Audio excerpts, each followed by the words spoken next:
Good morning, good afternoon, good evening, and welcome to Martyn Lucas Investor. I'm not quite sure what happened with the opening sequences there. A bit peculiar, but anyway, there you go. Very, very strange. Anyway, welcome to the show. A bit of a weird start. Good morning, good afternoon, good evening, and welcome to that. So, no idea what happened there. Anyway, welcome to everybody this morning. We are green once again. Another green day today. Very nice indeed, but we have some worries. We have some concerns. We have some risks. Let me just change this for a moment. There you go. I just had to reach into the camera there and press a button. Right, we've got a few worries, a few concerns, a few things to be concerned about, and we'll be talking about that this morning in the show. We've got issues in China. We've got issues with banks, with potential issues around environmental costs. Not everyone is prepared. And the potential for NVIDIA to drop down a lot further before it goes up. I think by the end of the year, we're going to be absolutely fine. And the 10, 12 months is still intact. Nothing's changed there, in my opinion. But nevertheless, let's have a look at the overall portfolio. 89 now, 26. And 116. So near an all-time high again. Very, very good indeed. We touched an all-time high a couple of days ago on Friday, I think it was. Let's read through all the comments. Morning, Jerry and Elba. How is the project moving along in fixing the house? I hope you all enjoyed the concert on Friday. That was a lot of fun. We had another Jerry with me from the Dallas Doo-Wops with me live on the show. A lot of fun. And we did some special music for Jerry and Elba. Hope you all enjoyed it. It was great fun. Good morning, Leah. Leah can hear from the other room. She's in her office working, and she often checks in. Good morning, David Ewan. Good morning, Mike Kello from Ohio. Mornings will definitely not be fun, but well-deserved vacation. Enjoy, you deserve it. Well, thank you very much indeed. Thank you very much. I appreciate that. David Ewan, I mean, it's very rare I take a break. I mean, I've been here for 2 years, every trading day for 2 years. And even though I'm on a break, I'm still here. I'm just not going to be in the studio. I'm going to be able to pop in on emergencies and stuff like that, or, to keep everybody updated. But the main show like this will be finished for a month. Intel to the up. Should we have a quick look at Intel? Yes, we just put news out over the weekend. I'm going to share with you a couple of things you may have missed. We did warn you, though, just when it popped up, buy the news, buy the rumors, sell the news. It's a perfect example of that, actually. The moment the news came out about Qualcomm, 10%, and then it pulled back quite considerably. So let's see what happens now. If you missed all that, by the way, I want to let you know about this. We've just put this out Sunday night. So literally last night, you may have missed this. Sensei did a brand new stock. Remember, we're always looking for new opportunities, new stocks, new ideas to bring to you, new businesses. This was requested. It was Poet, P-O-E-T, great ticker symbol, that, isn't it? Poet chart analysis. If you want to learn about a new stock, Poet, Sensei did the buy zone, sell zone, support zones, introductory analysis on this stock. Go and check that one out. We also gave you an NVIDIA chart last night as well to prepare you for this morning. There's a very real chance that NVIDIA could drop down a long way. And we all believe it will get bought up very quickly. So be prepared for that. Sensei gave you a great chart for NVIDIA. We also, because he's absolutely right, gold has been outperforming the S&P and continuing to rise. So make sure that you go and check the gold analysis as well. Very, very important. All right. Intel. We gave a sort of medium-term analysis on this one.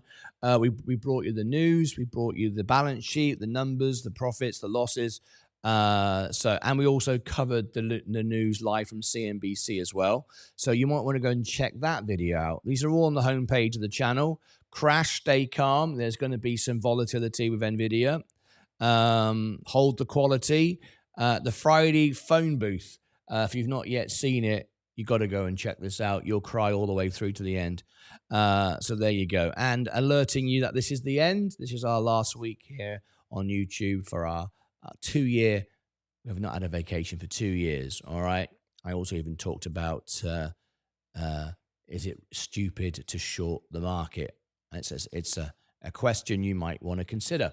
All right, then, let's go back to the main portfolio. Let's carry on with the questions, and then we'll tune in, pick up all the news from CNBC and Bloomberg as it comes out. Okay. Hi, Stacey Bailey. Intel on the up. Good morning, Frederick. Frederick, Binky Bonk, how are you this morning? Frederick, how are you? Look, I got 1 month. Rick McGrath, have you got your 1 month badge? Let me have a look. I missed it. Hang on a minute. Rick McGrath. That doesn't show me in here. I see it on this screen. Where is it? Where is it? Where is it? I can't see it. Yes, there it is. Yes, you got your 1 month. Yep. Congratulations to you. Thank you very much. God bless you helping the family. It was a lot of fun. It was a pleasure. Rick McGrath as well celebrated Tracy's birthday. That was a lot of fun as well. Thank you for sharing on Facebook as well. That was appreciated. I saw you clipped it. You used the clip feature. Now people can go back and watch the birthday celebration forever. That video will live there forever. You can reshare it from that clip. It's great. Hi, David. Hi, Wadey. How you doing? Good morning, Martin, and to you and all the Lucas aides. Thank you for helping me make Tracy feel as special as she is. I truly appreciate that. Not at all. It's part of being a member, part of being a family. We're all here to celebrate everyone's birthdays. Absolutely great. Hi, Jerry. Hi, Mike. How you doing? Hi, everyone. Good morning, Martin. Hope Leah is feeling better. Yes, her eye is healed now. As you know, she found another tear, thinning of the front of the eye. There was a tear. Well, there was a hole. We lasered it. Very unpleasant for a few days. It's now absolutely fine. So now she's got 2 fixed eyes. So she should be good to go now. I've just realized I've not opened up this. I need to open up this.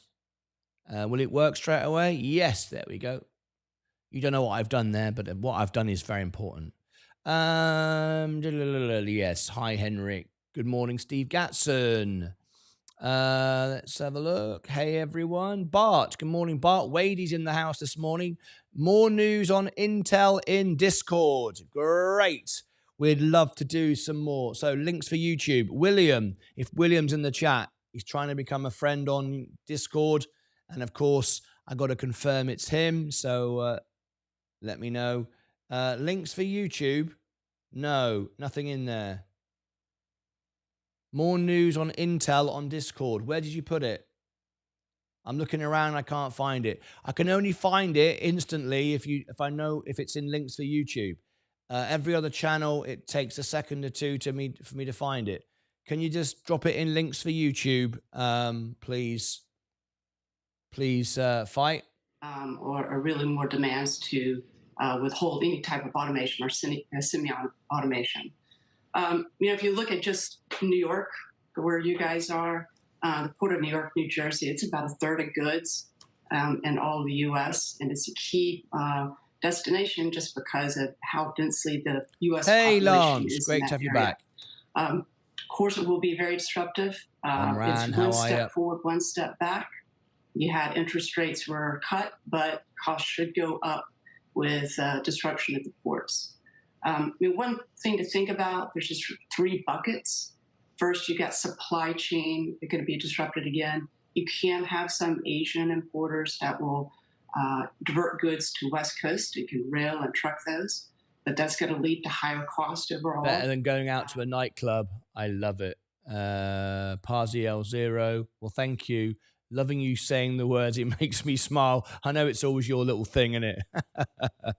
Right.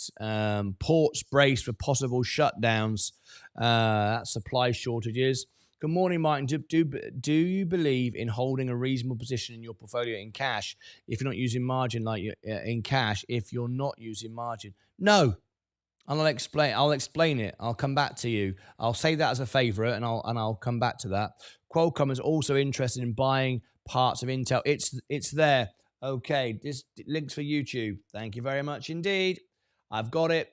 Let me update a couple of things for you a minute. I want to update that. I also want to update this over here.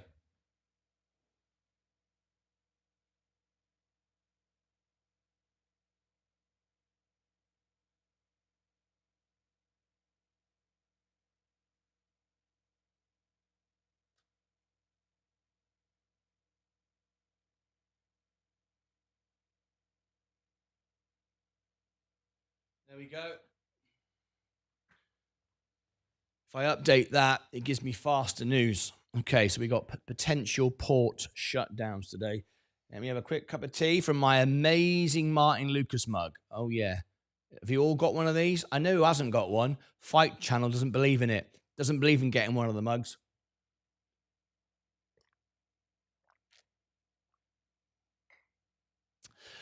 Right, we'll cover the Intel thing. I'm also going to answer the question for Christopher Shaw.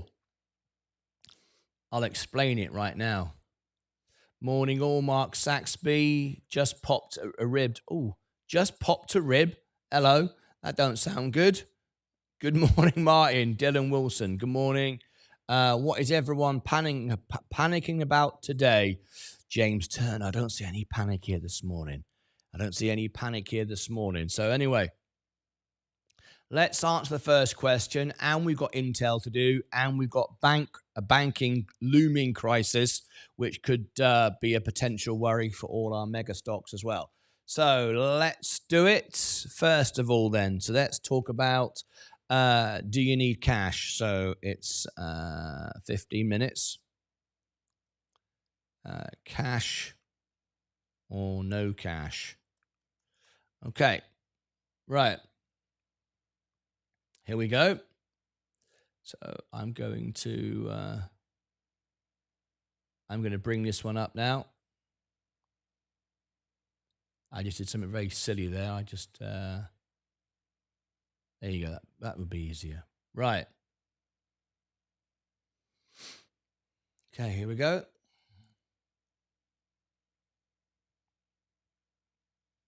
Cash or not to cash? That is the question. It's funny, actually, because this member has had 2 videos made now out of his questions, and he asks me this. Christopher Shaw. Good morning, Martin. Do you believe in holding a reasonable position in your portfolio in cash if you're not using margin, like yourself? So in other words, do you believe in holding some cash on the sidelines if you're not using margin? Because if you're not using margin, you'll have cash. Simple as that. Because if you are using margin, you won't have cash. Let me explain what I mean. And should we be holding cash on the sidelines? Well, going to give you my thoughts on that right now. Tap the like button if you like this content, and consider subscribing as well, because I'm going to give you my thoughts on whether you should have cash on the side. I could do a spoiler alert and tell you straight from the beginning that I don't, but let me explain it. I mean, by now you've probably switched off and you thought, well, there we go. No point watching the video. Well, let me tell you a bit more. The way I see money is this. Money is it's tools in my toolbox. They are little soldiers. Every little dollar is a little soldier going to work for me every day. Money does absolutely nothing unless it works for you. Understand where money came from, what money is. Money is a piece of paper of a promise. Doesn't actually represent anything anymore. Doesn't actually represent the gold in the Federal Reserve like it used to. Things are very different now. It's a simple promise to pay the bearer, as we would say on a UK note at least. But anyway, it's essentially a piece of paper. It's what you do with it is what counts. So for me, money is only valuable and only does something if it is working for me, and I mean every single cent, 24 hours a day, 7 days a week.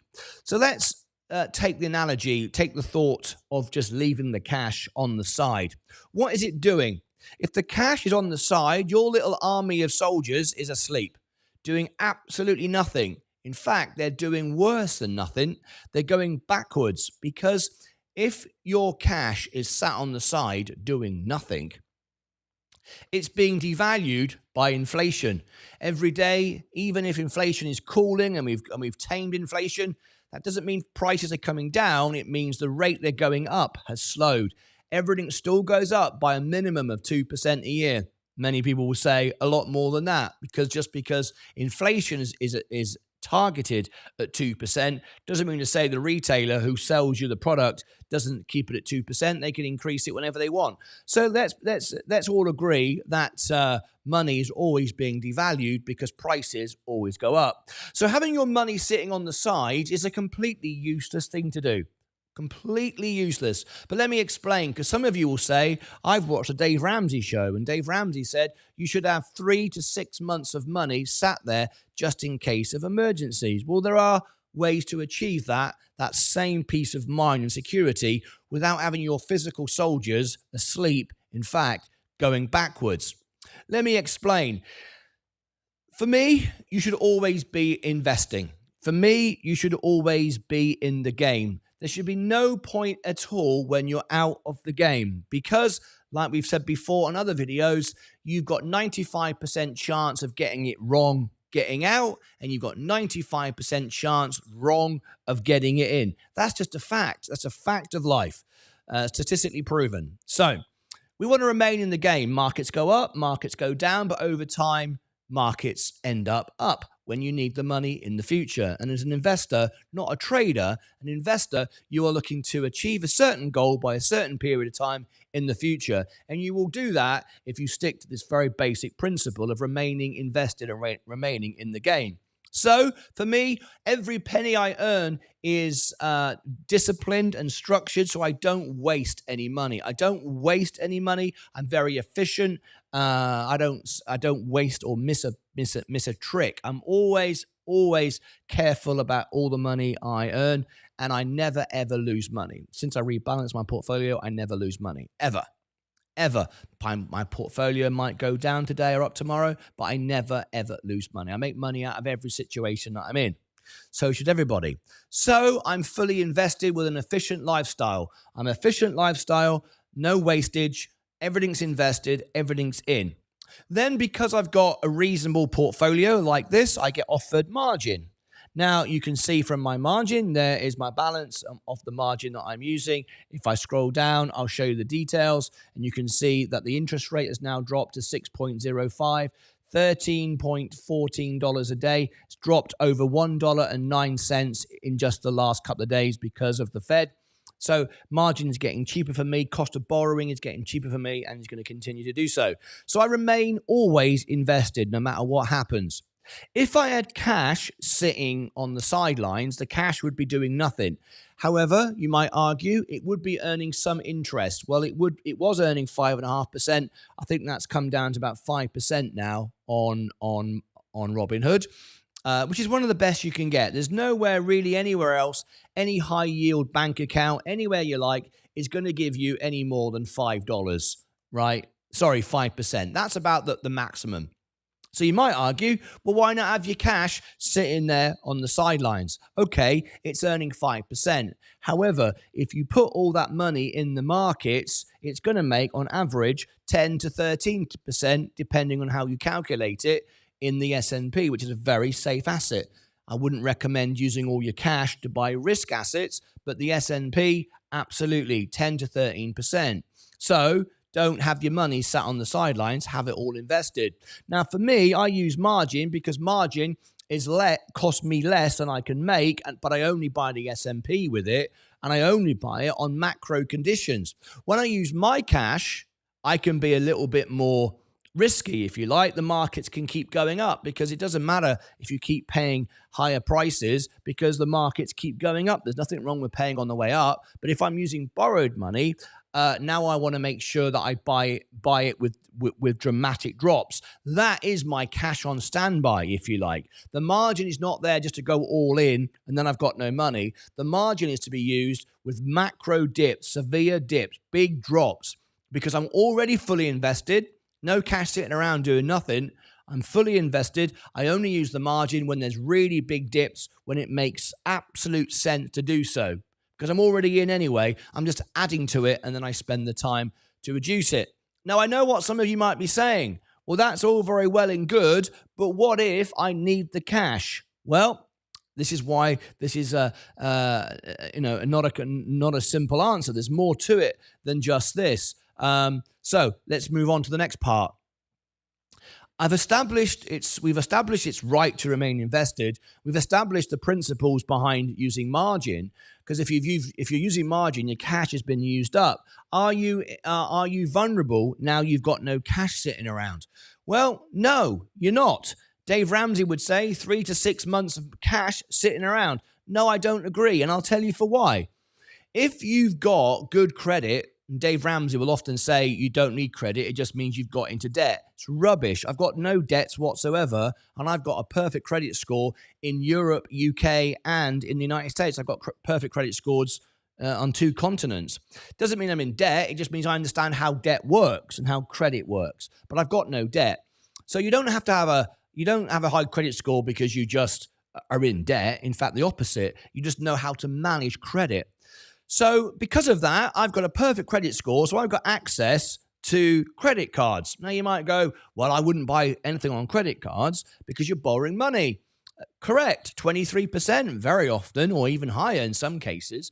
However, when I want to buy something with the cash that I would have used, I use a credit card, but I have discipline of when I'm going to buy it, other than the daily food, the daily fuel or whatever. But even then, I try to stretch it out to the right time. What I mean by that is, look at your credit card settlement date, the day it refreshes each month, and set it as I do to pay off the full balance every month, so I don't pay any interest. I don't pay any interest. So I look at the day when it settles. In other words, the day after I make my big purchases. The reason for that is it gives me 56 days. 56 days, 2 months before I have to pay that card. And I will in full, because I know how much money I'm earning. I'm budgeted ahead. I know exactly to the penny how much I've got in the bank now, and I know exactly how much money in the bank I'll have a month from now. To the penny. It could be more, but it certainly won't be less, because I update my YouTube every day. I know what I'm earning every day. I know what I'm spending every day, and I update it every day using my account software. So I know how much I've got 56 days ahead. So nearly 2 months. All right, nearly 2 months ahead. So I don't need cash sitting around because I've timed my purchases. I know what I'm doing, and I'm also going to get a cash back as well in addition to that, but we don't count that. That's a little gift on the top, all right? Count the expenses, don't count the benefits. The profits come on extra. Always worst case scenario, right? So I don't need cash on hand because I can pay everything with my credit card, and I do so, and I try to time the big payments on the right day to maximize the efficiency. So that gives me 2 months. But also, for this to work, you have to have an income.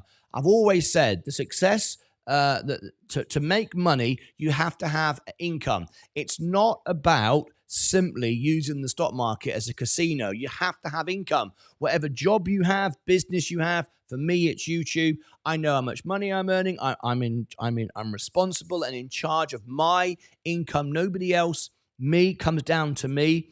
I don't budget for super chats, or if someone's going to give me a tip today, that's a bonus, right? I don't budget for that, but what I do budget is for me making videos, going live, doing what I do. I know how much I can earn. So I have an income. Now, if you don't have an income, well, then you shouldn't be investing in the first place, all right? Because it's your income which then you invest to make more money. You've got to start with an income. And even if you only earn $1 a day, that is an income. So no matter how poor or how rich you are, you have an income. As long as you live within the means of that income, you can invest. Absolutely. So everyone can be an investor. Everyone can reach $1 million.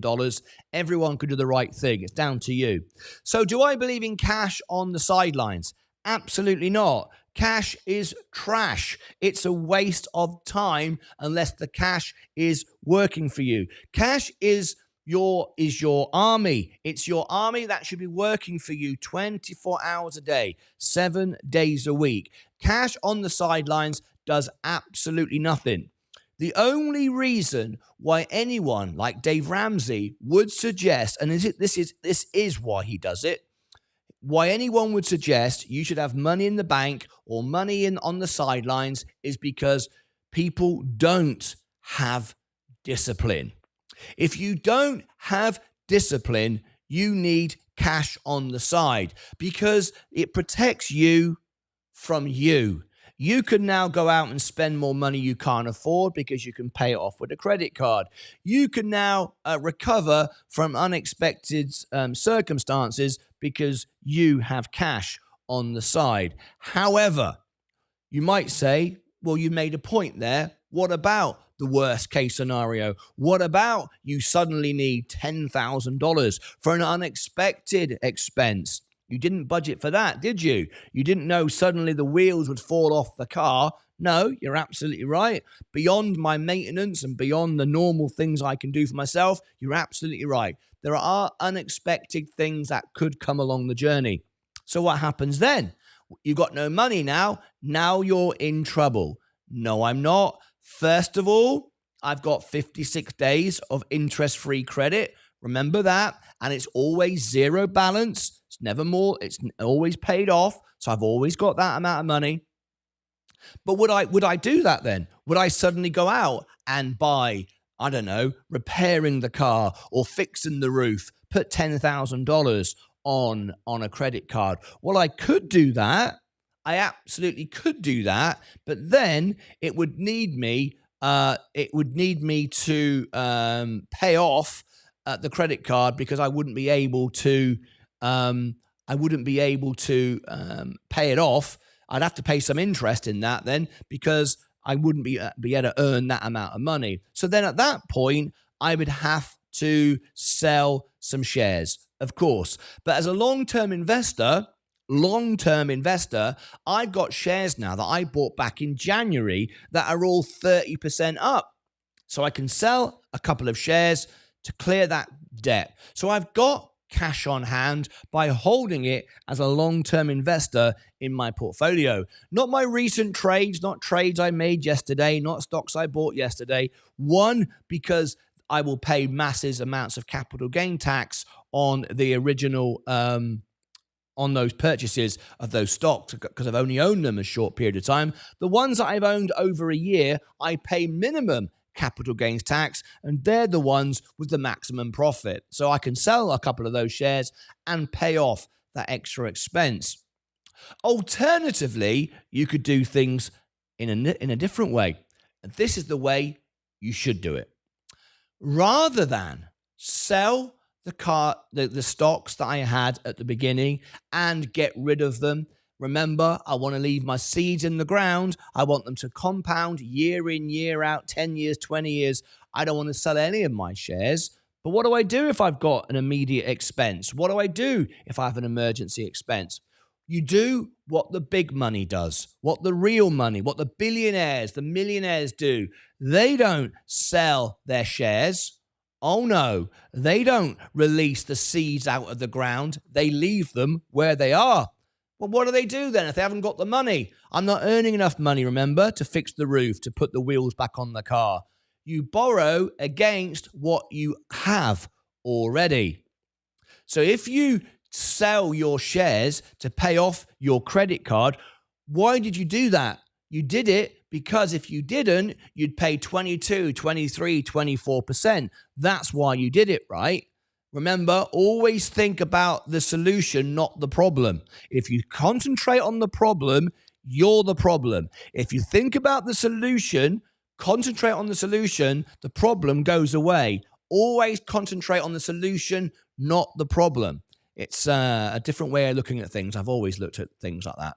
So if I look at the problem, I react in the wrong way. I sell my shares because I'm going to pay high interest on my credit card. That is focusing on the problem to create a solution, but I focus on the problem. That's the wrong thing to do. What I want to do is focus on the solution, not the problem. So what I do want to do is I'm an investor and I've got a good portfolio. I've got my emergency. I've got my, oh no, oops, something happened that I didn't plan for. What I would do if this happened is I would borrow against my assets. Because I can borrow against my assets at the margin cost, which is, if I share on the screen with you, 6.05, not 22, 23% on a credit card. Now, you might say, well, you're still borrowing money to pay off your emergency issue. Am I? No, I'm not. I'm able to borrow against my assets because I'm an investor and I built up a portfolio of assets, so I can now borrow against it and keep those stocks in the ground, keep them growing. That 6% is exactly the same as if I'd use margin to buy stocks.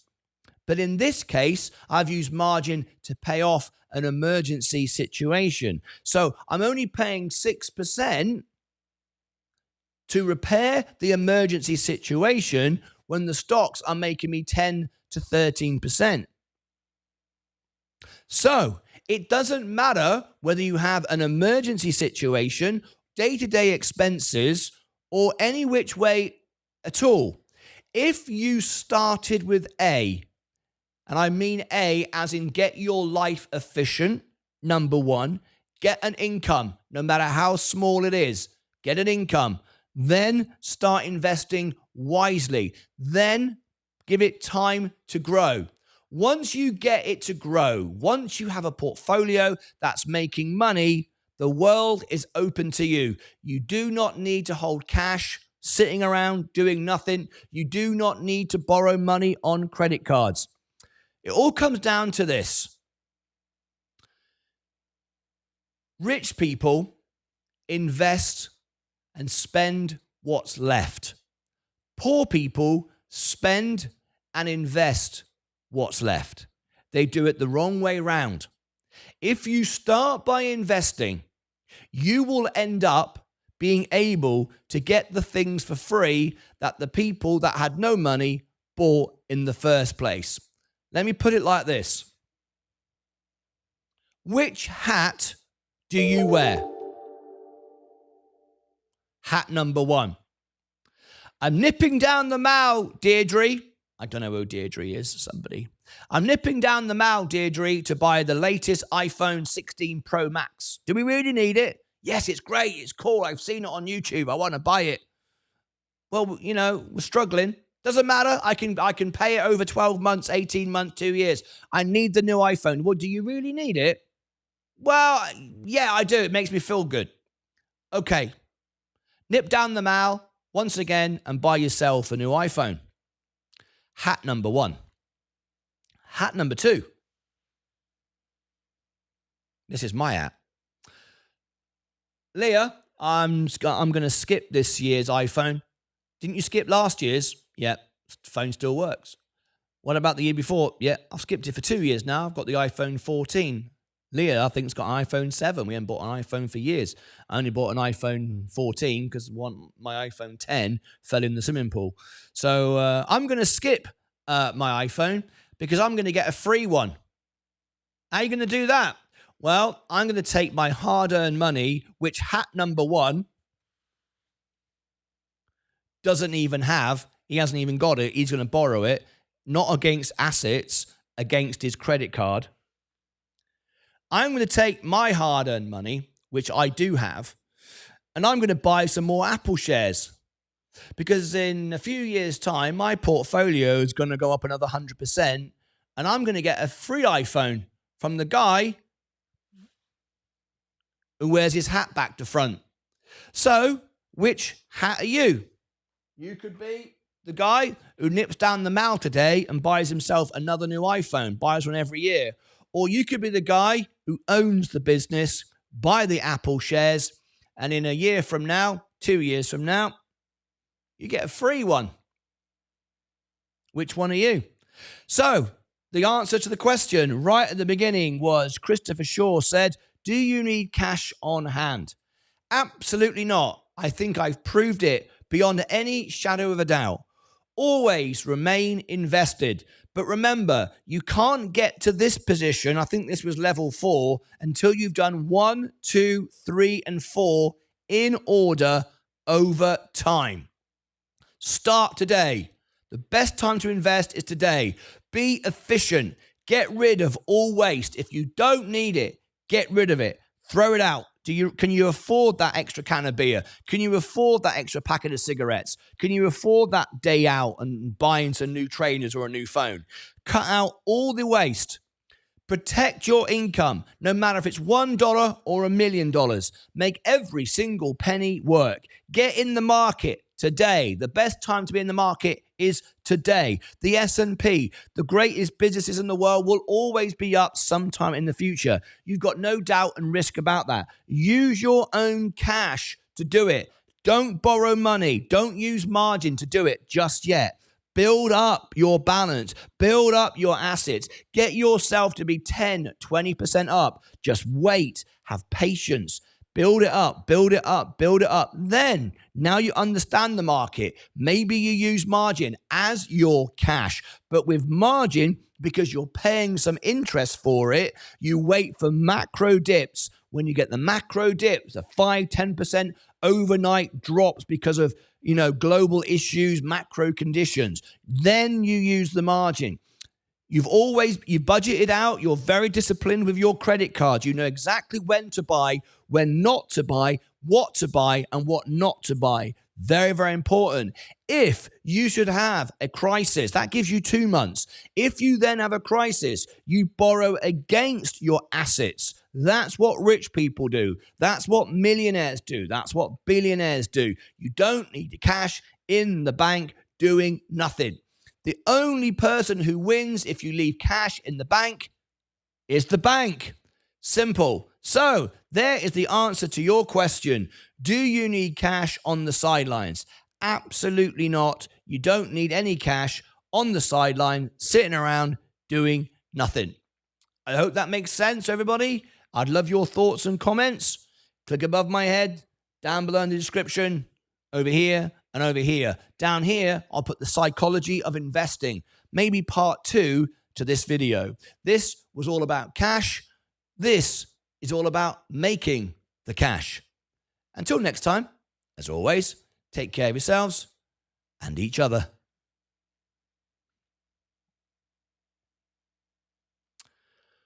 All right, let me read some of these comments. Morning. How are you doing? So glad to be back from Morocco. We loved it. Who am I going to watch? What I do with my life. The music channel is fantastic. It's better than going to a nightclub. Thursday, we'll have another JP speech, so be ready for the massive drop on Thursday. Very well, thank you. I'm loving to say your words. It makes me smile. Good morning. We answered that. Qualcomm is also interested in buying parts of Intel. Qualcomm is also interested. No, it is Qualcomm. It is Qualcomm we're talking about. It's Qualcomm we're talking about.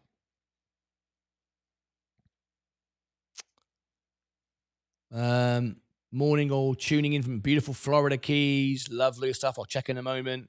Just popped a rib. High fight. Apollo Global Capital is offered to invest billions in Intel. Is much more likely than a merger between Qualcomm and Intel.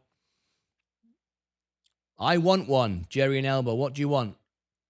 Panic, whatever it was. What do you want? What do you want? Morning, everyone. Ed Nevius. Good morning, Mike. Jerry and Elba, just click on the little banner where the mug, or you can book. You can back out and click the store. That's right. YouTube page, and it will bring to where you. Yes, right. Oh, you want a mug? You want to know how to get to a mug? All right. There's lots of. Yeah, Stacey just told you.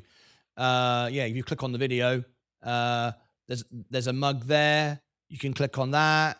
You can click on the shop underneath. You can also go to, if you go to the homepage of the channel, I mean, there's so many ways you can click on it. Look, I've got a store. Look, I've got a whole shop, right? When you click on one thing, it takes you to the store. You can see things like it. There's the black mug. That's the most popular. Oh, in fact, the most popular is this one, the white mug. It's the cheapest thing you can buy, and it's the most popular. That's what I've got here. See, there's mine.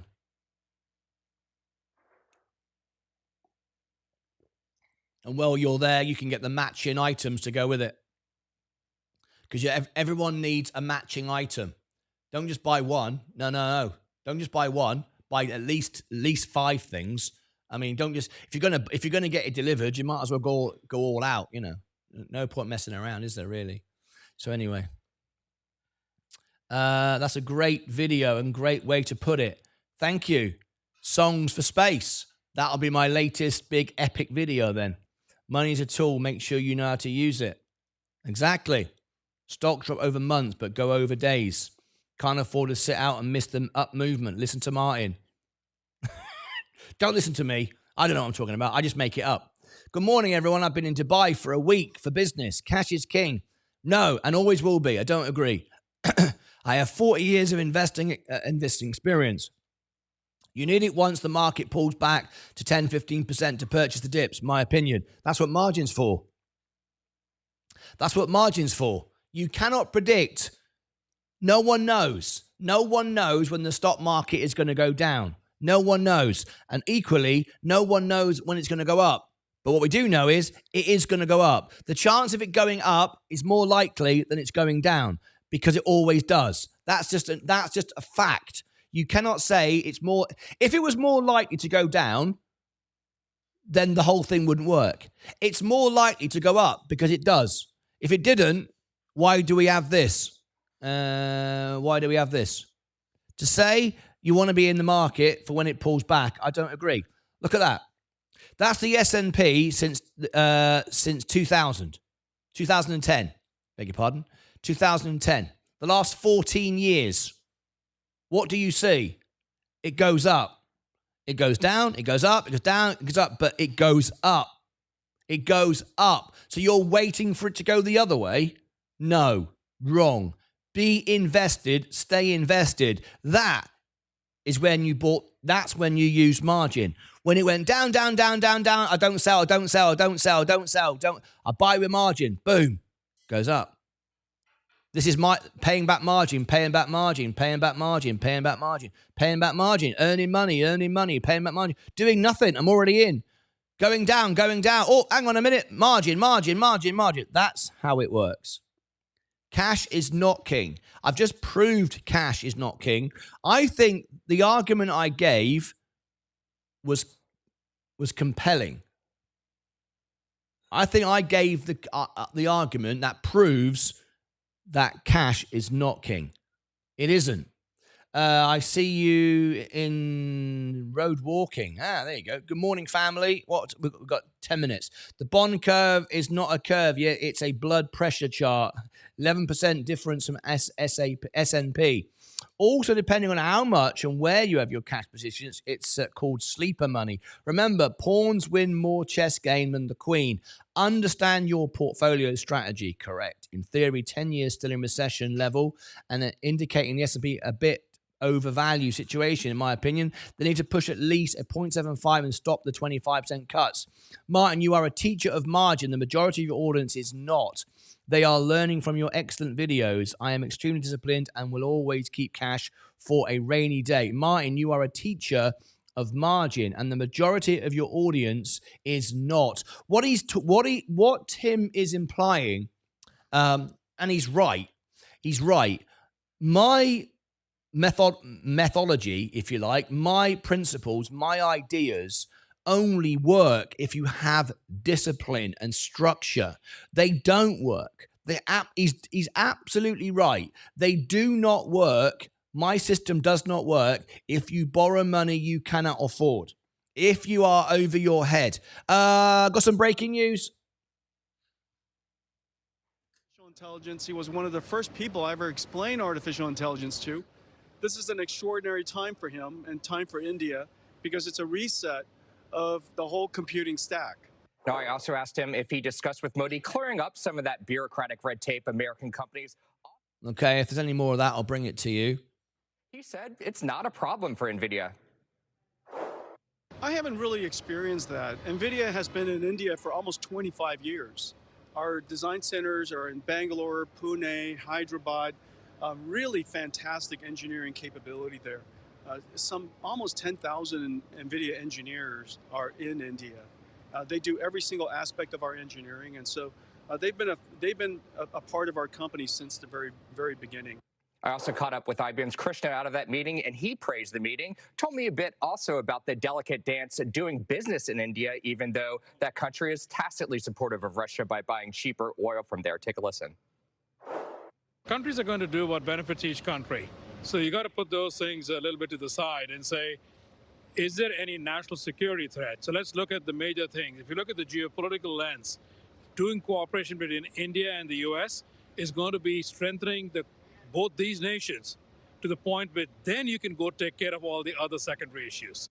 And guys, just a few other little details from our Seema Modi, who had sources inside that meeting. Modi giving Alphabet's Sundar Pichai praise for committing to invest $20 billion in India, pointing to investments in India. David Ewan, I'm doing all the pictures when I take a break. So please make sure you've sent it to me. Hopefully I've saved it, David Ewan. Send it again. Into Discord, please, into the breakfast bar. Do it right now, and I'll save it right now, okay? But I might have it already on file, but because you've mentioned it, just do that, and I'll check I've got it. But yeah, it's going to get done. We don't have margin in the UK, Martin. Otherwise, I would be keeping 5% of my portfolio in cash. I wouldn't be keeping my portfolio. You don't have margin in the UK. Yes, you do. Yes, you do. Your brokerage doesn't, but of course it does. Businesses borrow money all over the world, not just in the US. Good morning, Lucas Aid. Siren sounding on video. I'm so worried. They have just 80% of market share. The sky is falling. Computer tech gone obsolete. I think I will hold, says Matt Dillon. Are you being sarcastic, Matt Dillon? You work that out for yourself, mate. Right, okay. Robinhood UK on Trading 212 don't have it. Robinhood UK or Trading 212 don't have it. Robinhood UK don't have anything at the moment. I have a Robinhood UK account as well, as you all know. They don't have anything at the moment because the app's new and they haven't rolled it out. You're absolutely right. Trading 212, I don't use it. I can't comment. So, but there are others. NVIDIA rocket ship launching today. Says KK. All right. Okay. Well, we got 8 minutes to go. Let's just check what's going on here. But there's really not much indication of what demand looks like for that Copilot product. That's another thing they could have an advantage on, but so far that hasn't really broken through, Carl. Yeah, between that Copilot event the other day, Dreamforce definitely getting Okay, we just got a few minutes before the bell goes. Let's do some maintenance. Are you ready? Let's rock and roll. Let's get 100 likes before the bell goes. Are you ready? Let's go. 100 likes before the bell goes. Let's bring it over here. You ready? How many people are watching? 140 watching, 147 watching. Great opening bell show this morning. 147, 46 likes. The most we can get is about 75 because our audience in India just don't sign to Google for some bizarre reason. You ready? 46. 5, 4, 3, 2, 1. 46 is now 53. So we maybe get another 10, 15, and then we'll top out. Let's see if we can get that. You ready? Everyone tap the like button. Let's get it. We get 100 likes. YouTube will share this stream out and suggest it. You ready? 5, 4, 3, 2, 1. It's the last week of live shows. I'm going on vacation. Let's make the most of it. Let's go. 53. 68. There we go. I think maybe just 2 more might be the maximum we can get. 151. Yeah, 2 more would be about as much as we're going to get. 5, 4, 3, 2, 1. We have now got 70 likes. 75 likes now and 2 down likes. You can't see this, but I can see it on my other screens. We got 81 up likes and 2 down likes. Thank you very much indeed. I wish I could share the screen, but I can't. 81 up likes. 80 likes. 81 it says here, and 2 down likes. Thank you very much indeed. That's as good as we could possibly get. All right. Thank you very much indeed. You always get someone who wants to say it's rubbish. That's absolutely fine. I probably think your videos are rubbish as well. So we're even there. All right. Okay. Thank you very much indeed. Cheers, guys. All right.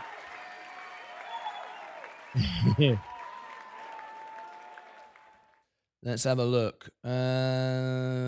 Sent pics in breakfast bar. Oh, I think I just had a cup of coffee. Can I just give you this there? Thank you very much. Everything all right? Good. Coffee's arrived. Here's my black mug. Look, this is the black mug. Make sure you wash this one by hand. This isn't a dish. This isn't a dishwasher one. It can get damaged in the dishwasher, the black one. It's best to wash by hand, that one. Right. All the mugs and T-shirts and everything else are below the video.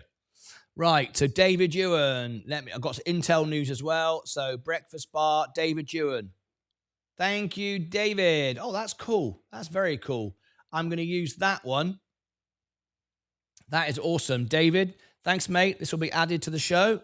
So save image as David Ewan. There you go.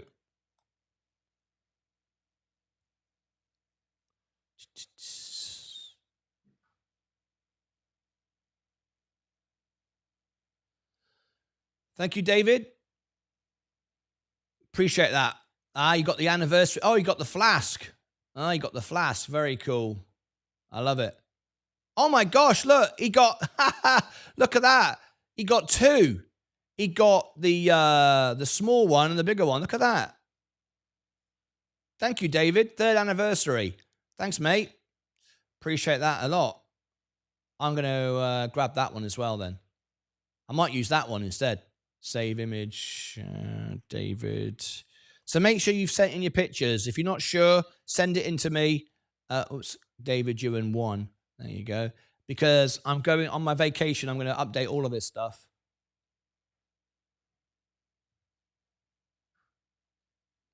Okay. Excellent. 3 minutes to go.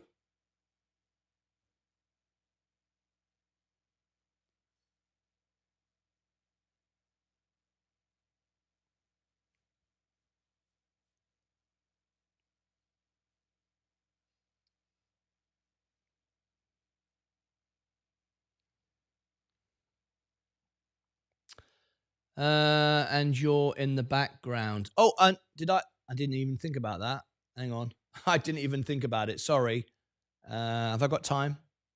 Oh, yeah. I see that. Oh, yeah. That's really good. Look at that. It's really weird when you see yourself like this. So there's David. Like the lemons, by the way. Look at that. I'm on the telly. Look at that. That is cool. Yeah. That's a good one. I like that one. I'll be using that one. Thank you, David, for that. Right. Okay.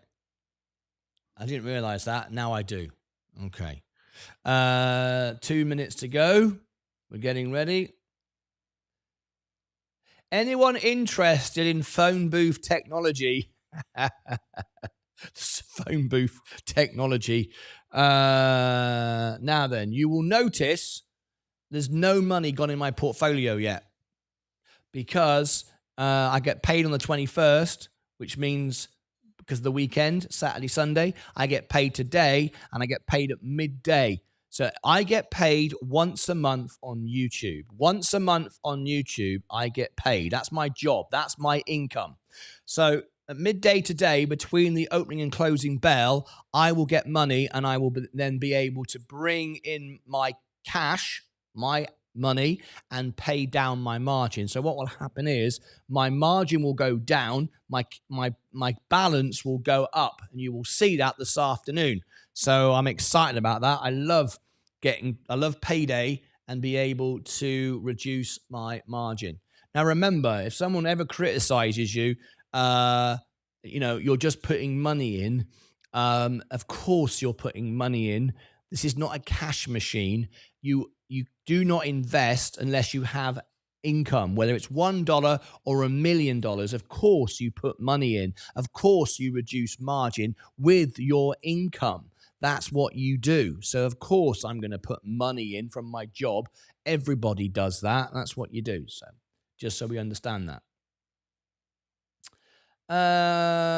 Okay, 1 minute to go. Let's get ready to rock and roll. Now, because we've heard the final arguments for that preliminary injunction, she says the merger will lead to higher prices at the grocery store, and it's that political environment that this deal is trying to happen in. Rodney McMullen, the CEO of Kroger, says under oath that prices will come down for consumers at the grocery store if they are allowed to merge. Why? Because there's a price gap. Here we go. They have higher margins. I love the way everyone gets excited. Scream, shout, go mental. Kroger says people shop everywhere for groceries. At Costco, on Amazon, at Whole Foods. It's very different.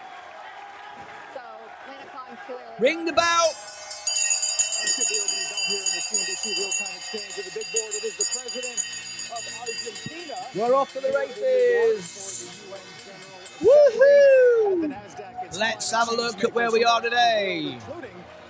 Powell Jobs and Tom Steyer celebrating New York Climate Week. Fantastic. We're off to the races. Our portfolio is green again. We're not quite all-time highs, but we will be this afternoon when we get paid. We're going to bring a bit more in, reduce the margin. We'll set new all-time highs, of course. 116,353. Let's go for all our positions. There is some NVIDIA warnings. We're going to talk about NVIDIA obviously this morning. There is warnings as well for the banks. There's issues there.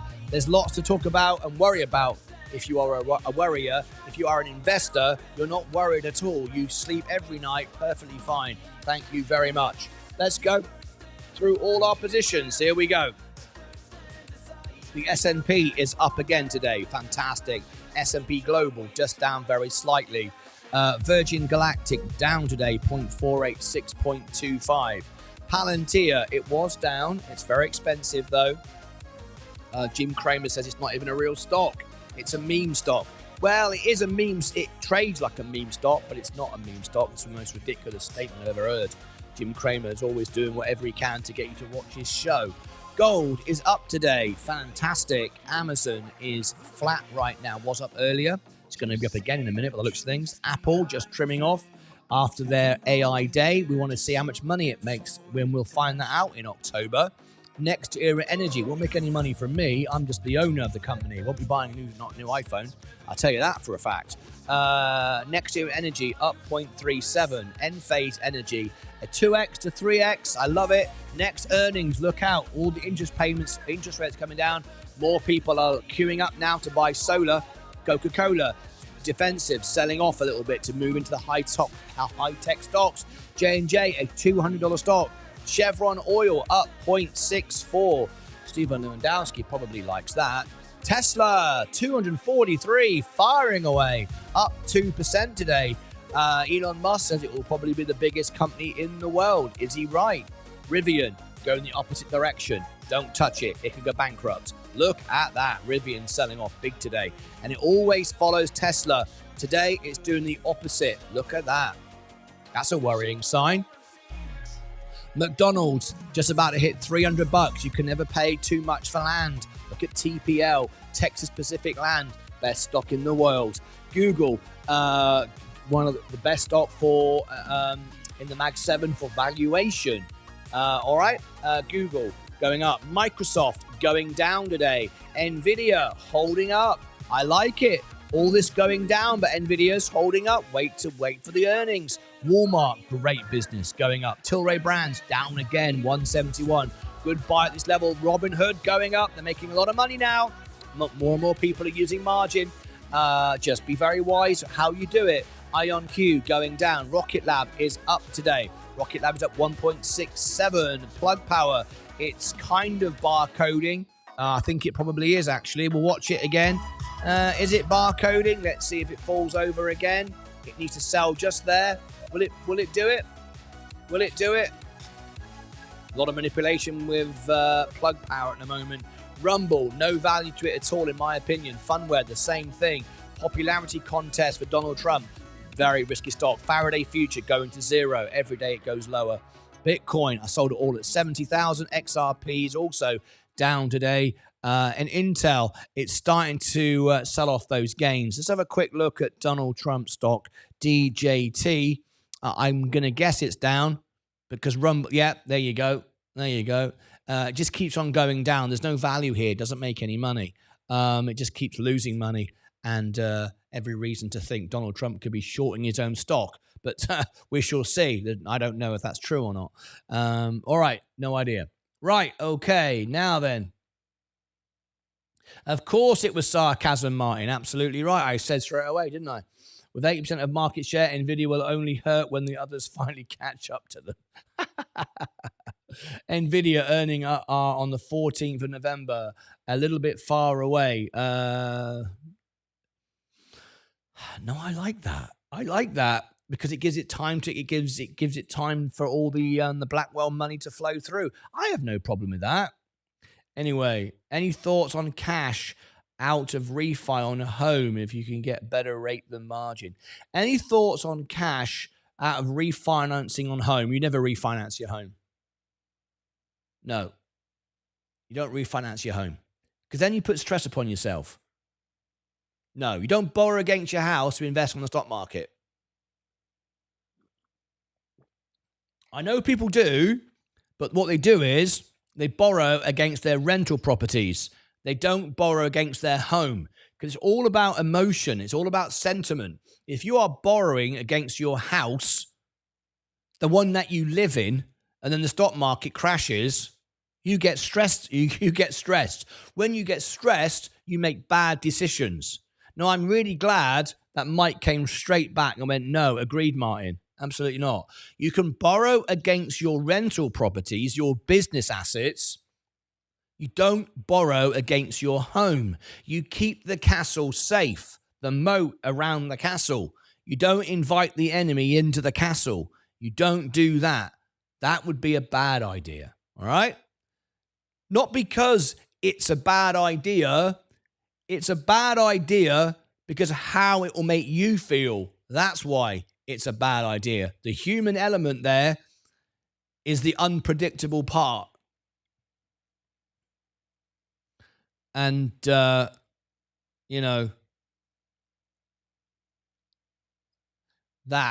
is a definite no on your home.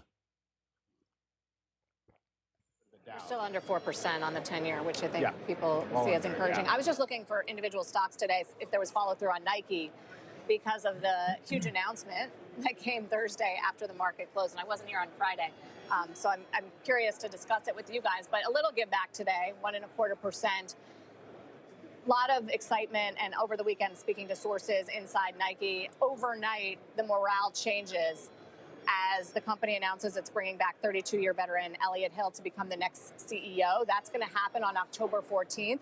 Before that, though, Nike's going to report earnings on October 1st, and today there are questions about what that's going to look like. Are they going to reset earnings and guidance lower because they have this new CEO coming, and because the trends have not been favorable for Nike on the innovation and growth side, especially in China, where the macro is weak, we know, but also in North America, where there are questions about how much market share they're losing. Look, they're still huge. They're still the giant player in the room, and there's a lot of optimism that what's new is old, what's old is new again, bringing back Elliott Hill, who understands product, understands what sells in the marketplace, understands the unique culture of Nike, things that John Donahoe, the CEO, is criticized to have not done, will bring back that kind of growth momentum, the brand heat that is so important for the growth story of Nike going forward. But in the meantime, for instance, JP Morgan this morning opens a negative catalyst watch on earnings of October 1st because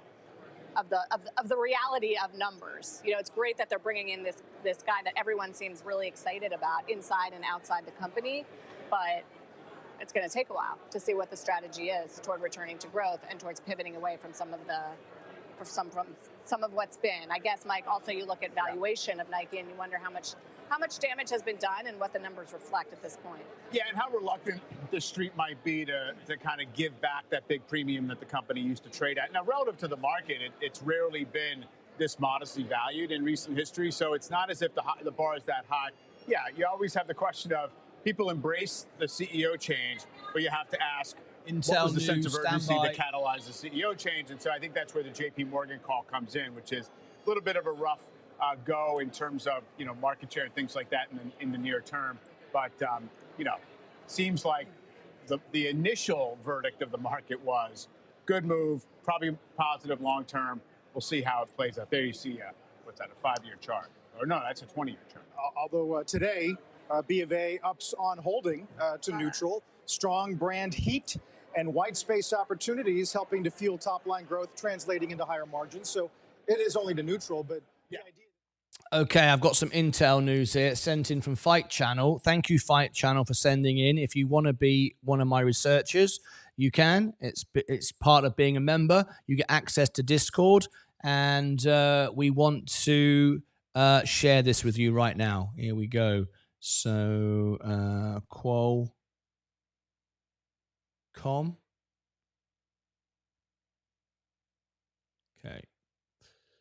Okay, here we go. Qualcomm, Intel. Let me check my time. Thank you, Fight. I've used the news that you sent in, but just in a slightly different way. So thank you very much for sending that in. 1 hour 6. 1 hour 6. INTC. INTC. Okay, here we go. Last week of the show, folks. Then we take an October off. So stand by. Intel news coming up.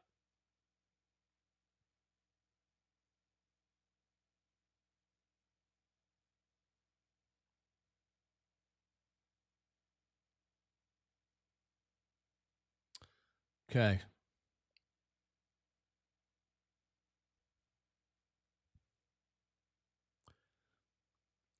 Breaking news here on Martyn Lucas Investor. We've been covering Intel the last couple of days, and we've got some more information for you now, just out. Do tap the like button if you like this information, and consider subscribing to our channel. We go live 12 hours a day. We aim to be the most honest, real channel in the world. I have the highest engagement rate of any channel in the world. 98% of my live viewers are members, higher than Mr. Beast and Meet Kevin and Bloomberg combined. Go and check it out on Social Blade. I'm here not to pump and dump stocks or even to sell anything of my own. Everything is provided here for my members and free of charge. I am here owning the S&P. I don't pump and dump stocks, but I do like to share the news, the facts with everybody, and give everyone a voice, answer everyone's questions, and make the videos that you asked me to make in the best way and the most honest way possible. So here is the information. We heard about the potential takeover from Qualcomm, but here's some very latest information only out a few seconds ago, sent in by one of my researchers, Fight Channel. Thank you, Fight Channel. Go and check him out in October, by the way. He's got a lot of Barbie videos coming out. You'll see what I mean. Intel acquisition by Qualcomm unlikely. Apollo investment possible. Analysts say. Let's have a look here. We heard this rumor about a Qualcomm takeover, and you may remember the stock on Intel popped up and it went down on Qualcomm. Well, there's a reason for that, because Qualcomm, it means a major expense for them, for their shareholders. It might be good news going forward, otherwise the management wouldn't pursue it. However, initially it goes down because they're going to spend a lot of money. However, for a struggling company like Intel, that was good news. The stock popped up. That's why we get the reverse of each of the companies. However, we've now got this information, and it may not be happening, but it might be happening with another company. Let's have a look. Intel being acquired by Qualcomm appears unlikely. Remember what we said remember what we said when we broke the news for you on Friday night? We literally broke the news As it happened, the stock swung 10%. And I said, don't chase it. It's a buy the rumor, sell the news. What happened? Half of the gains came back down again. So be very, very careful if you are buying that. I don't mind buying on the way up when I know something is going to be more. I don't chase a stock. Never, ever chase a stock. Intel being acquired by Qualcomm appears unlikely, according to multiple investment firms, despite reports indicating discussions between the semiconductor companies last week. Similar to other proposed mega deals that were unable to clear high regulatory hurdles, such as Nvidia's bid to acquire ARM Holdings, Broadcom's Adgo proposal to acquire Qualcomm, and Qualcomm's attempt to acquire NXP Semiconductors. Everyone's acquiring everybody. Why don't we all just become one giant big company run by me? There we go. And then we can all just get over ourselves. All right. Anyway, there's a thought for you. Leave your comments below. Should we end up taking over all these companies and I'd be the CEO and the president? What the hell? Let's go the whole way of the United States. Let's do it. Let's conquer the world like a big villain. We believe that a Qualcomm INTC deal would be unlikely to garner regulatory approval, said Stifel analyst Ruben Roy, and in an investor note. Such an acquisition would allow Qualcomm to diversify into more semiconductor markets and bring in strategic enterprise clients.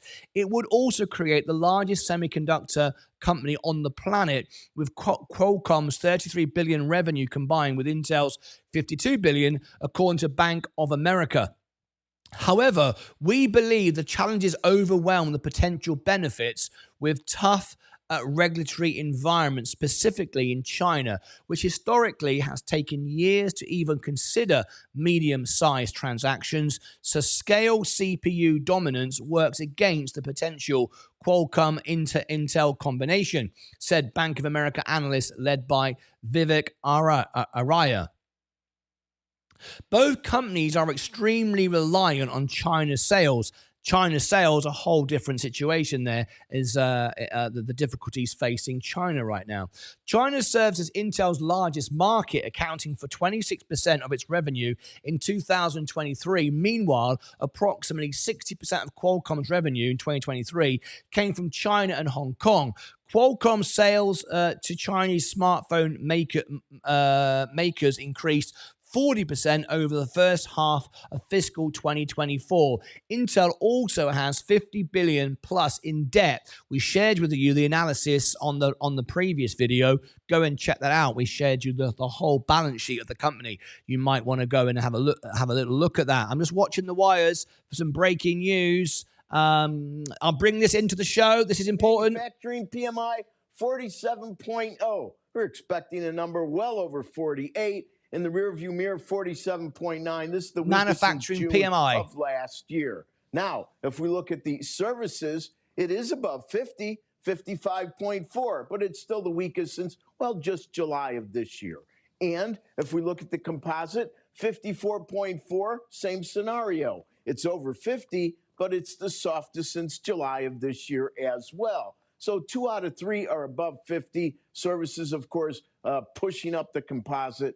And similar to Europe, manufacturing not doing well. Think Germany here. And some highlights to keep and pay attention to. We do have 2s, 5s, and 7s. Okay, some breaking news there. Just to add to this video about Intel. I just wanted to bring that to you as we were covering this story. However, now, we're talking about Qualcomm might not get the deal. What about Apollo? Apollo Opportunity. Separately, Apollo Global, APO, has considered investing such as $5 billion in Intel. Wells Fargo said a merger between Intel and Qualcomm has a low probability, but an equity-like investment from Apollo is much more feasible.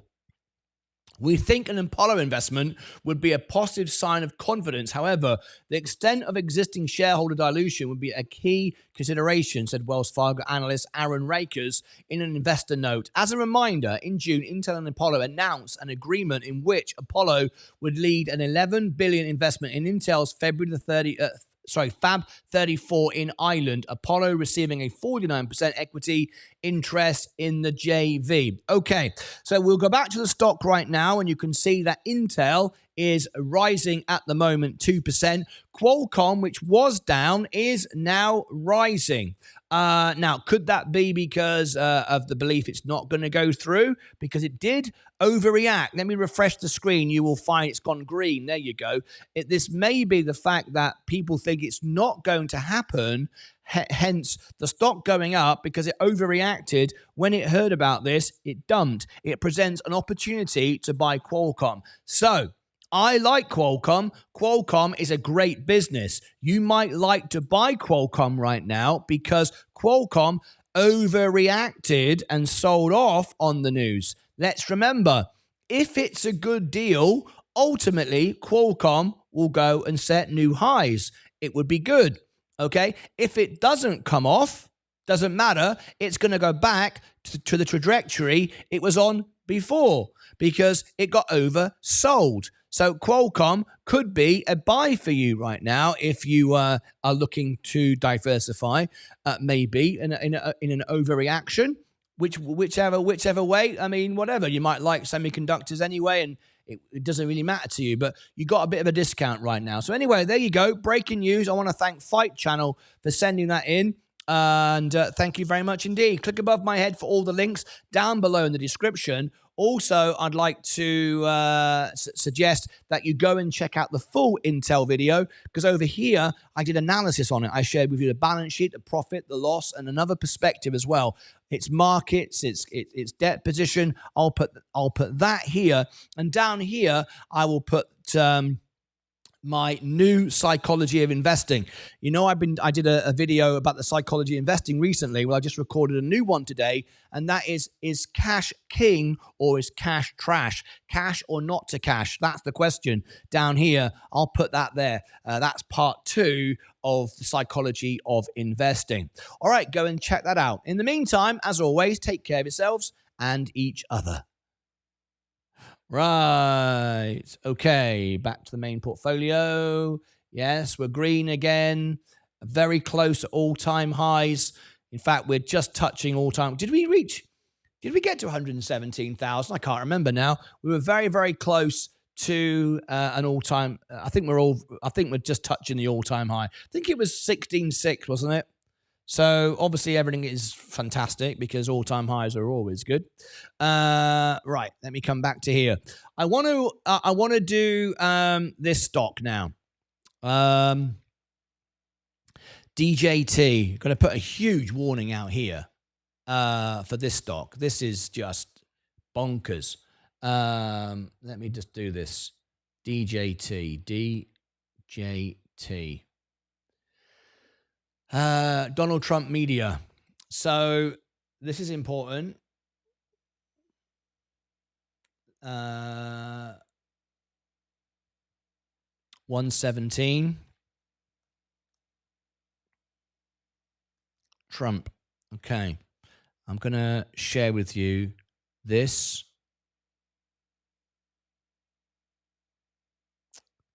Rumble and Funware. Okay.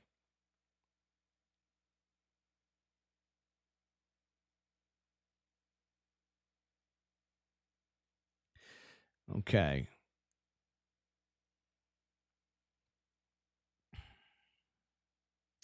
Year to date.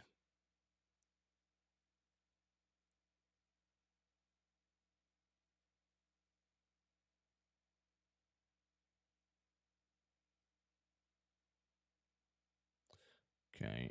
Let's do the daily, I think. Right. Breaking news here on Martyn Lucas Investor. Should you invest in Donald Trump? Now, I want to be absolutely clear, 100% clear here today. I am a green card holder. I am about to apply, though, for my US citizenship. Hooray! I'm going to become at least I hope to become, if America will accept me, I'm hoping to become a US citizen.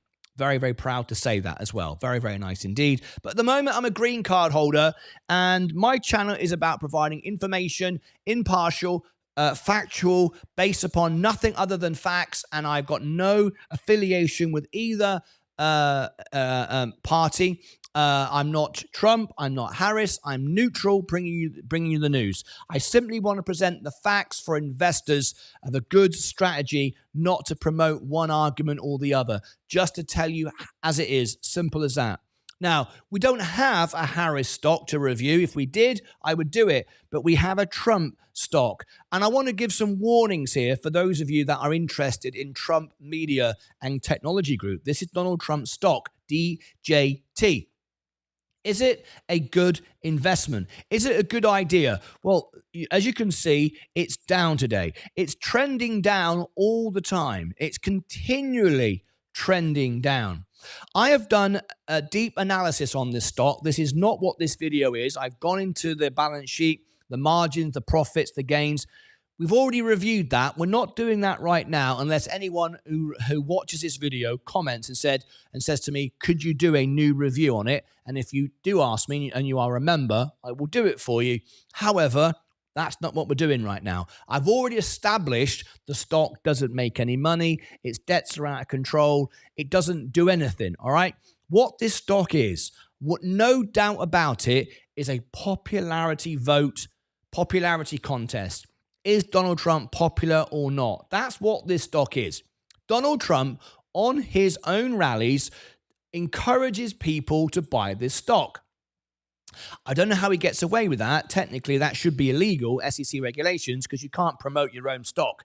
And let's be honest, I think anyone who's an investor, whether you are Trump or Harris, would agree standing in a crowd cheering and waving for your favorite politician isn't probably the best time to be told what to invest in. Buy a hat, a souvenir, a T-shirt, a flag. That's all very well and good. But buying a stock while excited at an event, probably not. Can you imagine Taylor Swift standing on stage saying, everybody buy my stock, everybody buy my records, okay, but buy my stock, maybe not right. I don't know. You decide that. That's up to you. That's only my opinion. But what I want to put to you now is this, okay? This stock doesn't make any money. People say if they are a Trump supporter, they buy it. People say if they're a Harris supporter, they short it. Kind of makes sense, all right? People are like, fighting amongst each other, if you like. I mean, that's what this stock's all about. But I'm going to share some evidence with you that it's related to other stocks, so stand by. If you like this video, please do tap the like button, whichever party you vote for. I'm just giving financial information here. This is not political whatsoever. There are a couple of other stocks related to this stock, which are also popularity stocks. Popularity stocks to do with the popularity and the chances of Trump becoming the president. Let me show you. There are a couple I can bring to mind. Rumble. Rumble is a broadcasting software. It's like YouTube. It tries to be YouTube, if you like, but it says it gives a free voice, unlike YouTube apparently has restrictions. I'm a full-time broadcaster on YouTube. I don't see any restrictions. I say what I want. I'm not offensive. I'm not abusive. I don't swear or do anything illegal. So I don't seem to have any problem. But Rumble was created on the basis of you can be free.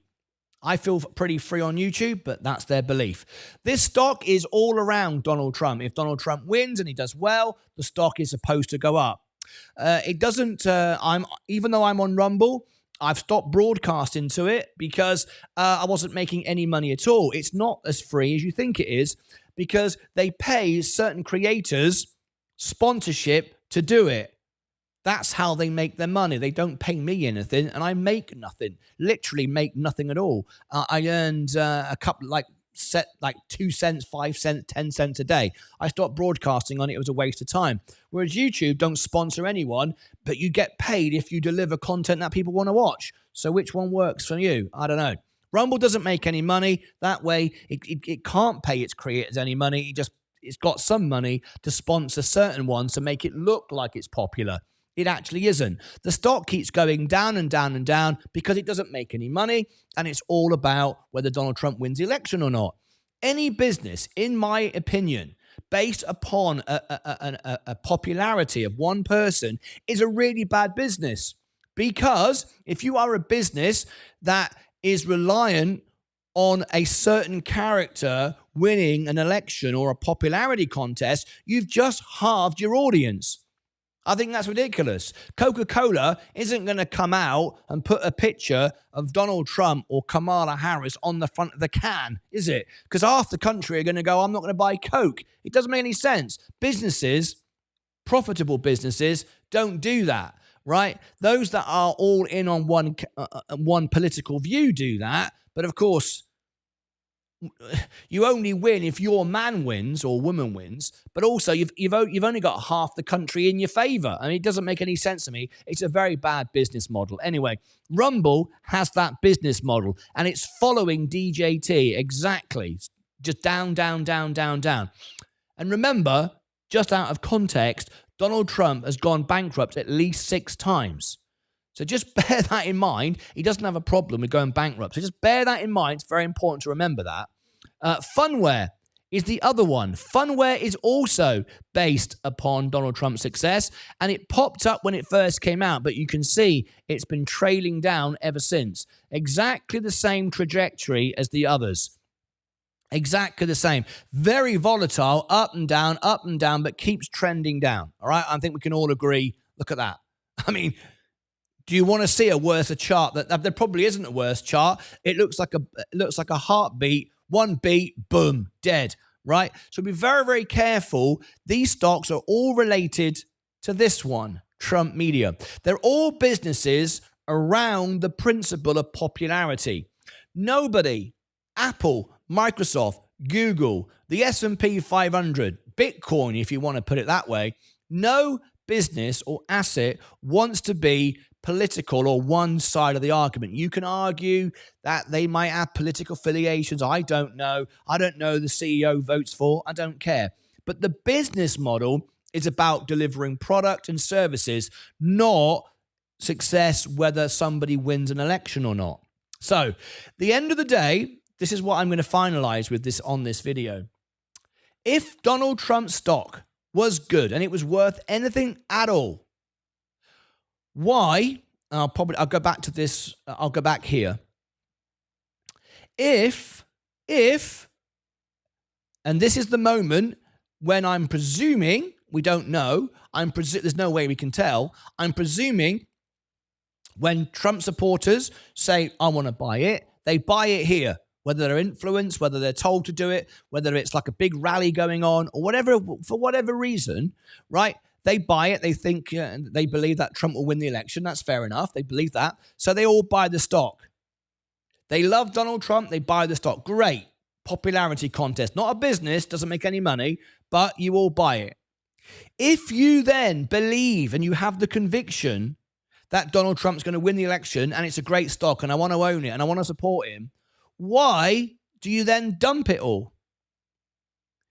Because if you didn't, it would keep going up or at least stay level. It doesn't. The very people that say it's great, they buy it and dump it. Buy it, dump it. Buy it, dump it. Lower and lower and lower. Because fundamentally, it doesn't make any money. But what I don't understand, I've never understood this, and I've said this a lot in videos, there's no honor amongst thieves. We've seen the same thing for FFIE, Mullen. We've seen the same thing for GameStop. Bankrupt, broken businesses that don't do anything attract a bunch of scavengers to try to promote a stock, to tell everybody it's great, to buy it, to pump it up, just to dump it again. Where's the belief? So if you are a Trump supporter and you love this and you're buying it to support your man, great, buy it. And hold it. Because if you dumped it, you didn't believe in it in the first place, did you? Fundamentally, from an investor, don't buy it because it makes no sense, because it doesn't make any money. If you're shorting it, if you're, I presume, a Harris investor, a Harris supporter, and you're shorting the stock, why would you want to keep shorting this stock when it's already worth nothing?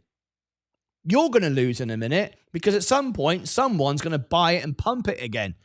No matter which side of the argument you are on, this is a very, very dangerous, toxic stock. I don't understand the purpose of it. It just seems a bit of a laugh, a bit of a joke, bit of fun. And I don't think money and investing is funny. I think it's very serious. I value every penny and I don't gamble money. I would rather walk into a casino than play this game.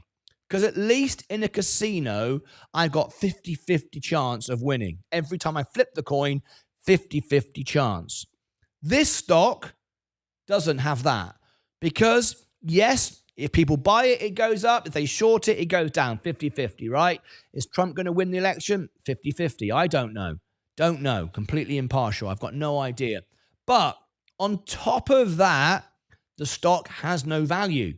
So ultimately, it's going to zero because it doesn't have any value. That's inevitable.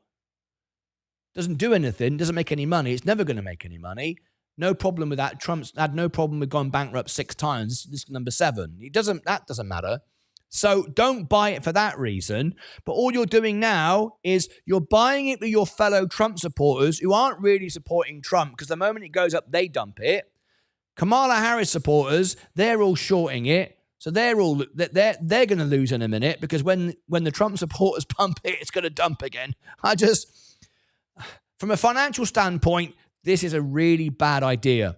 And if you didn't believe me, I just showed you the correlation between that, Funware, and Rumble. They're all doing exactly the same thing. They're all following the same trajectory. They all don't make any money. They all serve no purpose. Please be careful. If you want to support Trump, if you want to support Harris, my suggestion would be go to a rally, buy a t-shirt, buy a hat, buy a flag, wave it, get excited, do your campaigning, and vote for them. Buying their stock, Harris, I don't believe, has a stock. If someone says they do, let me know. But buying a stock like this is worse than going into a casino, and you'll never see me in a casino. So I definitely ain't buying this. Respect your money. Don't gamble with your own money thinking you're helping anyone. There's every reason to believe Donald Trump's quite smart. He's shorting his own stock. So you're just giving him money just to go down the toilet. I don't get it. Anyway, click above my head for all the links down below in the description. Leave me your thoughts. Is it a great investment? Do you think it's helping anybody? I have no idea. I wouldn't buy it. Over here, more information. Down here, my new psychology investing. We did one the other day, the whole psychology investing, how to invest. Here, we talk about cash is king, or is it? That's down here. Till next time, as always, take care of yourselves and each other. Right. Right then, let me come back to here. All-time highs again. Lovely stuff. Making money again. Let's read your comments that I may have missed. Hi, James. Good morning, Mike. Good morning, good morning, good morning. Thank you very much. That wonderful. Please subscribe to Martyn's music channel. Yes, thank you so much. We're trying to raise millions for charity, and we can do it. I need to set up my stream deck. Just bear with me. Wish this would remember. Just bear with me. YouTube, Martyn Lucas Investor. It used to be you'd said it once and it would remember it. But now it's every day I've got to do it again. So extra. Continue. And I thought after the new update, because I've had the OS 18 on my Mac, isn't it? I thought after that it might fix itself, but not. There you go. That's how to become a member. There you go. It's working now. There's the X account. There's the all links. There's Discord. That'll do. Oh, the music channel. That's what I was going to give you. Yes. If you could also... Oh, look at my portfolio. We're about to hit another all-time high again. If you can subscribe to my music channel, we're trying to raise millions of dollars for charity. As we pass $10,000, YouTube turn on charitable giving. And it would be fantastic if you could subscribe to it. Thank you.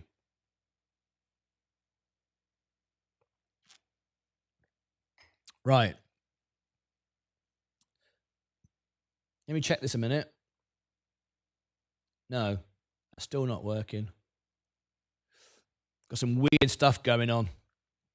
Anyway, Lumen cores are both up 15% to me. Savage, good morning to you. Good morning.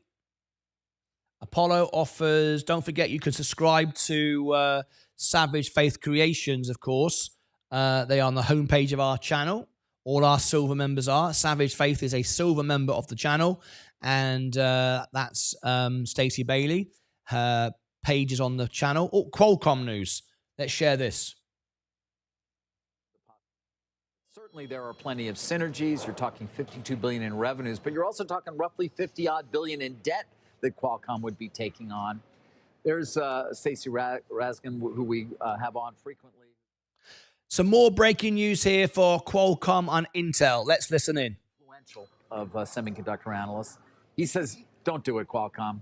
It seems very risky to us, given the uncertain returns, the amount of time it would take. Even if you got China, it conceivably would take years. And B of A weighing in with a similar sort of refrain of, yeah, we get it. There's certainly benefits, but you know, the way, how long it would take, the confusion that it would potentially create would give even more of a lead to Intel competitors who've, of course, Carl, already been benefiting from that company's, as we've pointed out so many times with Jim in particular, who's been correctly critical of them for years. It's just been a sad saga, frankly, in the midst of a turnaround under CEO Pat Gelsinger that is going to extend for years to come, potentially. Whose comp has been notable for different reasons, namely its size, and then even attempts to introduce new clients, so to speak. People point out, well, AWS has been working with them for some time. What's really new about this iteration of business? Right. That was the latest announcement, of course, that we got in terms of a potential chip.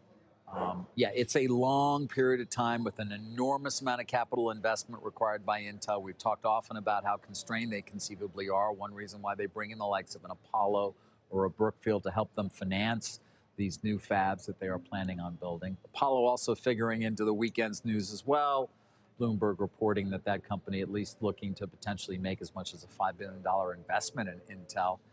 If you go back to my interview with Apollo Global CEO Mark Rowan from last week, they have 4,000 people who do nothing but try to originate credit for the most part, but deals at Apollo. So you might imagine, if they, especially given the existing relationship, if they can figure out a way to structure something they think Apollo needs that would benefit them, that's sort of a hybrid security between debt and equity, they may pursue it. Doesn't mean it's going to happen. They also, it was pointed out in the article, have a almost $1 billion investment in Western Digital, so some experience in the chips sector specifically. I do wonder if that makes it less likely that Intel would have to pursue a deal with a Qualcomm if they get this sort of equity investment. It's not clear to me at all that Intel was the one that obviously, first of all, they were not the one that reached out.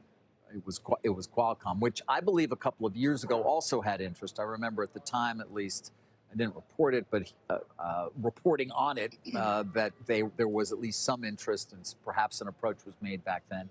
And then there's Broadcom also. Again, if Intel were to decide, you know what, we got to sell ourselves or we got to figure something out, there might be other potential suitors. Although, again, all of them come with a significant amount of difficulty in terms of getting. Sounds like a lengthy regulatory review process. You're not kidding. Let's turn back to the broader markets. There we go. So that's some breaking news there on Intel. It could take a long time. The stock I see is going back up again now. Let's look at the broader markets. As you can see, I'm about to break another all-time high again. It's becoming a habit, this. Always making money, never losing money. Fantastic. Very, very good indeed. So there you go. I've just done 2 extra videos on the story between Qualcomm, Apollo, done a full analysis with some breakdown of the financials of the company as well. Some 2 stories for you. So I'm going to put the links up there. Down below in the description, I'll put the links for the videos and in the pin to the comments as well. Over here, I've got 2. I've got when we first broke the news about the Intel deal and an NVIDIA relationship as well, over here. And down here, I've got the Apollo update that I just recorded this morning. So 2 Intel videos going down here. Go and check them out. There's a lot of volatility here in the market around this stock. It might present some opportunity. Qualcomm's going back up again after the rumor perhaps is going to fade away. I don't know. There's money to be made here, though. Pay your money to take your choice. Until next time, as always, take care of yourselves and each other. Let's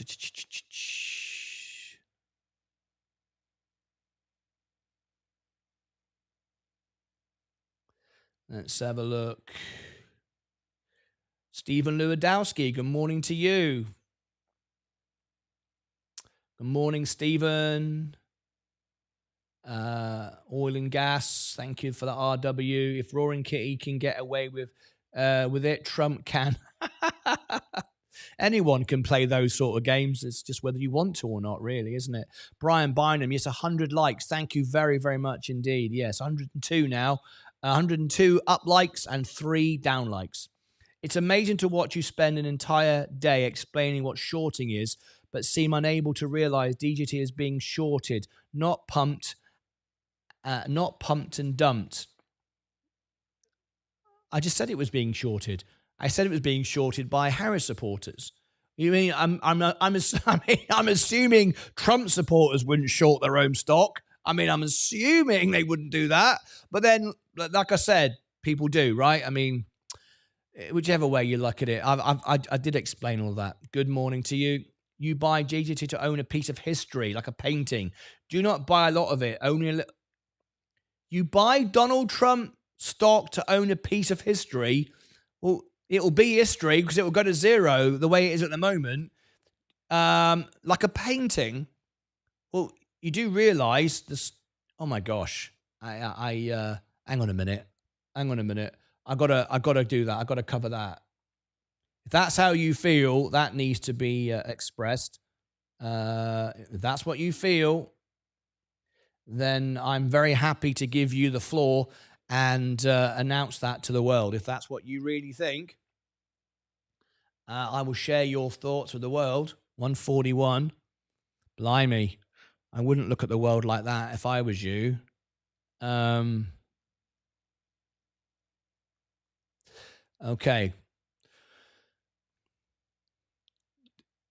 DJT stock, Trump Media and Technology Group. I've just received a comment from a viewer, not a member.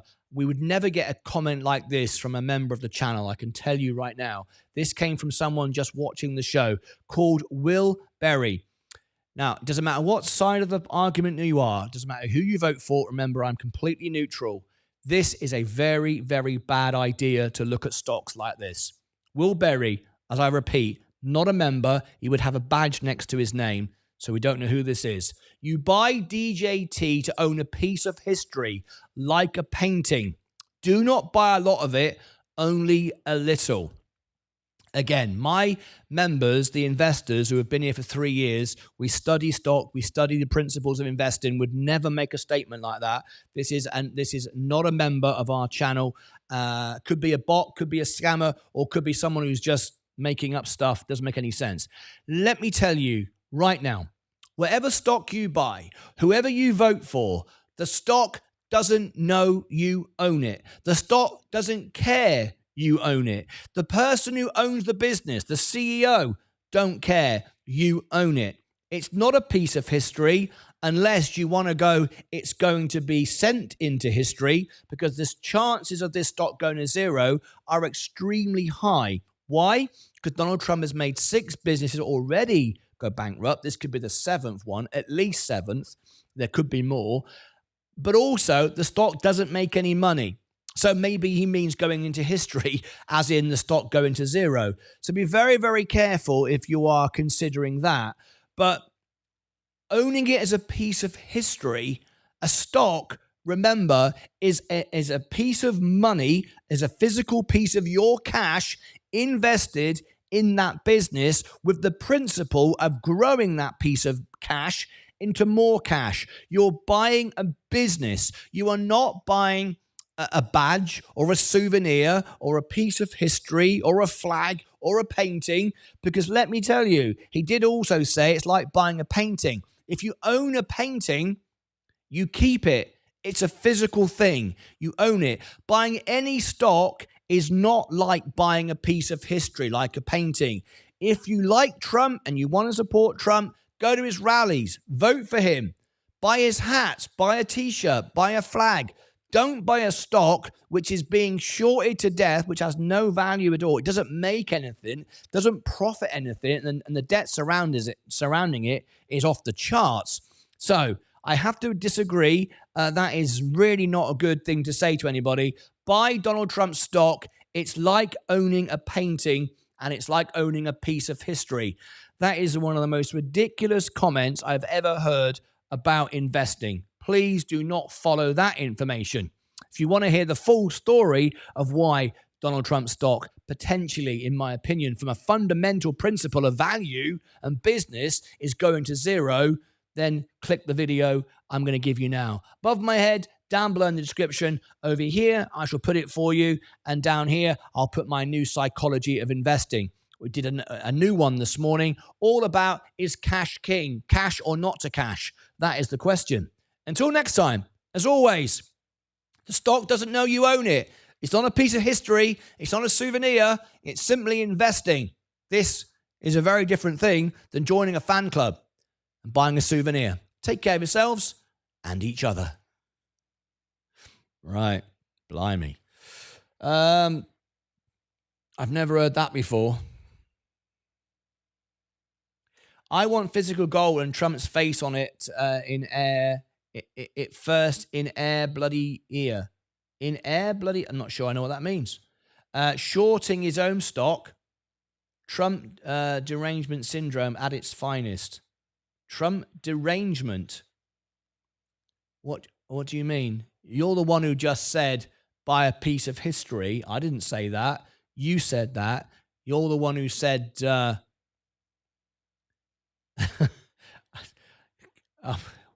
I don't know what to say. Speechless. BlackRock is Harris stock. Is that right? BlackRock is a Harris stock. Okay. So if that's true, send me some evidence of that, please. And I'd like to, again, another non-member. It's always the same. It's always the non-members who give you information that's based upon nothing at all. Please, if you want to provide information for the show and you want me to cover it and research it and dive into it, provide me the evidence and I'll report it for you. But non-members always come out with ridiculous statements, right?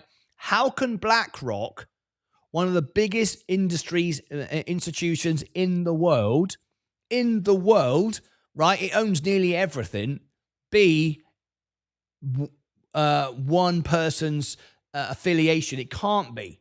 Okay, small stocks like Trump Media can, because they can be owned, and all about one side of the argument. BlackRock can't be. BlackRock would have, it's so large and so ingrained into our system that it would have pro-Trump and pro-Democrat people in the same thing. It can't possibly be a popularity contest. BlackRock is a business, an institution. I mean, it can't possibly. Think about Google, Microsoft, any main business. There'll be people who work for Apple, who work at Apple, who run Apple, who are Democrat, and there'll be people who are Trump. It's not going to be one or the other, is it? It's just going to be a business. Whereas Trump Media is Trump Media, right? So Harris isn't a popularity. BlackRock isn't a popularity business. It's been around forever, before Harris came along. Trump Media is Trump Media. That's the most silliest comment I've ever heard, and as expected from non-members. They're wanting to make one of the few Indian women in America that doesn't even hold a doctorate, the US president. Matt Dillon, you're all entitled to your opinion. Please keep it, neutral. Please just be factual. Let's don't be silly. Please be factual. CCJ up 5.6%, still down 10% for me. Daily Charlotte May weddings visits. Yes, let's do it right now. We're going to come to the end of the show in a moment. Breaking all-time highs again. Look at this. All-time highs again. Just solid investing. We are now at another all-time high. I think this is where we were before. Look at that. 116,000. Started with $5,000. Never shorted a stock. Never done options. Never bought a popularity contest. And we are breaking all-time highs again. just by simply 16702. Oh my God. Oh, I can't. Oh, look at it rally now. Look at it rally now. $600 a day. Fantastic. Charlotte May weddings. Yes. Now, just before we carry on, I've got some great news to share with you. Oh, hang on a minute. I might have just missed that. Some good Apple news just coming out now. Look at this. And their inventory management has become effective, and that's the reason why people are able to get them. Yeah, they've added about 10 to 12 million more units this year than a year ago. So they were prepared for that. Now, I think in terms of pre-ordering, because there was some noise about it last week in terms of, you look at pre-orders and that was down. So I actually disagree because you had essentially 10 to 12 million more units that were available. You actually look at lead times, everything we're seeing in Asia, I think it's tracking to what will ultimately be 240 million more units or more, which would be a historical record for Apple in a year in terms of iPhone. Okay, I just want to give one and one only to someone today trying to spread false information. Non-members do this, trolls do it, scammers, ignorant people with no knowledge or understanding. Adriana is trying to create an argument. This dude, first of all, I'm not a dude, thank you very much, is a Democrat. I am completely and utterly, listen to my words, completely and utterly neutral. I have no political affiliation here in the United States. This dude is a Democrat and hates Trump. I don't hate anyone. I do not hate Donald Trump. I'm simply telling you, financially, the stock doesn't make sense from a financial standpoint. But he talks like he's 50-50, but takes jabs at Trump every day. We're talking about the stock. We're not talking. Can anyone tell me, have we yet today or at any point on this show ever done a video about Donald Trump? Oh, crickets. No, we haven't. And we're not going to. And we never will. And we won't be doing a video on Harris or Democrats or Republicans either. This is a news investment channel. So if you're trying to provoke an argument, you're trying to show the world how stupid you are, you're doing a very good job at it because you're doing it right now. You're using stupid language like dude. I can't stand when people do that. And also, I don't hate anyone. I don't like you very much, but I talk to you every day and I engage with you. But you're always spreading false information, ill-informed information, and I don't take jabs at Trump. We've never talked about Donald Trump or Kamala Harris. We talk about the businesses, the stocks. It's an investment news channel. So your statement and your comment is absolutely absurd and ridiculous. Please come back to me with an educated response, not just nonsense and noise. Load of rubbish. Not fond of DJT. That'd be worthless painting to me. Yeah, it's a stock. It's not a painting. All right, you can't delist a painting. This is true. Let it go, Adriana. Hi, Brian, says Mike. I bought it for 54, sold it at 52. It's history, all right. DJT is a trash painting. I'd buy plug before DJT all day. Adriana, Martyn is a green card holder and cannot vote. Correct. I cannot vote. 100%. This show is completely impartial. Even people with ill-informed lack of knowledge, like this chap here, gets a voice. Let me tell you, Adriana, if you went to, I presume you are a Trump supporter, if you went to a Harris event, you would not get a voice. In fact, if you went to a Trump event, you would not get a voice. However, here on a neutral channel, completely here for everyone, you get a voice. You've been on my show many times. Your opinions are shared to the world many times. I respond to you many times. You get your point of view and your voice across, and you get me to discuss it with you. So here you get more openness, honesty than anywhere else. So just remember that. And if you want to be stupid and offensive, you'll just get banned from the channel, and then you'll have no voice, and you can go back to being invisible again. But you can still be a Democrat even if he has a green card. Of course you can't. How the hell can I be a Democrat or a Republican without being able to vote? What a ridiculous statement that is. That's a ridiculous statement. And I think it's quite clear that I'm giving everybody a voice here, including you. Blue Horse Show loves Jiva. I'm not sure what that means. I never said he votes. No, you didn't say I vote. Correct. High RW holding Matador as long as it takes to profit. Eric Wood, Trump is a scam artist and waste of money. DJT stock is just a waste, is a latest way to get ripped off. See, again, I read everyone's comments. If you've got a comment and an opinion and a view and you want it shared and you have an argument based upon facts and education, I will share it. I will share everyone's view. If someone just told me earlier, Eric Wood is saying the stock is rubbish. He wouldn't buy it.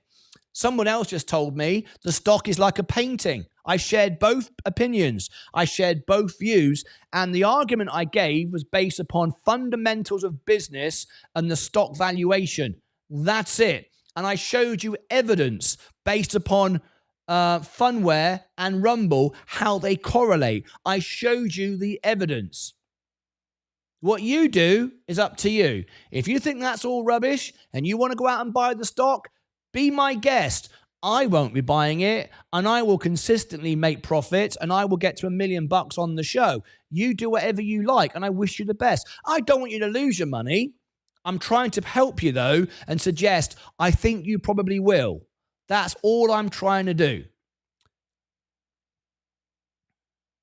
It'll be a piece of history at zero.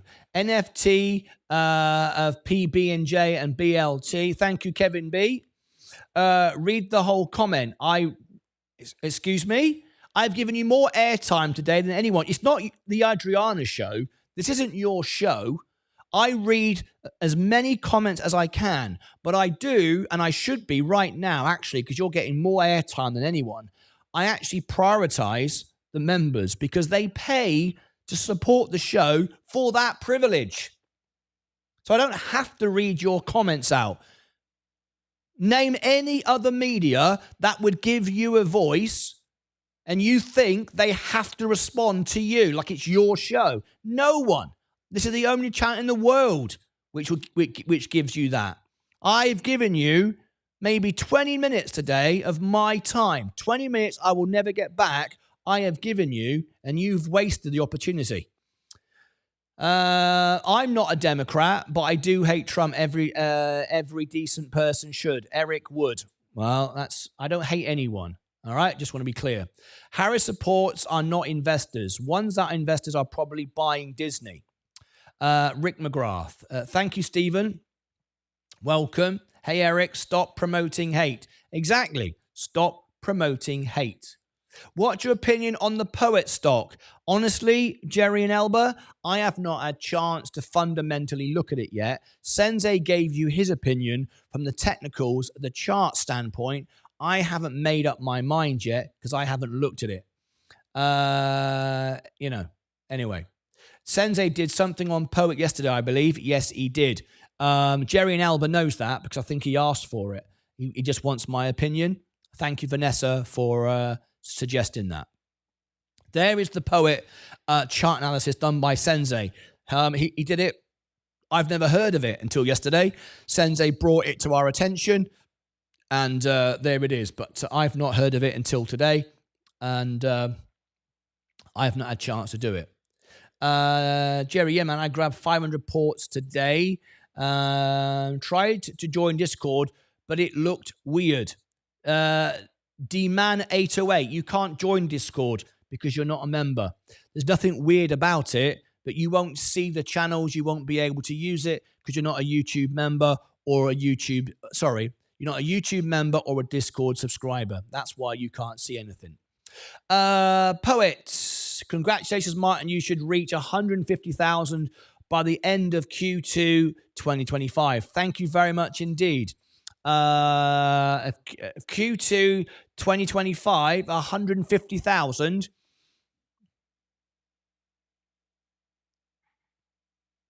Yes, I will definitely get there.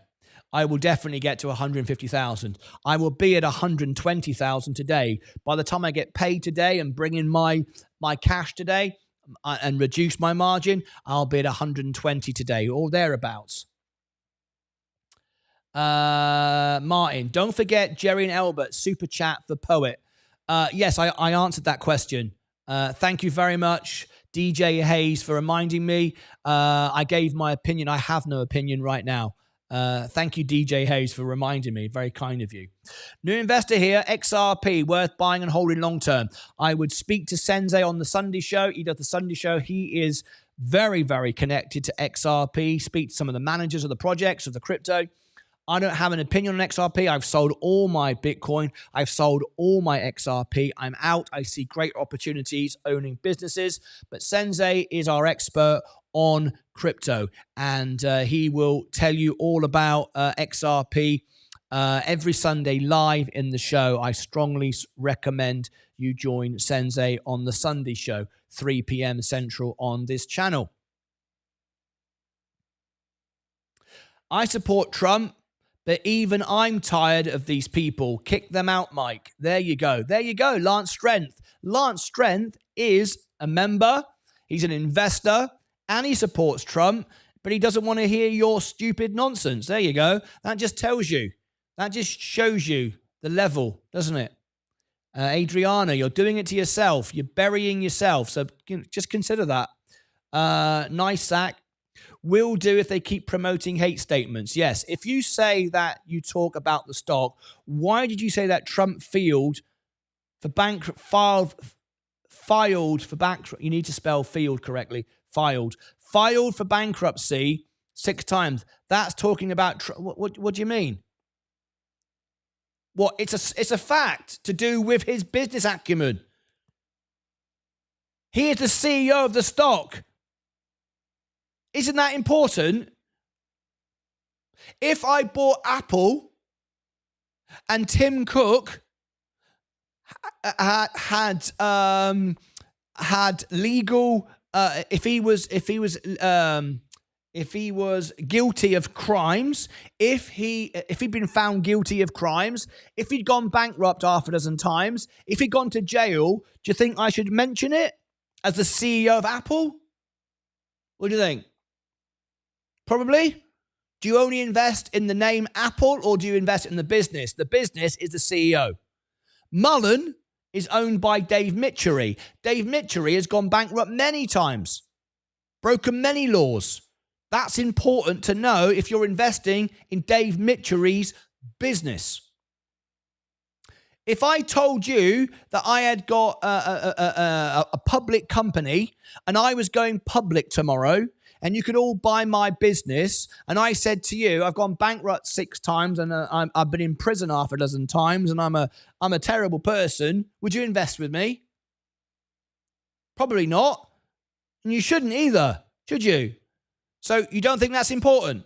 You don't think it's important for me to highlight the fact that the person behind this business has gone bankrupt 6 times? You don't care? Doesn't matter? You buy it anyway?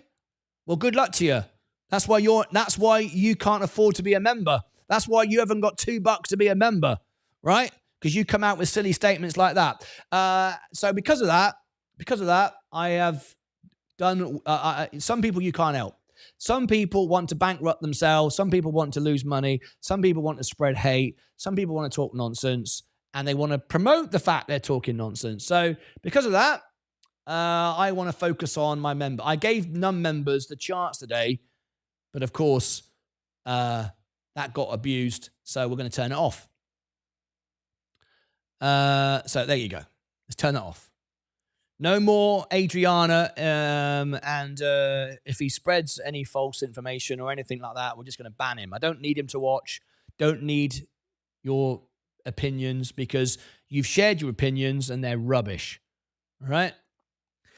How about that 24% Constellation Energy Pump Fire market? Oh my God, yeah, that's a huge move for a 230 stock. Oh, hang on. Take a bit back. My apologies for calling you dude. Apology accepted. Apology accepted. We're always here to bring back. We're always here to welcome, provide support. Always, no grudges. I forget what happened yesterday. Very important. I trust everyone. I like everyone. I get on with everyone. Okay? Apology accepted. No problem. Let's move on. Hey, Martin, I thought your off time was going to last longer. It's great to see you again, man. Have a good week. Start you and all round. Edgar, I haven't started my break yet. My break starts in October. I'm taking the month of October off. I'm still here. I haven't gone anywhere. I had one day off or half a day off because I was ill, but I still managed to go live. I went live from my bed and the garden, if you remember.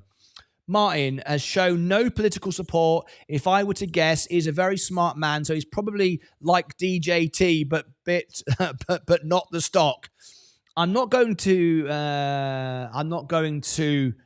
address. It's not relevant to the show of who I would support and what political views I would have if I could vote. It's not important. What's important is impartial, factual information for investors. But I don't hate anybody, all right? But I will tell you the stock is rubbish. The stock is rubbish. Not the stock, that's right. Zach is 52, your age. I'm 55. I'm a Trump supporter, but I do understand what Martin is saying. Trump stock has no use and numbers make no sense. Another one. There you go. A non-member who is a Trump supporter making sense. We are an investment channel. We're here to help people make money. There's a reason why I keep hitting all-time highs. There's a reason why I don't lose money ever, right? Okay, that's what we're here for. Trump supporter, he is saying the Trump stock does not make sense. Thank you very much. Don't pay idiots attention, Martin. It's our time also. Yes, that's the most important thing. Matt Dillon, you're right. But we've done many polls and questions and research, and people like this channel because it's real and we give everyone a voice. However, I understand not everyone is here for ranting and raving on some stupid person. I agree with you, Matt Dillon. I agree with you. It is your time. That's the priority. Not my time, your time. I get it. You are the viewers. You are the audience. I get it. That's why I give it a bit and then I limit it and now it's turned off. I respect that. Maybe I went too much. I hope not. DJ stock goes under. The stock will not be DJ anymore. It will be under or something like that. Wow, I didn't know. Jerry and Elba, I'm not sure what that was for. Hello. We've got some hate speech coming in from Liam. Mike will take care of that one. Sorry, my family goes up after the best. Average 52. Thanks, Zach. At this point, I never want to hear crypto again. Sorry, I was working and commenting fast. I'm not looking over them. I hope DJT goes to the moon, but not investing on it, only because I am a Trump supporter. I wish everyone success. I hope the stock does go to the moon and goes up to $1 million and everyone makes money. Of course, not everybody will make money because people will buy it on the way up to $1 million and then it will sell at $1 million and the people who bought it for $1 million will lose, right? So the fact of the matter is, if any stock goes up and up and up and up, someone always loses. Always. Martin, do you still enjoy purchasing individual stocks? Yes, I do. I love buying individual stocks, but I only own the S&P to be impartial on the show, so you know that the information is accurate. I've never seen so much hate amongst two political opponent supporters ever since I've been old enough to vote, almost 30 years. I just don't get it. I believe in who you believe in and move on. I agree, David. I think it's very sad. I don't think the United States is united at the moment.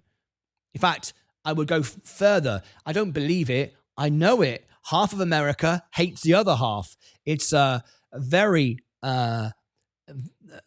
destructive society right now. It's a great shame. America's a wonderful place. But the United States, I don't see anything united about anything. I've never seen so much hate and nonsense and lies and manipulation as we have right now. I'll be glad when all of this is over. Either Donald Trump wins and 4 years from now, that'll be the end of it because you can't run again, or he loses. Whichever way round, I want to get the next 4 years out the way because then we can go back to normal politics, right? It doesn't matter. If Trump wins, that's fine. Get it done. And now he can't be president anymore. That's done. There's no more hate. There's no more. That's done.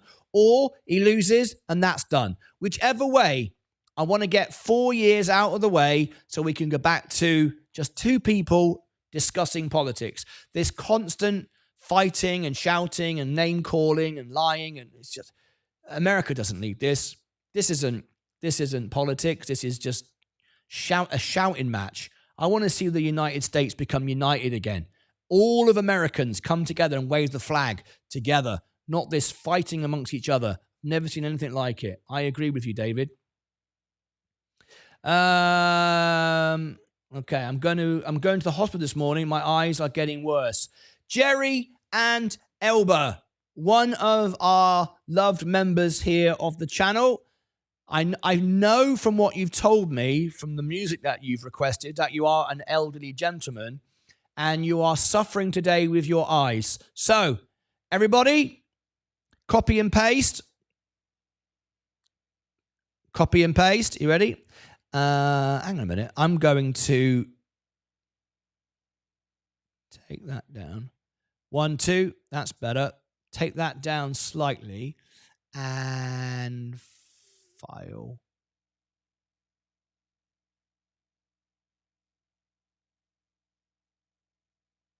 Save. Okay, there we go. Copy and paste. Get well, Jerry.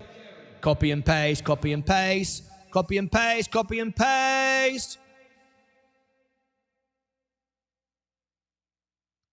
That's still too loud.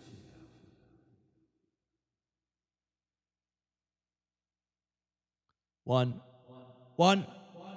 Hang on. I'm trying to fix this. One.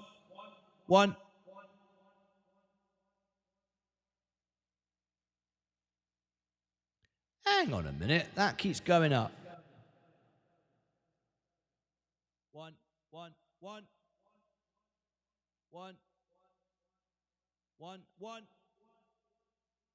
Hang on a minute. One. Hang on a minute, folks. I'm just trying to fix this problem here. One. Ignore me. I'm talking rubbish here. One. That's the output. One. Sorry about this. I'll get there in the end. One. Input. I thought that was the input. It's not. It's not the bloody input. Okay. I'll fix this later then. Sorry about that. Copy and paste, copy and paste, copy and paste. Flipping heck. All right. I can see what I'm doing wrong.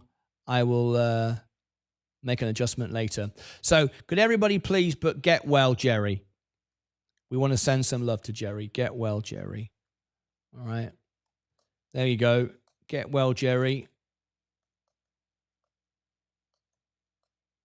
Okay. Let me go general public again now and welcome back in Adriana. See if he can be more pleasant now.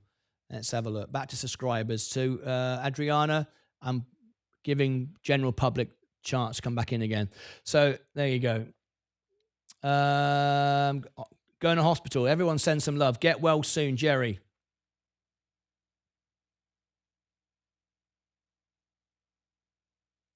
I'm just getting more efficient financially.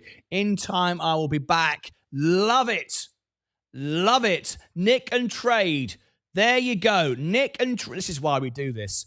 I'll be back as a member soon. That's not why we do it, right? Love your channel. I'm just getting more efficient financially. Efficient. There you go. That's what this is all about. He's getting efficient financially. Yes, do that. Then you can invest. Then you don't worry about cash anymore. Perfect. Perfect. Thank you, Stephen. Big business uses bankruptcy every day to its advantage. It's not personal bankruptcy. It's companies doing maths. Correct. I know. I've experienced it once. Only once, though.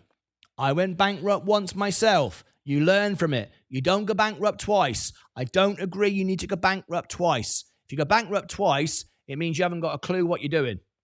Not being funny, it means you haven't got a clue what you're doing. Anyone can make a mistake once, not twice. It's like people who get divorced and they get married like 5 times. You start thinking to yourself, hang on a minute, maybe it's me. I mean, I'm just saying, all right? We all can make mistakes, but you've got to learn from them. You can't keep making the mistake over and over and over and over again. That seems a bit daft.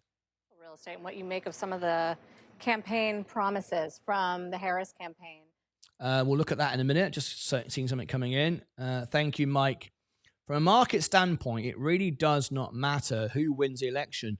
No, I agree. It doesn't matter who wins the election now. I agree. It doesn't.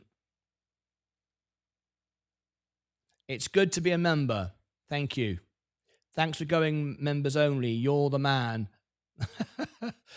Yeah, and I'll go back there again if it gets crazy again. Historically, market does best with Republican Congress. Thank you for your apology.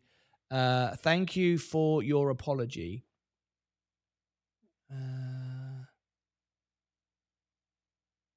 Jerry, who are you talking to? I'm not sure what I mean. Martin, far too proper. Sir dude, you will make a great US citizen, Martin. Thank you very much. I will be most proud and most honored. Thank you very much. Very, very nice. Anybody? Consolation? Hi, everyone wants politics to be boring again. I loved watching the Dallas doo-wop, and Jerry is a great lead singer. It was fun, wasn't it? Donald needs to dump DGT and only use X. It's ridiculous. I agree. Truth Social doesn't do anything. I'm on Truth Social, and it was just a complete waste of time. Anyway, this isn't unique to America. The UK, Christopher, you are absolutely right. It's not limited to the United States. However, Christopher, aren't you from England? You are, aren't you? I'm from England too. In England, we have Labour, which would be Democrat, and we have Republican, which would be Conservative. Correct, Christopher?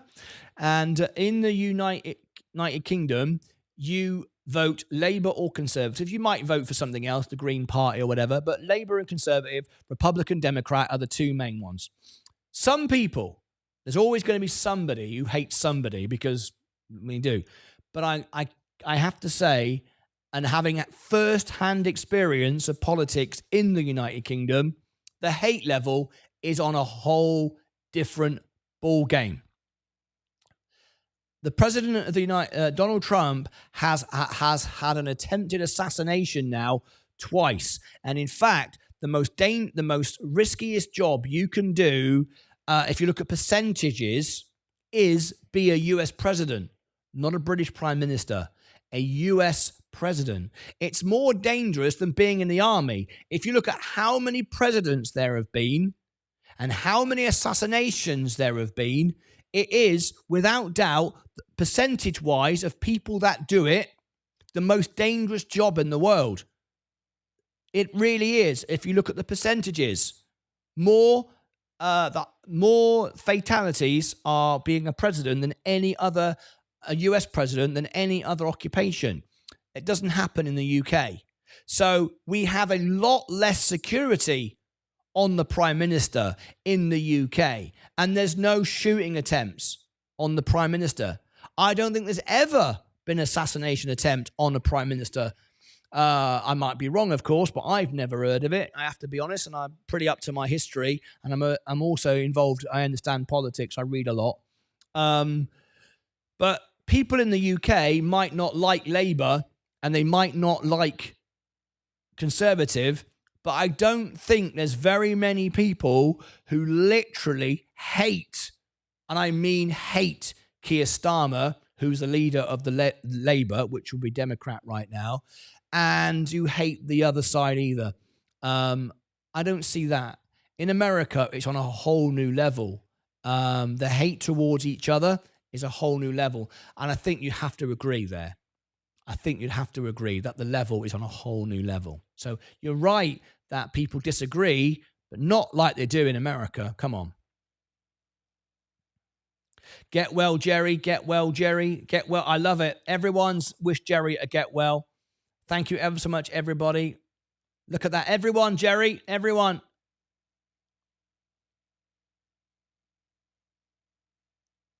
There you go, Jerry. Everyone sent you love this morning. Everybody. I did it the most. I'm just saying. I did it the most. But, you know, I'm the best. But other than me, everybody else did it. Right. Martin, my 120 watt tube amp finally is breaking on me. Changes channels on its own and reverb stopped working. Oh, I've got a valve amp over here. You want to see? You want to see it right now? Look.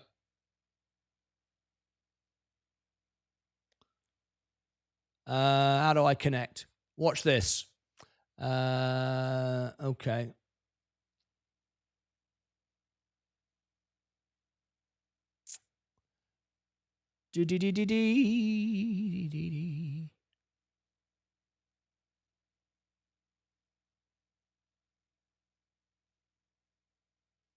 Watch. I'm going to make this even better soon. Oh, hang on. How do I connect it again? How do I connect?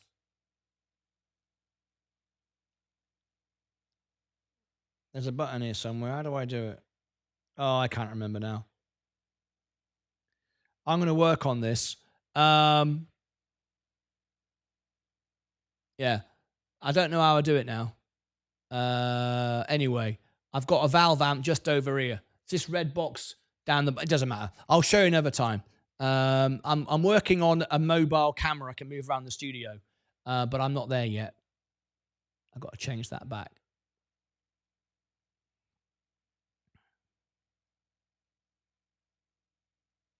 There you go. Let me change that back. If he wins, he can run again. No, he can't.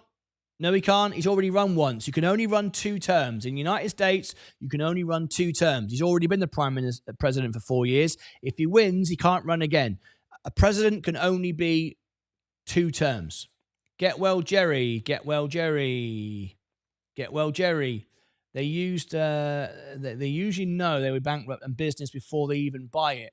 Both candidates aren't talking about the national debt, and that is terrifying. I agree.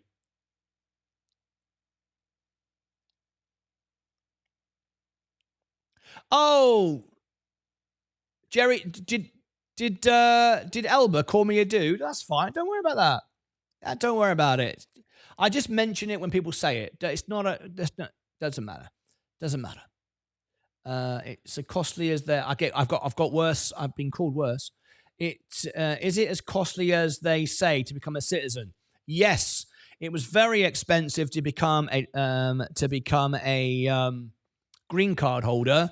It took several years, loads of money spent on attorneys, legal fees, you name it. Yes, very, very expensive, and it will be expensive to become a US citizen. But I'll do it, Absolutely. It's my next thing.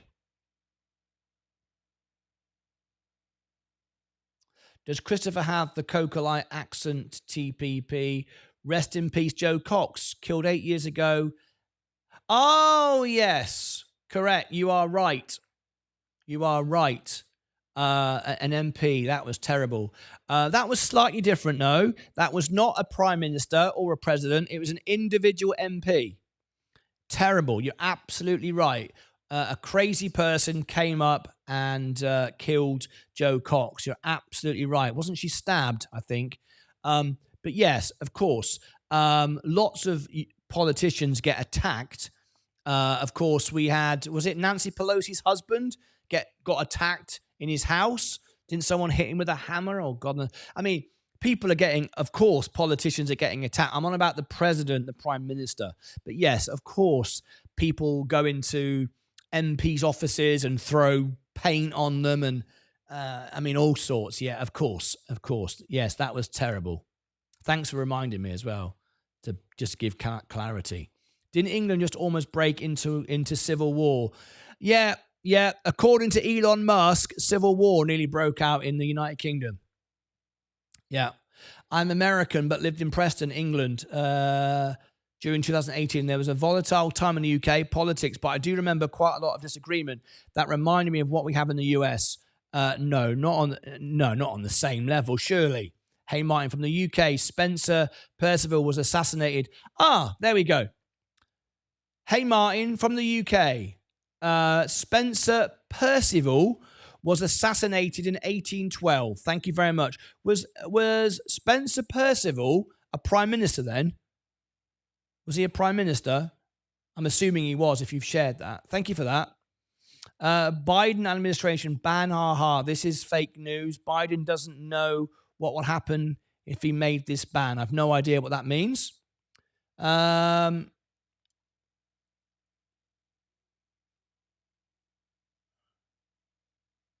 Margaret Thatcher, Brighton. Yeah, you're right. That was an assassination attempt. You're right. That was the IRA, Irish Republican Army. Yes, that wasn't an individual, but that was a the Irish Republican Army. Yes, that was terrorism. That wasn't assassination attempt. It was terrorism, political terrorism. Okay, you could say it's the same thing. It is. I guess it is the same thing, you know. But that is slightly different. But yeah, I appreciate that. You're absolutely right.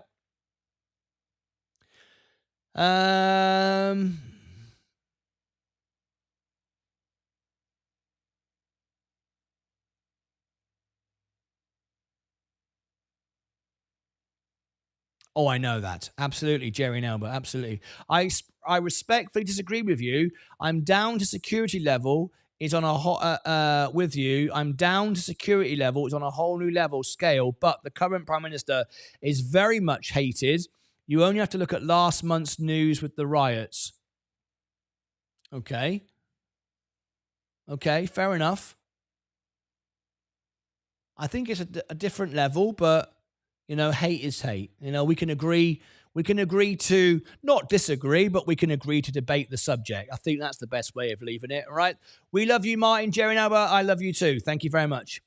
I agree not talking to it at all. It isn't popular conversation. America, many, not all, want to know how they are going to benefit from not what they need to pay out, says Charles. It's only going to get worse, hence I need to move into the woods. He was assassinated in the lobby of the House of Commons, 11th of May, 1812. There you go. Thank you very much, Simon Meadows, for bringing that to my attention. Next, hang on. Post-rate cut. Boat, are we still going to be susceptible to little growth scares along the way, even though we have the Fed with a net underneath the market right now? So I would argue that's probably where we are. We get some conferences. Meta has its big event this week, as well as some software stuff. But to me, it's about, you know, monitoring the soft landing progress. Some of the notes over the weekend, I'm thinking of Tony Pasquariello at Goldman, argues that you look at PCE and services and the overall numbers and the retail sales data, he thinks the consumer is going to, in his words, defy the bears. Yes. And he thinks the XLY might be even a bargain by that. Essentially continue doing so, yeah. I mean, look, I think a lot of the nervousness in August and September around jobs and the consumer were all about the kind of, well, if this continues at this trajectory, then we're going to have a reason to worry. Or it was about, some credit indicators of basically delinquencies going up. And so parts of the consumer base that seems a little bit strapped. In general, 4% wage growth annualized. You have 4% unemployment. Typically, the consumer economy doesn't get into a tremendous amount of trouble there. So I don't know if that means XLY is the place, but it is interesting that going into the Fed meeting, we had defensive leadership. And so there's a room for that to transition around. And we'll see what that means for the NASDAQ 100, which is still 3-4% below its high. A few other points I think worth mentioning when it comes to what the next catalyst could be or what we're watching. First of all, creeping higher yields on the back of a Fed rate cut, which is interesting as the market sort of reassesses what comes next, and the economic data comes in okay. Today's services number, strong. Exactly. May limit what the Fed can do on the easing front, even though manufacturing was weak. And then the election.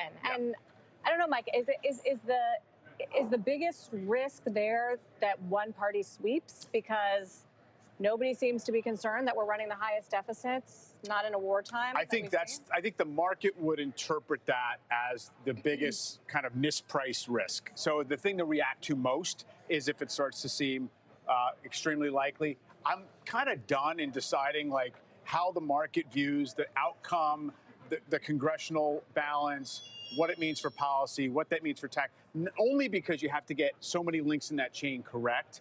And if you remember, even back to 2020, the real move in the market came with the special election in Georgia. And I don't think anybody in October of 2020 was like, well, that's why it's about the congressional. Exactly, because that's when the market craved more stimulus. It thought it did.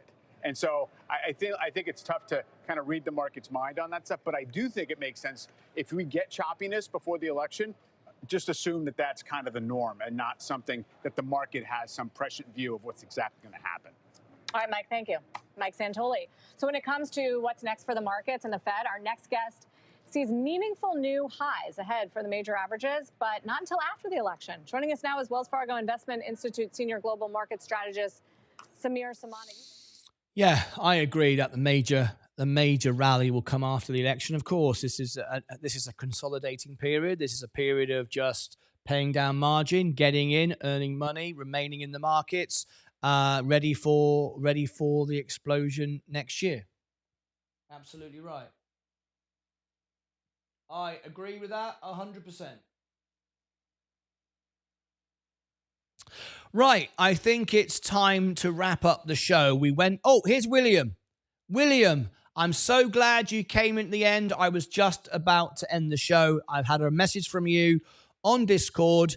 I don't know who you are, of course, until I confirm it's you here in the chat. So, William, would you please give me your username on Discord in the chat right now, and I will upgrade you now. I will accept you as a friend on Discord and all the rest of it. You've sent me an invitation, but I don't know it's you. I'm sure it's you, but I don't know it's you. So if you send me a friend, if you give me your username on Discord right now, I will do it for you. So if you do that now, that'd be great.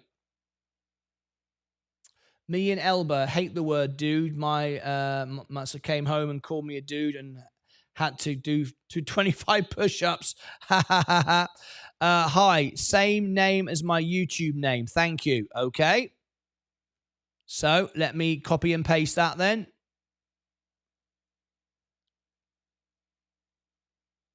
Let me have a look. Hang on a minute.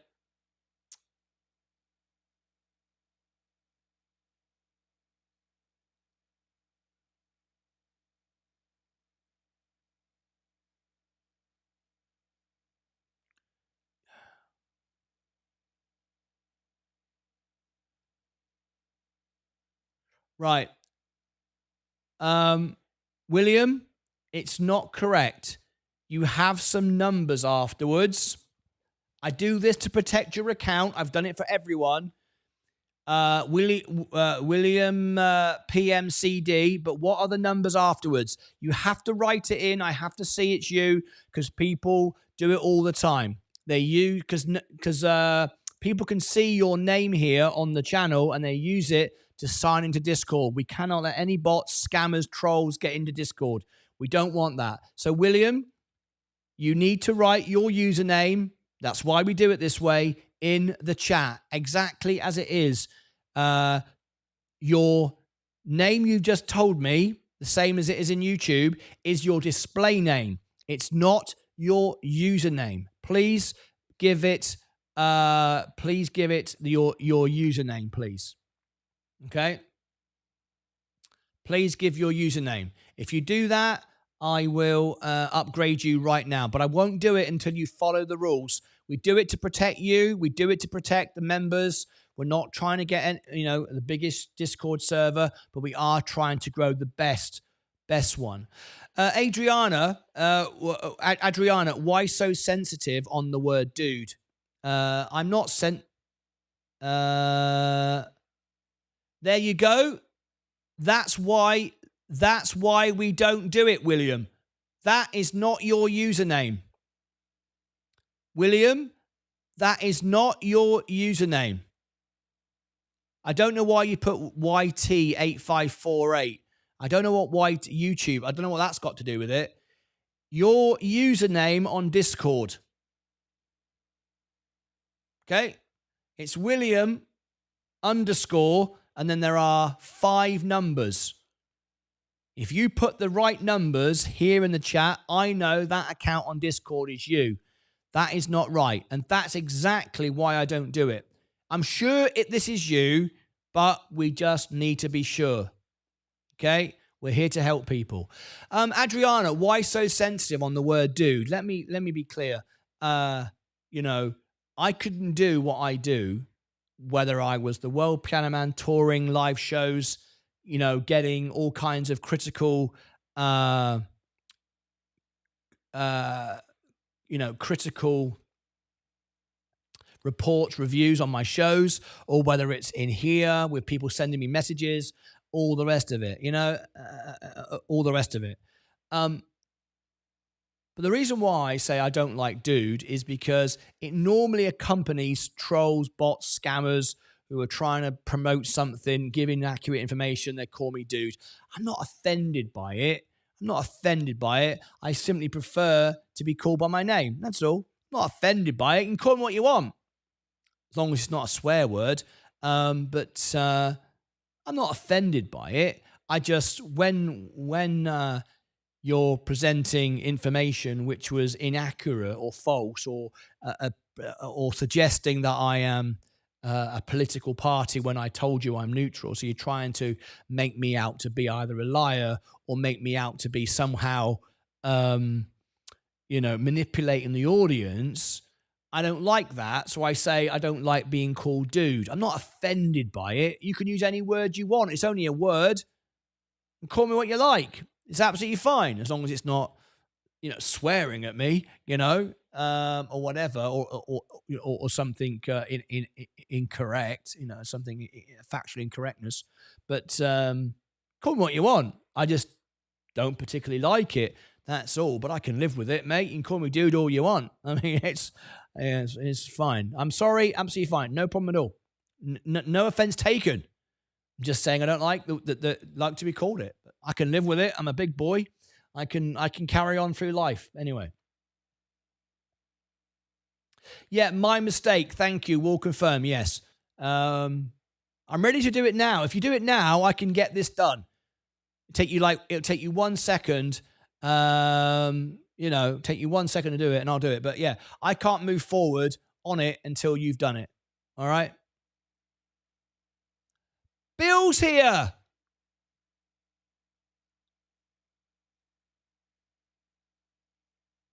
Bill's here. That's good to see.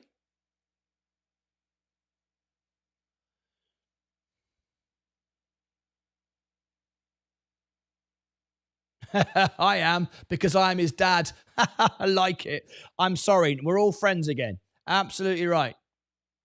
Just don't call me late for dinner, Martin. That's right. That's right. That's right. Lawrence T.O. Till the end of the pops in the super chat. Smooth. Lawrence T.O. lies low.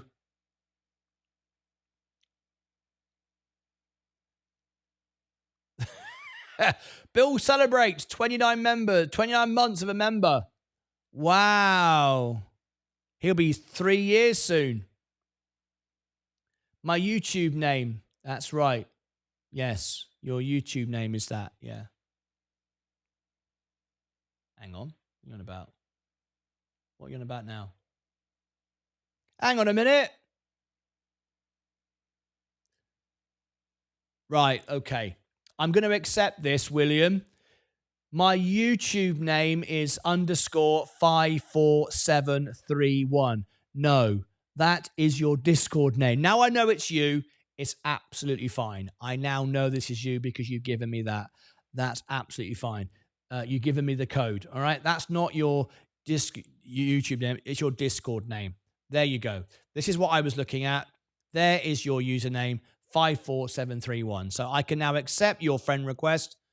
There, I can now add you to the server. There you go. So now I can do that. All done. There you go. William, all done. I can now go into here, members, search for you. Whoops, a daisy. There we go. Search for you. You should be in here somewhere. There you go. You were already a member. You were already upgraded. We'd already assumed it. But I wanted to confirm your username there. We're friends now. Let me just move that out of the way. Roles. Yes, you have a YouTube membership. Nickname is spot on. We're now friends. There you go. It's all done. We are all done.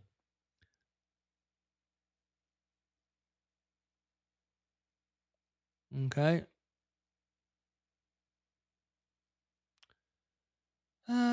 Right. Got to refresh that. Have we got anybody new just come in? No. Okay, we're all good. You're all done now, William.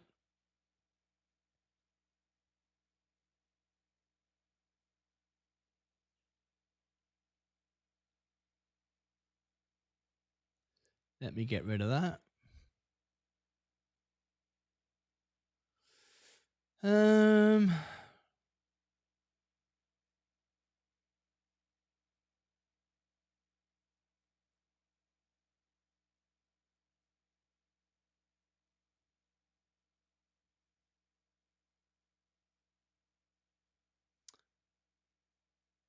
Larry.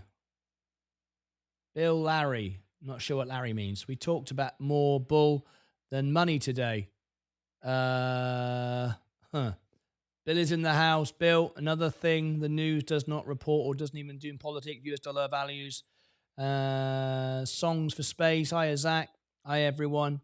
William, cheers. You're welcome. Adrian, you're part of the family because a member. If you're not, we are a great family. When do you think NVIDIA will finally break 116 and starts to climb up for the 920? On the earnings. On the earnings. Simple as that. On the earnings. Absolutely. The earnings. One answer, the earnings. What's next for the tech trade? Still pretty bullish on these tech stocks. Are you, if you had to choose, do you prefer hardware or software? So what I'm interested in is the continuation of the AI infrastructure build-out trade. So it is focused on hardware names. Obviously, NVIDIA and Broadcom in semis. Honorable mention goes to AMD. You talked about Dell in the lead-in. It is my favorite pick in AI-centric servers. Now, what I am not bullish on are the software names that are purportedly going to be the big AI beneficiaries. I'm still not convinced that a lot of those names that were software stars of a previous era might be disintermediated by AI, not being benefited from it. I know some of the news swirling around Intel today has not whetted your appetite for that name. No, this is very sad. I started my career with a research report on Intel in 1992, and it's really sad where this company has fallen to. I think that if Qualcomm were to buy Intel, it would be a horrible decision, and I don't think they could even pull it off. I think the story was probably leaked to kind of whet investors' appetite and gauge to see if they'd be interested in that. In the meantime, this company's scrambling to catch up in CPUs when the world has moved on to GPUs. So I think it continues to be the gang that can't shoot straight, and I would avoid it as a takeover target, and I would avoid it as a standalone company too. Just on the Agree. since we're on semiconductors, besides Agree with NVIDIA, that. there are questions about whether the AI story can outweigh some of the other weakness. I'm thinking of Micron, which reports later this week, and whether that's, expectations have been lowered in the memory chip business, but they have an AI story too. So how do you deal with those kind of stock stories? You asked the greatest question. The biggest news for me this week will be Wednesday afternoon when Micron reports. Mm-hmm. We all know that they're seeing weakness. It's a well-worn narrative in their consumer electronics. And when I say that, think of PCs, laptops, and smartphones. But as long as they come through and talk about the increasing demand this fiscal year into next for HBM, high bandwidth memory, even though it's a small part of Micron, it's growing super fast. I think people might be relieved. You might see a little bit of a rebound in that stock price on Thursday morning. So I own the stock. I bought a little bit last week at 89. I'm waiting for the results. But that is, just like Carl was talking about, which stocks are still bargains at this price. Boy, that could be top of the class in technology if they say the right things on Wednesday night. Interesting. Okay, we come to the end. We're going to do day trader of the day. Just before we go, we'd like to do two little things that we like to help people out every day. As you know, I don't take corporate sponsorship from anyone. I don't take FTX deal from Sam Bankman-Fried. I get contacted all the time by crypto scams. Would I take money to promote them? I never will, never have, never will. I only promote my members who are watching the show, part of the family. So we have two. So I'm asking now everyone to please help me out, support fellow members, because one day you will want support just like this. So if you could do that for me now, this would be great. First of all, we have Charlotte May Weddings. You don't have to buy anything. You don't have to download anything. You don't have to do anything other than click on their website. There it is in the chat. If we get members all around the world, viewers all around the world, clicking on Charlotte May Weddings, it helps them rank up. So when somebody searches for a wedding, this is the one they're going to get suggested because it's getting clicked on all around the world. It's ranking up as the #1 wedding website in the world. Just by simply clicking on their website right now, every day you come in, they pay $99 to sponsor my channel. That helps fund this channel. Remember, my membership is my biggest income. It's how I survive. Don't make money from all these videos. All these live streams. Make a couple of bucks on a live stream when I've been going all live all day. The exception is when we had like 38,000 watch for NVIDIA. But these, they make me a couple of bucks, literally. This is how I live. And in return, I do this for my members. So please do that one. There you go. And the other one is Rick McGrath. Rick McGrath has dedicated his YouTube channel, and he only had 4 subscribers a few days, 2 weeks ago. He's now got 59. And what he does, he's given his YouTube channel to this guy here who does fundraising for charity work. So this is the way Rick wanted to do it. I've often said to Rick, he needs actually to have the charity website would probably be better, but this is how we're doing it. This is what Rick has asked for, and he pays $99. So how we're going to help Rick help his friend is like this. It's very kind of Rick to do this. He's paying $99 to help his friend raise money, which is wonderful, really. And we've had people reach out and already donate. So this has been very, very good. Really, really helpful. So let me give you Rick McGrath's YouTube channel. If everyone could subscribe to him, again, you don't have to buy anything, download anything, spend any money whatsoever. You simply click subscribe. Now, he was on 4 subscribers a few weeks ago. He's now on 59. Let's see if we can get him over 59 right now. You ready? In 5, 4, 3, 2, 1. 59. 59. Go on, let's get one more. Let's get one more. I know all of my members have subscribed already. The ones that are here. How many people do we have watching? We have 99. I bet there's one person. Who has not yet subscribed to our dear friend Rick McGrath. Shall we try it? 5, 4, 3, 2, 1. Go on, 59. There's got to be somebody who hasn't done it. Come on, guys. 5, 4, 3, 2, 1. Yay!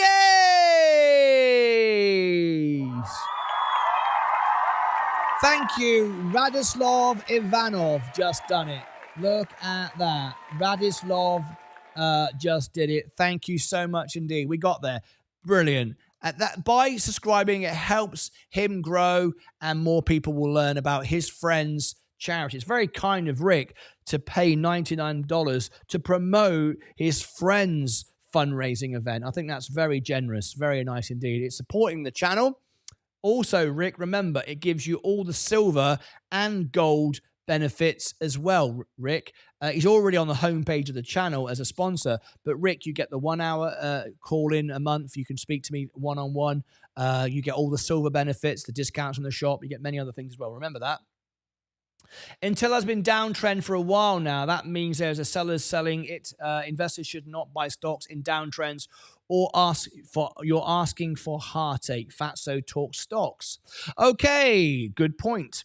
We're going to come to the end of the show. Let me clear the decks. Let's do day trader of the day. Let's see who wins the day trader of the day today. I am up again, 0.47. All-time high again today. Up 0.47%. There you go. Another all-time high.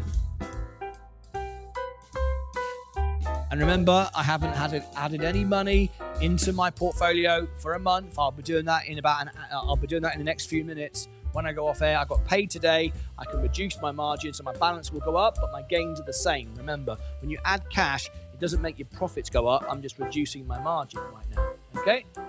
Okay.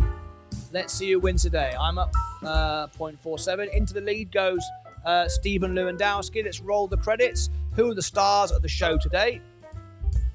These are the stars of our show today. Stars of our show, new subscribers. Gregory C. Johnson Jr. and D-Man808. Thank you very much indeed. We didn't get any super chats today. Actually, we did get super chats today. We did get super chats today. Didn't we? That's weird. We did get super chats today. I don't know why I didn't show it. Let me go and check here. Back to dashboard, recent events. Why isn't it showing? Sometimes you have these issues. We had Charles Cohee.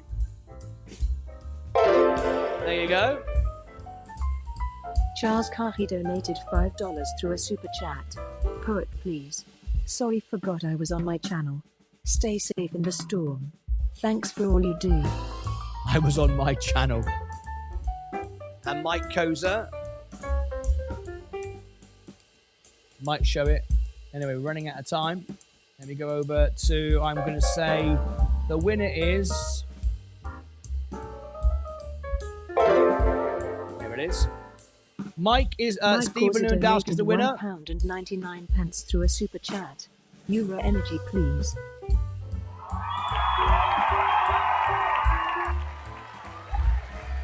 I'm not taking any requests for reviews at the moment. I'm going to be completing them all before I go on my holiday, though. Now then, it's time to end the show. I've got some videos coming out shortly. And if you'd like to be in the world premiere of those videos, now join me on the Extra channel where we're live right now. Let me give you the link. Here it comes. And I will be... Oh, I forgot to say, thank you for your honest trades and give him a thumbs up as well. I can't believe I forgot that. There we go. Congratulations, mate. Singapore sent you one. Sometimes it doesn't link. There's obviously an error today why it didn't link. It is working. It just didn't bring it into the stream. I don't know why. So I apologize for that. It still happens. It's still there. You still saw it on the screen. It just didn't do the overlay. All right. So here is extra where we're going now, which keeps the family together. Let me pin that to the top. You'll automatically be taken there, or there is the link. The reason for joining me there is you can be live with us 12 hours a day, be part of the family. It's protected by, well, anyone can watch and listen for free. It's behind the scenes, as you can see. It's behind the scenes, so you know what's going on behind. But if you want to talk in the chat, we have protected the channel by 99 cents paywall. It's a members channel. You can still listen and watch, but we do that so we don't have the bots and scammers, because it's 12 hours a day conversation. We don't want bots and trolls and scammers coming in saying buy Bitcoin and ruining the experience. It's a place for our friends and investors to talk to each other without the noise and the nonsense. So if you want to talk in the chat, that's how you do it. Become a member over there. Otherwise, you can watch. And the great thing is you can alert me of news so I can come back live. But in a few moments' time, I'm going to put these videos out, and I will alert you when they premiere. They premiere first for the members. You'll be able to see it first. You can engage, be in the chat, be part of the live video and all the rest of it as it premieres. So be part of that when it comes out. So we're going to go there right now. But that's it from me. I will see you back shortly. We've only got 4 days left to go. This is our last week. We haven't taken a break for 2 years. We're taking the whole of October off. Sensei will try and do a bit for you. I'm going to record all of the, I'm going to get done all of the reviews you asked for. They're all going to be done, and then they're going to premiere for you, so you're not going to miss anything at all. I'm just taking the live shows. I'm just not going to be here every day. I just need to take a little break from being live all the time. All right? Okay. That's it from me. Join me now on the extra channel. For some reason, I can't get my my little where is it? My little overlay to play. Where is it? I thought hang on a minute. Did I move that up? Is this going to work? Yeah. That works. Let me see if this one works, and hopefully it will.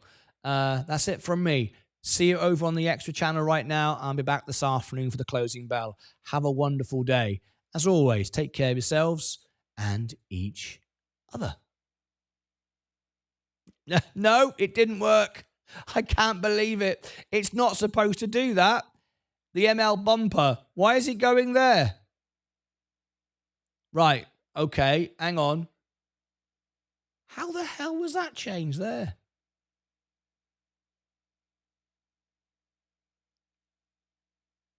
Hang on a minute.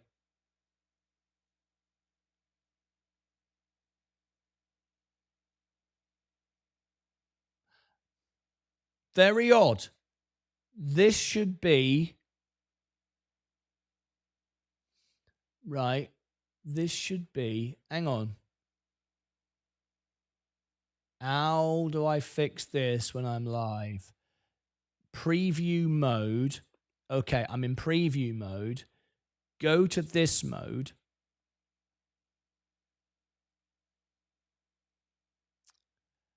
And... No, that's not right. I'm in preview mode, right? So this should be... How do I fix this live? Let me see how I do this live. Start video. Yeah. What video? How do I click? Ah, here we go. So it should be... How on earth did this change?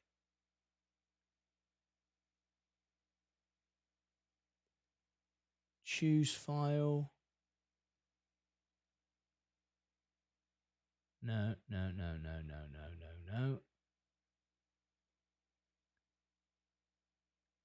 Click on that. Okay. Bumper. Oh my God, there's hundreds. I never realized there were so many.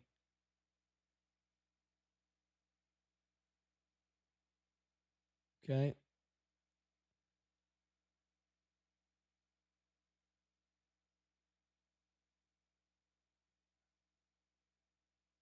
This is weird.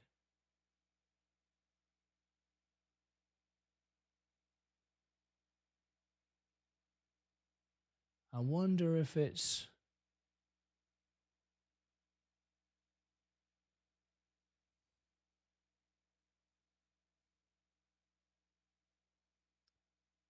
Wow. It's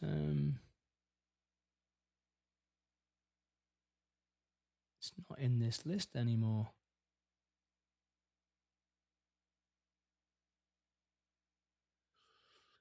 So how do I fix this? If I click choose file, try this. Documents. I'm going to go like this. Ecamm Live. Overlays.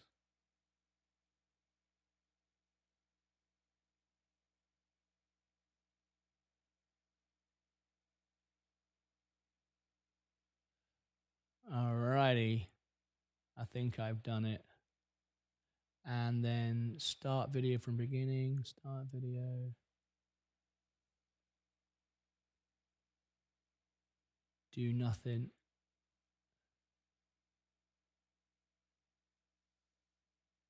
Okay.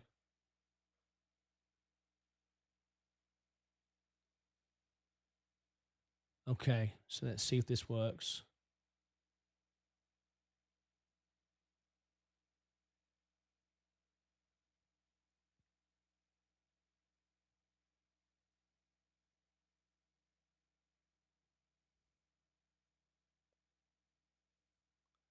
Do nothing. Start video from last position.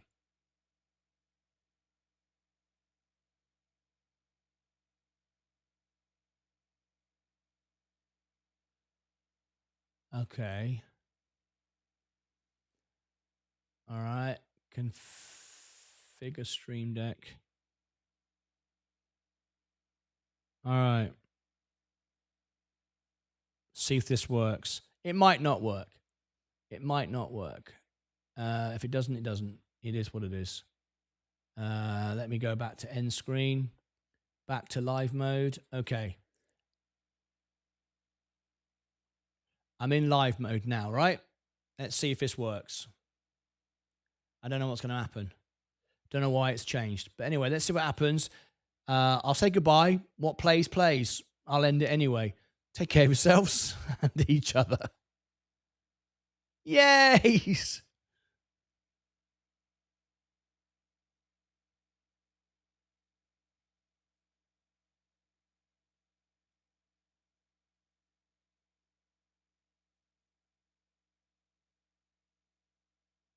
Each other.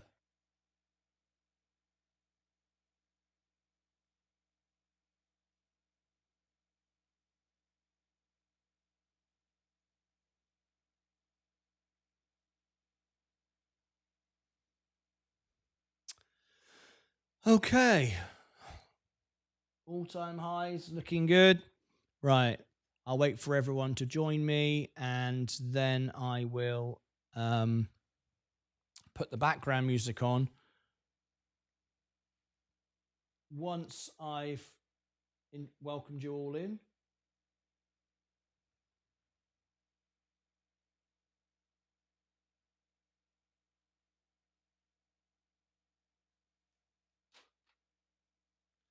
All right, let's bring up the lights just for a moment. Another all-time high again. Bring up the lights. I'm going to get to these videos. There you go. Screensaver. There you go. All right, we should be good. Okay, welcome everybody. Hi there, good afternoon. Boring day. Boring day. Lawrence T.O. What's boring, mate? What's going on? How's it a boring day? We're up today. We're together. We're happy. We're alive. We're not dead. I'm happy. Anyway, I'm going to end this stream here. My review was from yesterday. Good day. My review.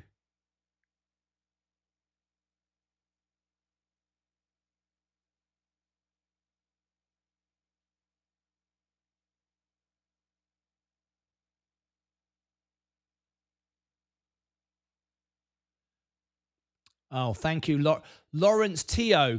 I just saw you gave me a super chat. I don't know why that didn't show on the screen, but thank you very much, Leah. Thank you so much, Lawrence Tio, for that Singapore tip there. Very, very kind of you. My review was from yesterday. Good day, Martin. What review? What did you mean by that? Your review was from yesterday. Oh, do you mean the super chat I just shared on the screen? Is that what you mean? I'm not sure now. Anyway, I'm going to love you and leave you. I'll see you all back in a bit. So put some music on and I'll be back with the review shortly. Bye-bye for now.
Kevin has become a member. This is a test YouTube membership. Kevin donated $40 through a super chat. This is a test super chat message.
1, 2.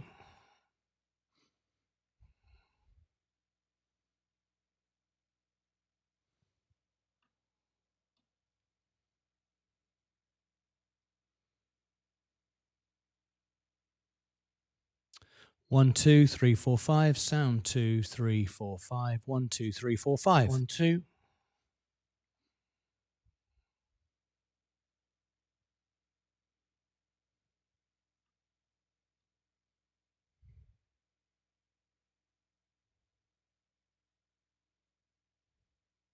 One, 2, 3, 4, 5. Sound 2, 3, 4, 5. 1, 2, 3, 4, 5. 1, 2.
Okay.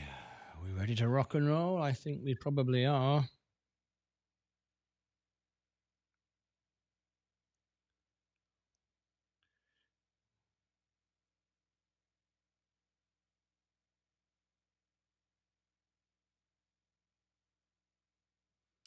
Okay. That seems about right.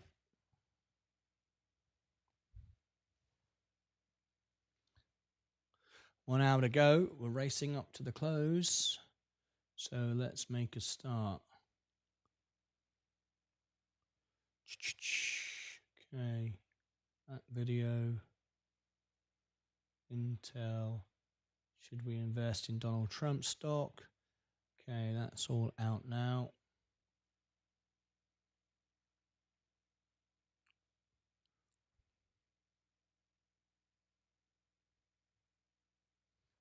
Okay, should we make a start? Yes, I think we shall.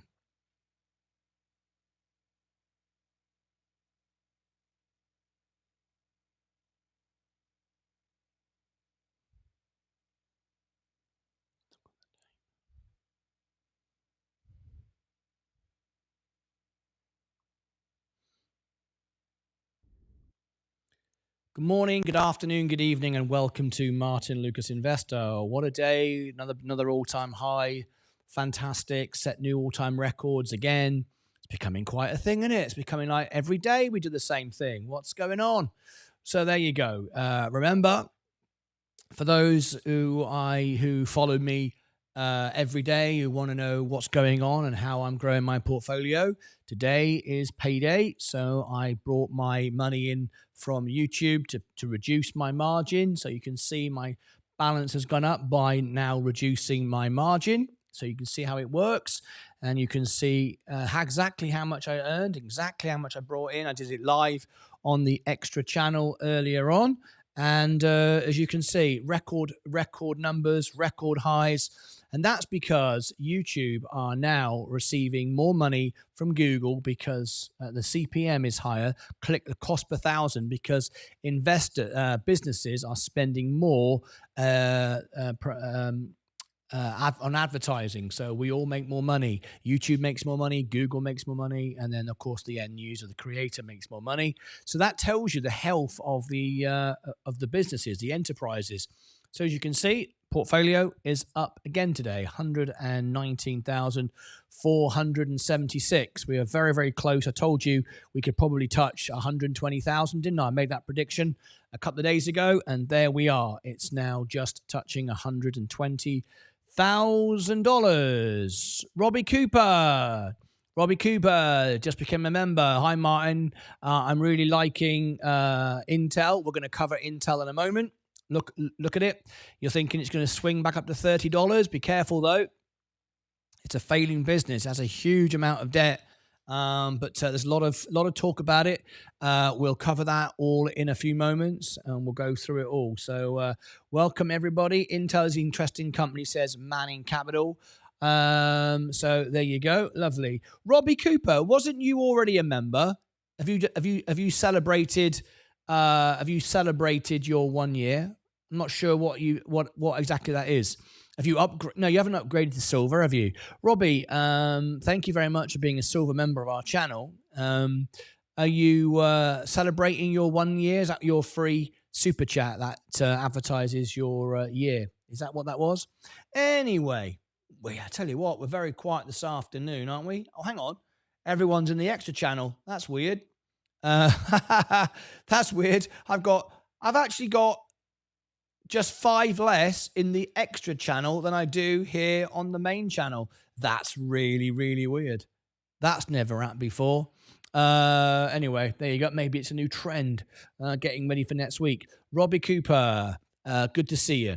Intel is interesting company, come story, maybe. Not sure what you mean by that. Definitely opening a position in Google, holding for 40 years. Great company, just started paying a dividend. I believe it's just the beginning. Yes, it will be the beginning. I agree with you. They'll want to maintain their investors, maintain the value. Hi, Martin. I'm already a member. Yes, 1 year. That's what I thought. You were celebrating your 1 year. Congratulations, by the way. Robbie Cooper's 1 year today. 1 year, folks. Howdy, Martin. Where's Mike? He's in the extra channel. They're getting ready for next week. Yeah, next week the extra channel is going to be running, and I'm going to be working behind the scenes. So anyway, hey Steve, Rick McGrath, how you doing? Rick McGrath? You all right? Jolly good. All-time highs again today. We're just a little way off $120,000. Yep. There it goes. Going up and up and up. Very exciting. Hey, Malk. There he is. Here I am. Here I am. Right. I've just put out a couple of videos that you might want to go and check out. There is some more coming out today, and we're going to talk about Intel in a moment. Intel risks today. I just recorded, just put out 2 videos. It's a quiet day, isn't it, really? 2 videos. What do you mean 2? Only 2 videos. Yeah, just 2 videos today. The Trump trade. What can I say about this? The Trump trade. Should you invest in Donald Trump media, DJT stock? Absolutely not. Doesn't matter how much you love Donald Trump, how much you don't like Donald Trump, how much you love Harris, how much you don't like Harris. Look, we are just investors here. It's a really, really, really bad stock. Okay, look at DJT now. It's absolutely falling off a cliff, and there's nothing to stop it. Now, you might look at this and go, well, it's fantastic. What a great opportunity to buy it. Remember, it doesn't do anything. It doesn't make any money. It's just going down and down and down. 58% in the last 3 months. Look at that. Be very careful if you're buying this, if you think it's a great investment. I don't see it. It doesn't matter to me whether Donald Trump wins the election or not. This stock isn't going to make any money just because he wins the election. That's my belief. You can think differently, and that's fine, but just be very careful. Anyway, we're talking about Intel today. That's what the name of this video is. So I just wanted to share with you the Trump trade. Also, as well, if you're interested in Intel, deal or no deal. Is there going to be a deal on Intel? If you want to go and check out the news from this morning, share this, copy this, click that, do this, do that. Bloody hell, do this, do that. Intel, deal or no deal. There's the video. I'll pin it to the top. I know. I want peanuts to start. I've got something else we're going to do in a minute. But anyway, there's deal or no deal for Intel. Looks like there's not likely to be a deal now. It could be somewhere else, but we'll talk about that in a minute and the risks associated with it. Anyway, we've got a little bit. Have we got what's coming in here? Little bit of a talk of the tape. Let's have a quick look. It's a hard landing. I just don't think you land. I just think you get tired, and the economy's a bit tired in a bunch of spaces. But I'm not worried about the economy. So I worry about other things, policy shift, geopolitical, but economy I think is pretty solid. Have you been thinking differently about potential policy shifts based on what the polls have suggested over the last 6 weeks? So a couple of things. I mean, you have to assume that the election is a dead heat, and we can debate how it shifts day to day. Mm-hmm. The divergence in policy is stark. So you talk about corporate tax rate that could be 15%, could be 28%. You think about the implications of free cash flow. Deficits are a big deal in terms of how we run trade, tariffs. So what do you do with all that? Listen, I think the big thing is we run, per what I was describing earlier, you run a little bit less beta in your portfolio. You keep, equity volatility is, I still think, very cheap. You keep a lot of convexity, downside protection in the portfolio today. So we are, this is the time of year where the seasonals are not great, where the volatility is high. So we built a bunch of protection in the portfolio. And, with yields where they are, you can pay for it because you're clipping so much coupon today. I mean, it's such an interesting time. Normally you would have a conversation about elections and policy, and the differences could be very stark in terms of what the outcome could be for markets. Higher taxes, whether it's personal or corporate rates. Obviously, you'd say, well, that's not going to be saying great very much. for They're markets. The other side is passing time, so we're not going to waste time just listening to that. Bit of a chit chat going on. That's what have we got here? Frederick, Intel, sad company down 45% since I bought it. Nvidia just refuses to move of that 110, 120 range after a whole week. So God made a farmer. Why worry? That's a good thing. The markets are being volatile, but Nvidia is staying where it is. I think that's a good thing. Waiting for earnings. What is wrong with that? Nothing wrong with that. It's very healthy. Nothing wrong with that. Anyway, let's go and talk about Intel then, shall we? This is all what you came for. So Intel, let me bring it up on the screen. We got another all-time highs again today. 119.5, just under now. Looking for that 120,000 now. It's my next target. I'd like to be there within a week. Then we're on target for the $1 million in 6 years. The Qualcomm Intel deal will most likely not happen. That's correct. Florida, you were right. Expected a little jump with FOMO, I guess. Not at these prices, no. Until we've seen what Blackwell is going to do. We know what it's going to do, but people want to see the numbers now. So that's what it's all about. INTC. Let's do the why you're all here today. Intel. Okay. Intel. So Intel, let's go back to this one here. Right. Intel.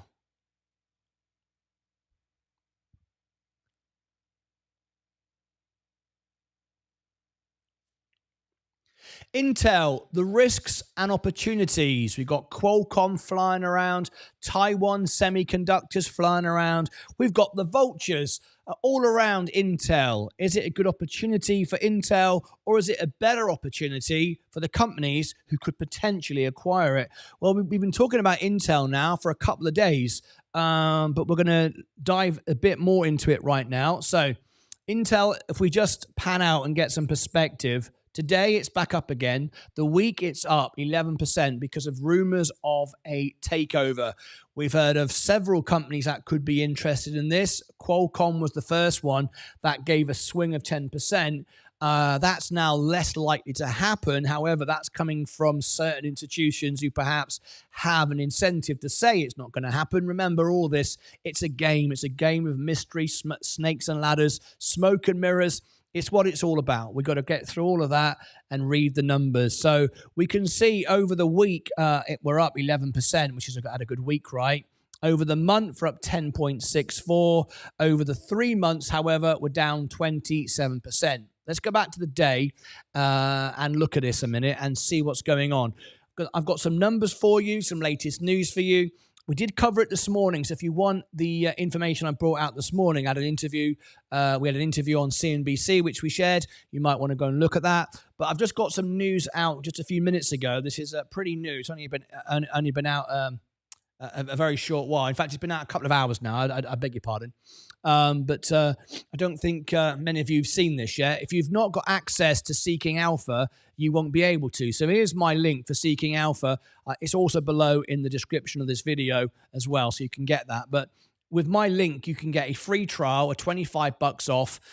Without that link, you can't get a discount and you can't get a free trial. So you might as well go and try it with your free trial. That's why it's called a try it with a free trial. Make sense? Of course it does. Right, smash the like button and click subscribe, ring the bell. We're also going to look at some numbers as well. Why I'd be cautious with Intel. Let's have a look at this, right? This is just the news just out.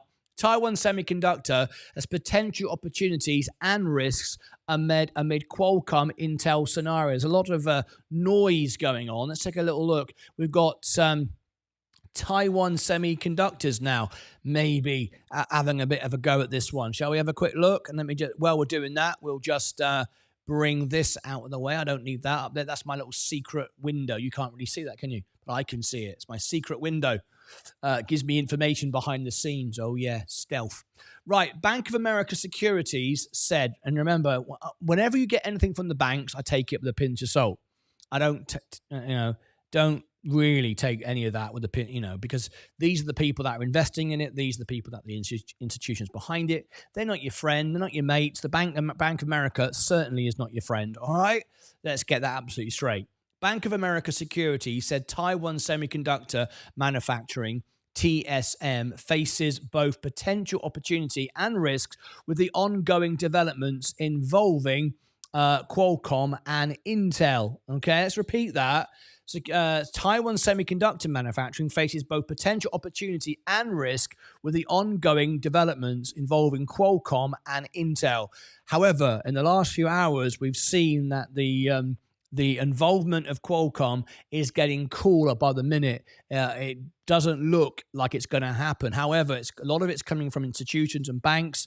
You make of that as you will. I wouldn't base my financial decisions on what the bank is saying about it. Anyway, reportedly, Apollo Global Management has offered to invest up to $5 billion. Now, this is more likely. The Apollo deal is more likely than the Qualcomm deal. We covered that on this morning's show. You might want to go and check that out and have a little look why I say that. But that one is probably more likely to go through a much, much smaller deal. Anyway, go and check that out.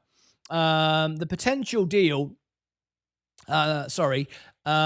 reportedly, Apollo Management has offered to invest up to $5 billion in troubled chip maker Intel.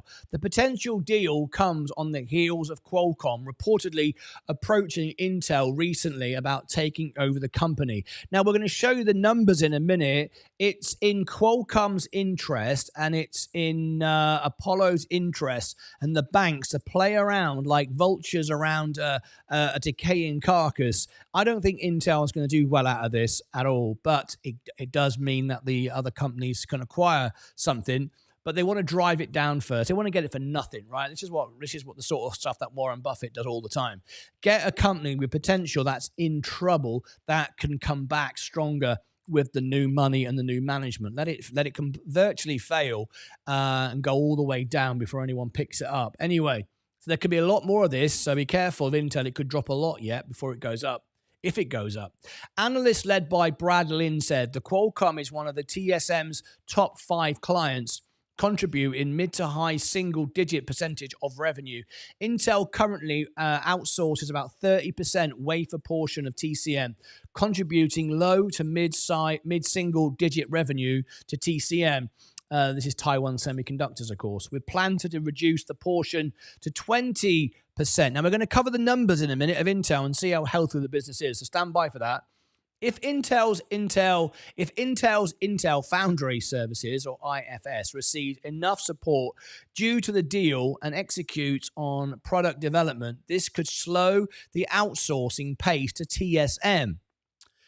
A vital factor to watch will be how Qualcomm uses IFS if it opts to dispose it or integrate it with its operations. However, if Qualcomm chooses disposal, Intel may accelerate outsourcing and benefit TSM, according to the analysis. So, you know what? As far as I'm concerned, as an investor, there's too much guessing going on here. It all comes down to who gets what and all the rest of it. There's too many moving parts. As an investor, I'm looking for all this to settle down. I don't speculate. I don't ever lose money. I don't gamble. I'm waiting to buy a great business that I know is going to go up. And I would rather miss out on a pump than jump too early. There's too much noise around this at the moment. We've got to cut through the noise. Taiwan-based semiconductor company MediaTek could potentially benefit from the potential deal due to execution risks, usually linked with foundries like Lin and his team. Qualcomm Snapdragon 888 with Samsung Foundry was a classic example, which faced significant performance challenges, which led to MediaTek with TSM gaining market share in the high-end smartphone system on chip or SoC segment, the analyst said. The analyst noted that TSM's technology leadership and superior execution could continue to provide MediaTek with competitive edge in chip performance. If dynamics shift post-deal, MediaTek could further boost its industry position, benefiting from TSM's excellence in foundry services. In addition, Lin and his team said that Qualcomm has been a major client for TSM, mainly at its leading-edge nodes.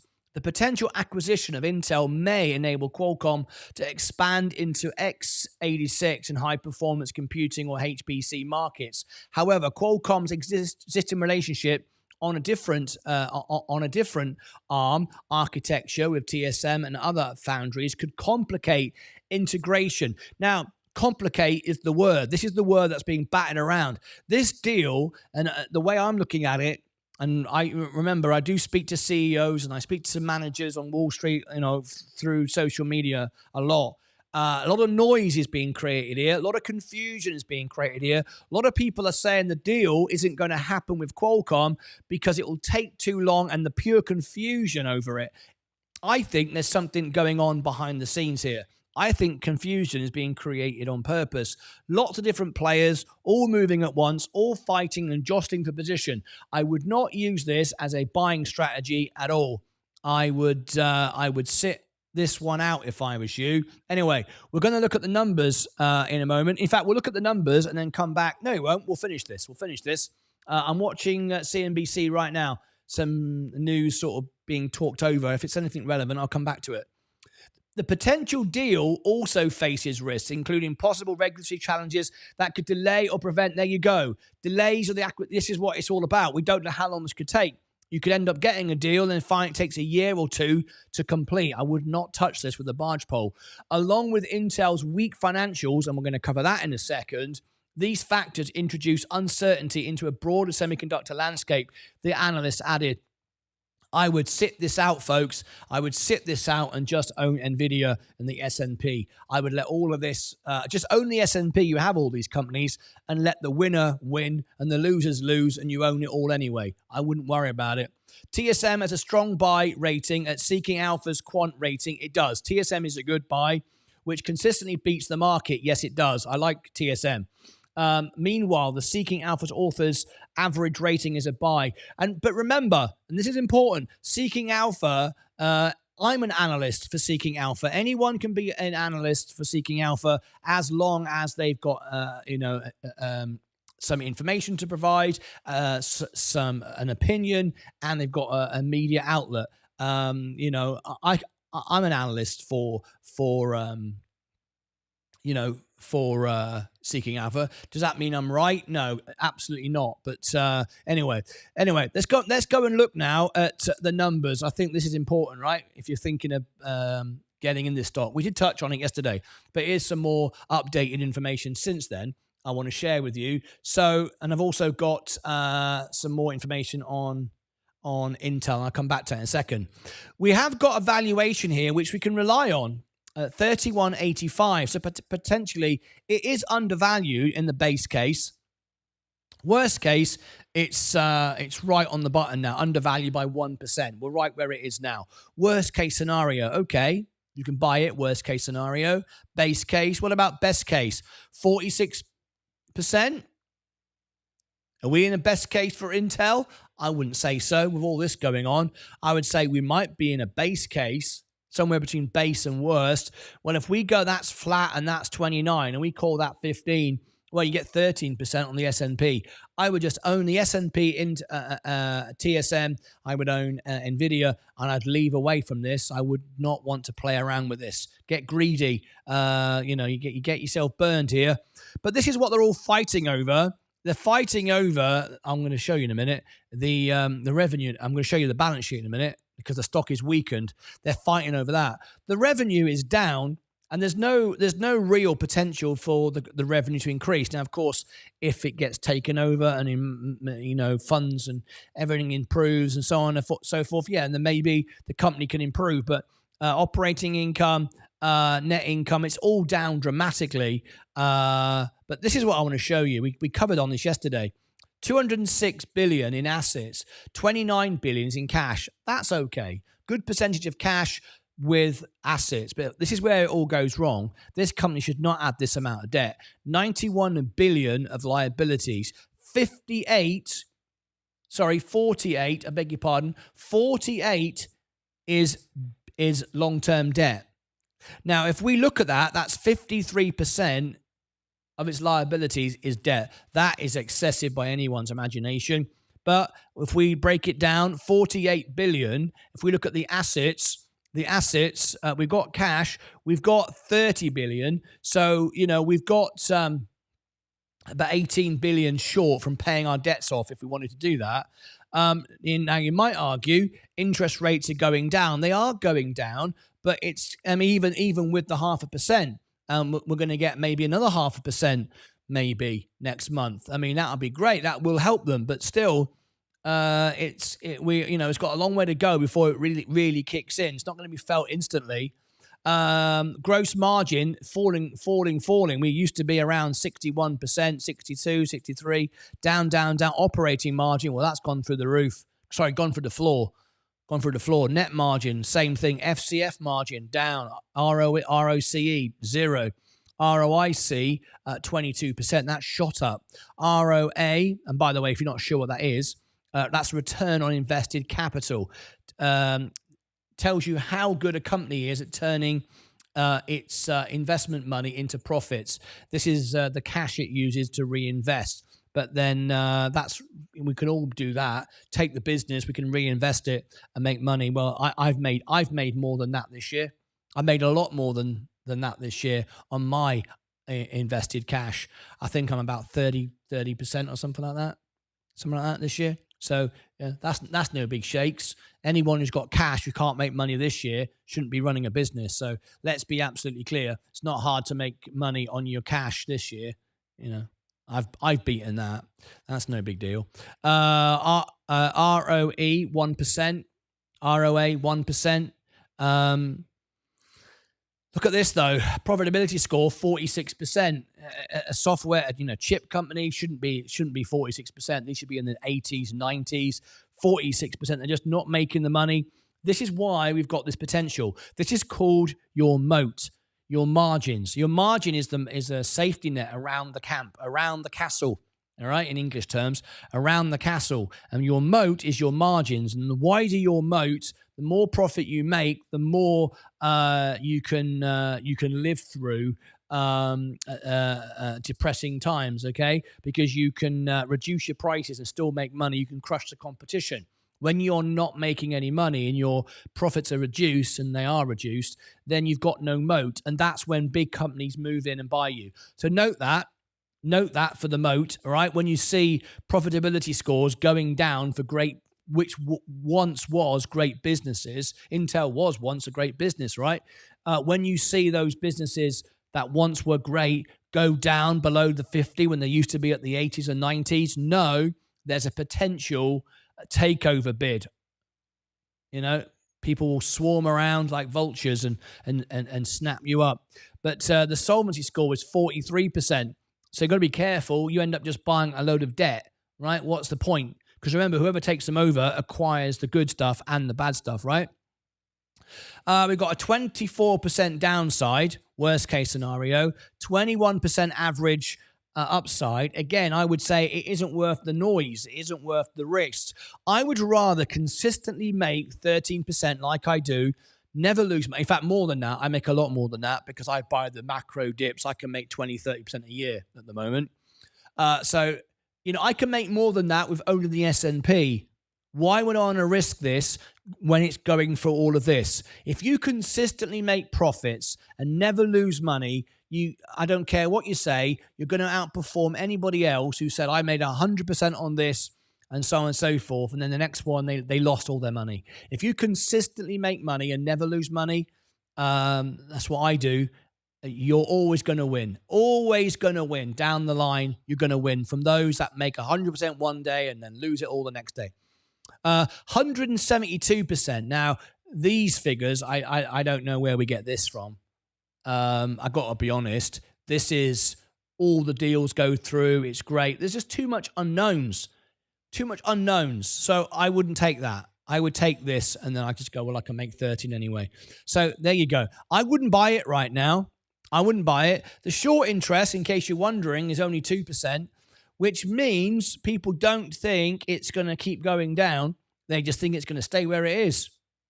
If they thought it was going to go down to 10 cents, some ridiculous number like that, the shorters would be piling in, betting on the price going down. They're not. There's no short interest. So you're not going to get a short squeeze. Short interest, like I said before, I never short stocks. And I don't even think it's a good idea. I don't think it's very smart. It's not a way to build your portfolio, in my opinion. It's just gambling. But, there's no real pressure there from a short interest. It's just not worth anything. It's just going down. Anyway, we have seen this. We've seen a bit of buying. But before you get excited, I covered this the other day on the video. And essentially, these are very small at 250,000. I mean, my portfolio is half of that. And this is insiders buying Intel. This is just regular monthly or whatever, regular tax payments or tax incentives, automated buy-ins. There's nothing there. There's no insiders buying. There's no insiders selling. There's no trading going on. This is just automated, nothing to be concerned about. So don't worry about that. What we've got something here. I don't know how relevant this is. Odds of it. No, that was yesterday. We've covered yesterday's news, so I'm not going to go there. I don't see much point. But Intel, as I speak about it, is going down again. It's starting to fall back again. Be careful. This could suddenly sell off the moment we get a deal that nobody wants it. And that could happen just to drive it down, even though they do want it. Somebody might want this, but the rumors go out. Remember what happened with Fisker? Remember that? A rumor goes out saying something like, Intel aren't going to be rescued. There's no help. That no one's interested. And boom, the price goes down under $10, like $9 is my guess. And then all of a sudden, there is a deal. There is a deal on the table, and suddenly it gets bought out. So I'm just saying, be very careful. That could suddenly happen. So anyway, that's Intel. That's our update with Intel. Do you agree? Whatever. But let me show you one final thing over here using Seeking Alpha analysis formula. It's a hold. No one's buying. No one's selling. Just a hold. Sit this out. I think that's wise. If you're in the stock, you just hold it. You're not selling it. You're not buying it. You're just sitting doing nothing. I would say that is wise until the end of the year, and perhaps it could be dumped then because of tax harvesting or whatever. But I would say it's just a hold. Look at the valuations. We've gone from D plus to C minus, back down to D, back down to F. Profitability, A plus, A plus, A plus. I mean, I don't think that's really A plus to me. I don't agree with that at all. I don't think I think A plus 46% was it? I don't think that's A plus. Momentum D minus, revisions D minus. Not a great deal to talk about there. I gotta say I don't agree with their profitability. How do they come to that conclusion? Anyway. Let me just bring that back to there. So what do you think? Do you think that Intel is worth a buy? So I'd like your thoughts. Click above my head for all the links down below in the description. Over here, I'll put the Intel playlist. I've done a few now on Intel. We are watching this very closely over here. And down here, my new video. I'm doing a psychology series of investing. Now, is cash king? Cash or not to cash? That's the question. Down here, it comes out tonight, right after the closing bell. It's a brand new video. No one's seen it yet, including me. I've not seen it yet either. All right, so join me for that after hours tonight. Until next time, as always, take care of yourselves and each other. Right. DJT stock. We just were talking about that earlier as well. That's continuing to absolutely fall off a cliff. Nothing left here at all. I'm sure it will go back to 30 at least, says RW. Oh, let me start at the top. I've missed a few here. Let's have a look. Intel, sad company, down 45% since I bought it. Nvidia just refuses to move. Not concerned about that. The Qualcomm Intel deal will most likely not happen. I agree with that. Hi everyone, DJ Hayes. Hey Matt, Intel is definitely a good investment, and especially if you bought at 19 like me. Okay, good luck to you, RW. I don't like all this swarming around over a stock. I wouldn't want to be in it right now. I wouldn't be buying it if I, was looking to buy a single stock. I wouldn't be buying it now. But you've got to do what's right for you, how you see it, obviously. Intel is just a shell compared to its former self. Could be taken over by Broadcom. Sounds like a Broadcom move, or we were talking about Qualcomm earlier. I got put Intel at 38. I have been bag holding for the past few months. Bitcoin is also doing well. Bitcoin is doing well. How the hell do you say? How do you work that out? I sold it at 70. How's Bitcoin doing? How's Bitcoin doing well? What's good about that? Oh, because it's up this week. Okay. Well, I mean, I wouldn't say it's doing well. I mean, it's just gone back to where it was. It's a good trading asset at the moment. It just goes up and down like a yo-yo. I don't like, that's not for me. I like consistently growing, consistently making profits in one direction and one direction only, picking up macro dips. This is my portfolio at 92,000 now. I got paid today on YouTube, as you all know. Brought my margin down, and my balance now is 119,000. I told you I'd probably get to 120,000 today. There you go. It's 119,585. So we're moving in that direction.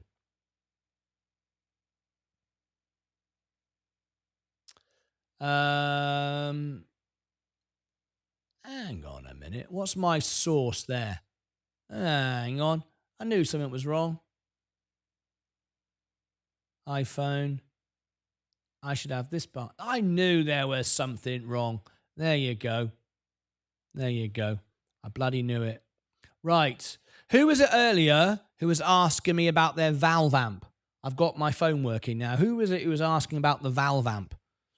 If you remind me, I've got my phone working now. I can show you around the studio. Who was it who asked me about that? Anyway, let's carry on. Bitcoin is also doing well. I just think it's going back to where it was. RW and AJ. Hi, guys. Stephen. Hey, Martin. What are your thoughts on restaurant and entertainment stocks? Do you have a future? Do you have a favorite? Restaurant and entertainment. I'd never buy restaurant and entertainment stocks. Very hard for restaurants. And I know I've worked in entertainment all my life, and I've worked in restaurants within entertainment all my life. Very, very hard for restaurants to make money. There's only one, if I was buying, that'd be McDonald's. McDonald's is not even a restaurant. McDonald's is land. Land. That's why my favorite stock is a Texas Pacific Land. Best stock you can buy. So McDonald's, absolutely. Individually, no, I wouldn't buy it. Of course, I own it in the S&P, but I wouldn't be going out buying any individual stock like that. Not for me. Too risky. Too risky. Can be nothing proprietary about it. Nothing unique. McDonald's is unique. It is proprietary. Has something very, very, very, very different about it. So anyway, let's have a look. Nvidia will buy Intel. There's no evidence to support that, Leo. There's no evidence to support that at all. If there was, I would have said it.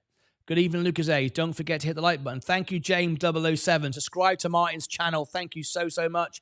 Indeed, mate. Appreciate that. There's the link in the chat. Yeah, we're trying to get to 10,000 subscribers so we can raise millions of dollars for charity. There you go. Good afternoon, all. Hi, James. How are you doing? Hi, Stephen. Good evening, buddy. Good evening, everybody. Okay, let's go through. Deal or no deal? Market cap 95 billion, revenue 54, dividend 2.2%. Deal or no deal? Everything is just in the floor. Good work, Steve. I'm actually drinking a coffee latte for a change. Oh, hello. What's going on there? All right. 19 for Intel was a very good price to buy.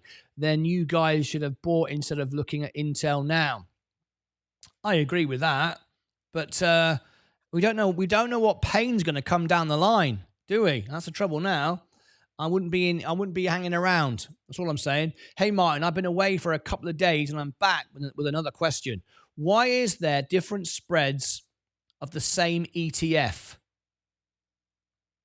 QDVE and IUIT.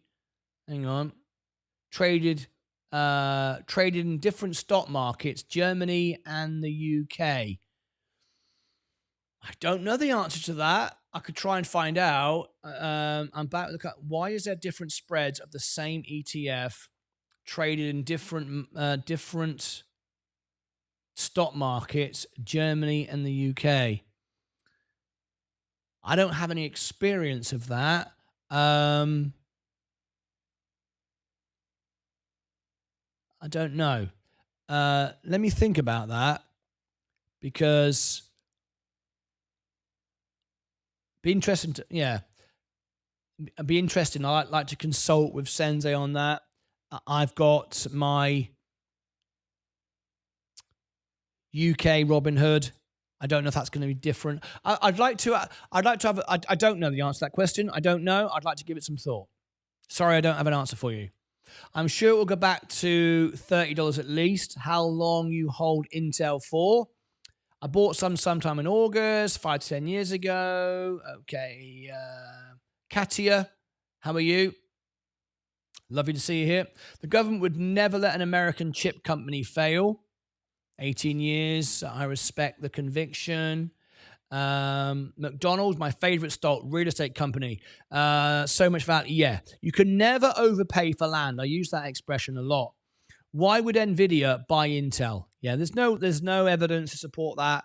Someone's just a fan of Intel. I'm not a fan of Nvidia. Remember, I'm not a fan of anyone. I'm a fan of you guys, but I'm not a fan of any stock. Stock doesn't know you own it, so don't be a fan of anything. Don't just say it because you think, well, Intel, Nvidia have got loads of money, so they'll just buy it. That doesn't make any. There's no real evidence to support that. So that's not just going to say that just because of the sake of it. There's no evidence for it. Anyway, major catastrophe here. Major losses here being felt with DJT. We are absolutely in the toilet. DJT. I'm going to give some more information here. I did this earlier, but I've just got a few minutes to go before the show ends. We've got a big premiere tonight, part of the Psychology of Investing, big premiere coming up in a minute. Hopefully you'll all join me for the premiere. We'll all watch it together live.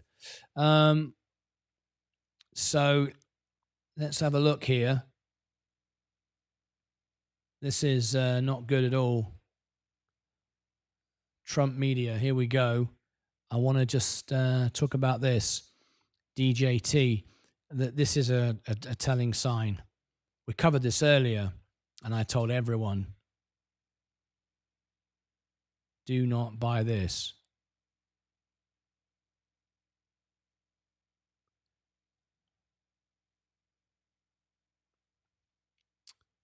Let's have a look here. Digital world. That's interesting.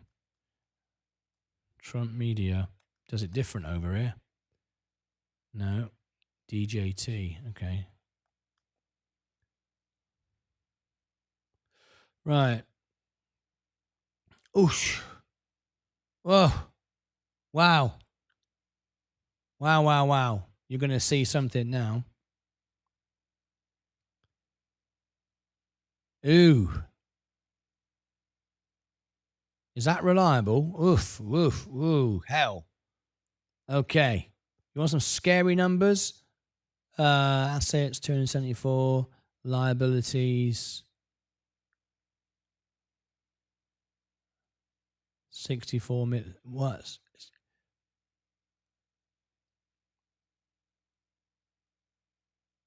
Oh my God, look at that. No ass. Nothing. It just has a pile of money.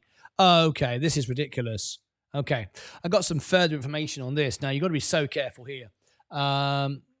Is NVIDIA going to move soon, or any news that will move?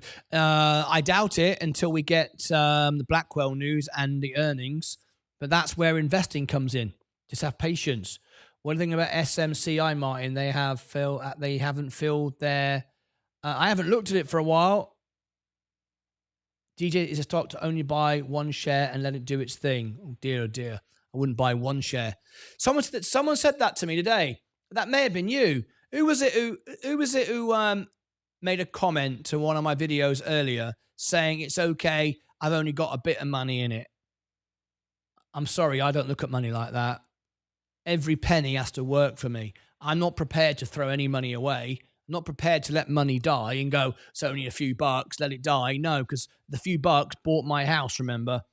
Anyway, can everyone tap the like button, please? We want to try and get 100 likes on this video to share it out. If you could just tap the like button. Most of you gone to sleep. You've forgotten about the like button. We've got 74 watching and 19 likes. If you could tap the like button, that'd be great. Right, look at this. All right, I'm going to scare you now. All right, look at this. How long have we got? We're coming up to the end of the show, so we're going to have to be quick. This will scare you. DJT, Trump Media Technology. Right, okay. Ow, wow, wow, wow. Okay.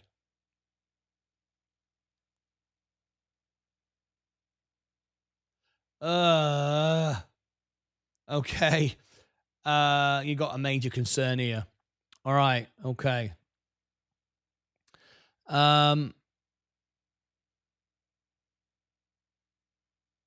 So, DJT, and how long have I been going? 15 minutes? What's the time? Oh.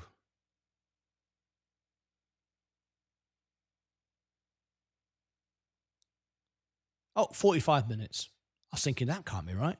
Right, 45. Okay, here we go. To buy you a KFC. One thought, funny, I bought Intel at 19.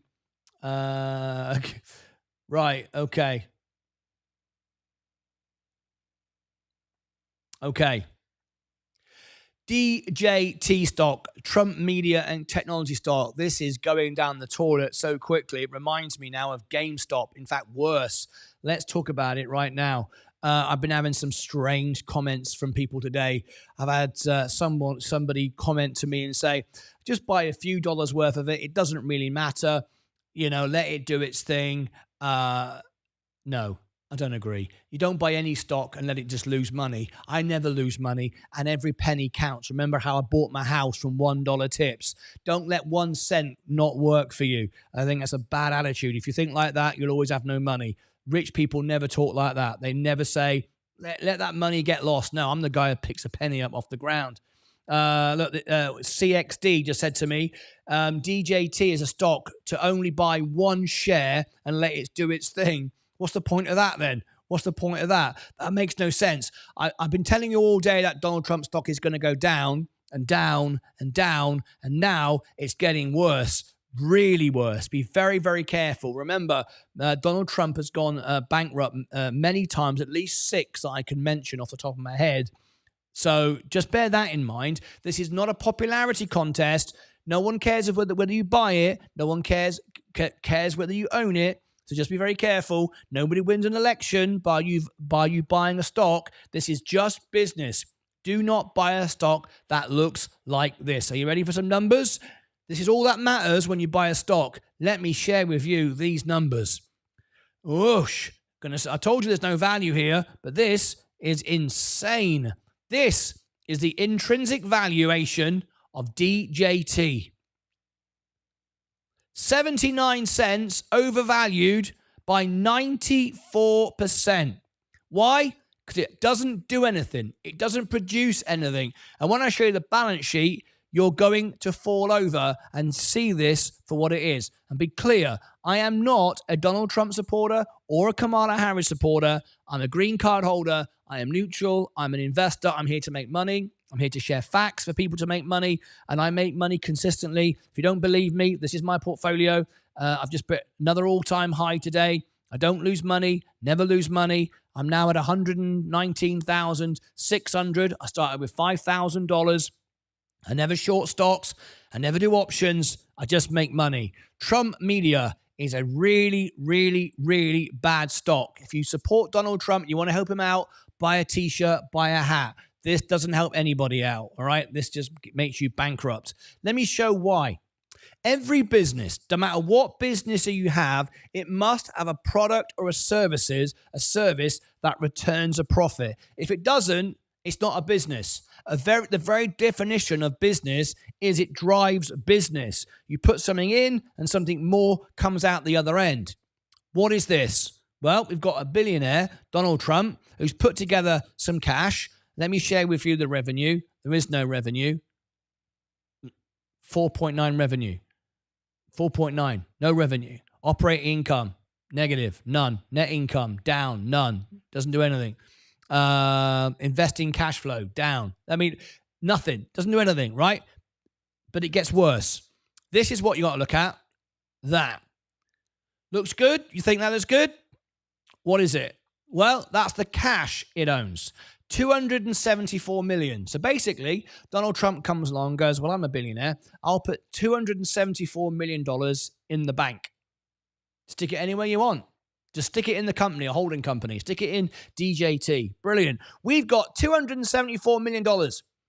Okay, now we've got the money. What are we going to invest in? What are we going to buy? What are we going to build? What's our factory? What's our product? What's our service? Nothing. Truth Social doesn't make any money. We'll just leave the cash there then. Okay, so basically we got the cash in the bank. Doing what? Now, if you think the 274 million is assets, no, it didn't. I saved that till last. 233 million of the 274 million is cash. It's just a bucket of money. Now, you can put your bucket of money in the S&P or your bucket of money in the bank earning 5%, and you can make 5% doing absolutely nothing. Remember, just because there's 233 million in this bucket doesn't mean you get more than your 5%, does it? In fact, you're going to get zero because it's going to zero. You can just put your cash in the bank and earn 5% by doing nothing. Or you can buy the S&P and earn 13% by doing nothing. This is just a pile of cash. That's all this business is. No services, no products, no business, just a pile of cash. Donald Trump's gone, there we go. Let me put that in the business and leave it there. What about the liabilities? 64 million in liabilities. That's it. It's got no ongoing expenses. It's not doing anything. Look, accounts payable, 1 million. It's paying nobody anything. It's servicing nothing. It's producing nothing. It's doing nothing. It's just $274 million in a bank, in a holding account, sitting there, doing nothing. That's what you own. You own basically Donald Trump's wallet. That's what you own. But you're not going to get it. He's not going to give it to you. He's just going to let it sit there. All right? If we go down here and look at the margins.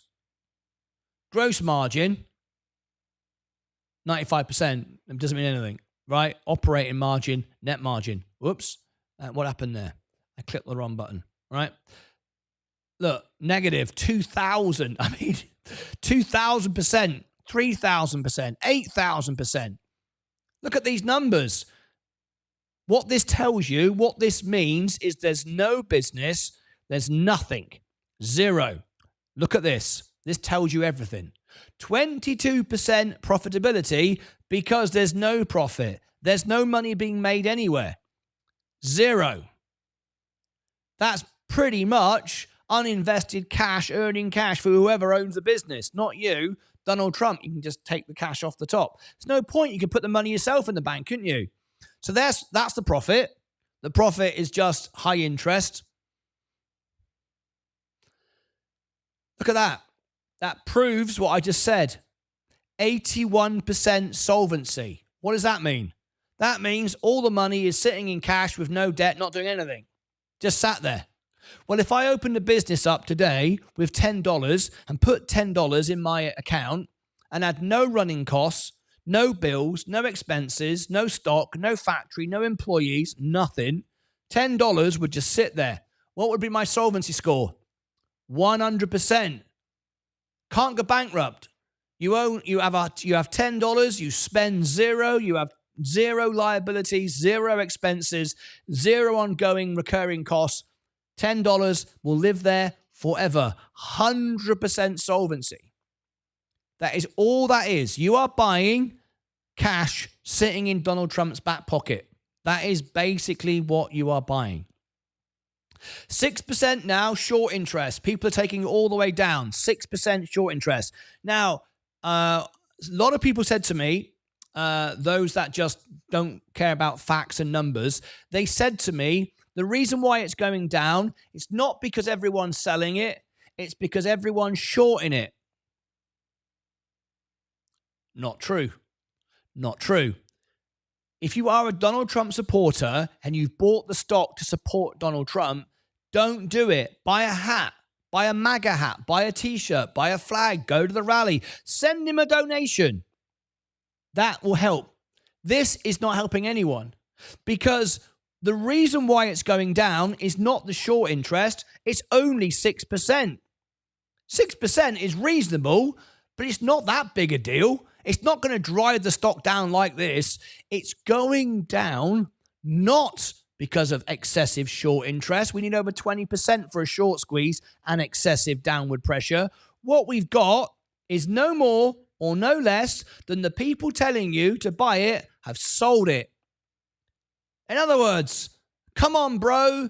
Come on, bruv. Let's buy Donald Trump stock. I'm going to sell it now. Did anyone see me say that? No, no one saw me say that. No one saw that. Buy it, everybody. Sell.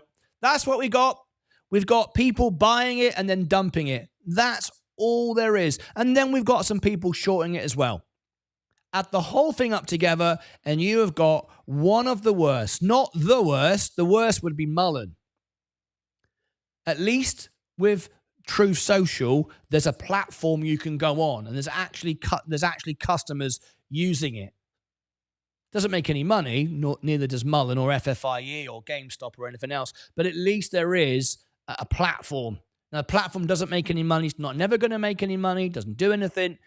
So be very, very careful. If you are buying this stock, be careful.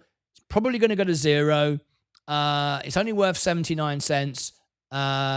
It's not being sold down because of short interest. It's being sold down because of lack of interest and those who just are dumping it. The very people who go and say it's the best stock in the world are the same people who are dumping it. Click above my head for all the links down below in the description. Over here, I've got the whole playlist. Go and check that out. And down here, the Psychology of Investing Part 2, cash or not to cash. Cash is not king, and I prove it to you in my best ever video. I thought the first one was you said the first one was my best one. I think you're going to say this is even better. This proves cash is trash. And I prove it. And I think when you listen to my whole argument, you will go, I can see where you're going with that. Anyway, see if you agree with me. All right. So there you go. What do you make of all of that? Is that for you? You decide. Take care of yourselves and each other. Right. Let's bring that up to there. Back to tab. Please refresh. Donald Trump media. We just want one of those open. We don't need two. It's going lower and lower. Taiwan Semiconductor. We'll keep our eye on that. Tesla highest level since July 22. That's nice. We're coming up to the bell. We got a premiere about to start. Let me just double check a couple of things. Yes. That's good. Nobody to upgrade on there. Okay. Live. That's good. Okay. So we're now about to go into, where is it?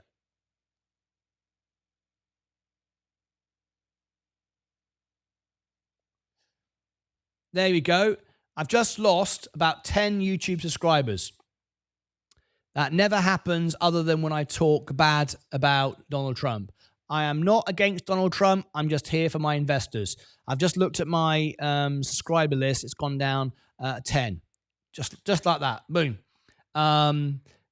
People do not want to hear the facts. They don't care about the facts. They just want, it's great. Well, I don't do that. I do that. That would be irresponsible. If you want to unsubscribe, just like when I did FFIE, people unsubscribed there as well. They went, no, you can't say that. I can. It's my channel. If you don't listen and don't believe me, it's absolutely fine. I don't mind what you want to do. If you want to go out and throw your money down the toilet, you are very, very welcome. It's no problem to me. It doesn't bother me one way or the other. All right? I just want to be clear about that. I'm not doing it. You do what you like. Okay. Let's have a look here. Customization. It's incredible that people do that. 10 unsubscribers. They'll be back tomorrow. Oh, we just had the bell. That's why that did that. Let's ring the bell. Oh, we're not going to ring the bell tonight because the CNBC has crashed again. It keeps doing that. I've noticed it's not very reliable. Subscribers. What am I doing? I meant. There we go. This is what I meant to do. There you go. There. How long have I got? Oh, bloody hell, I've got 2 minutes. I better hurry up. Let me come back to there. Another all-time high again. 119.6. Would like to hit 120,000 tomorrow. Then we're on dead on target for 1 million in 6 years. Thank you very much indeed. Right, we're gonna go. Have I done this? I'm getting all confused now. I don't know why. Okay, here we go. Right, here it is. We have got Cash is King.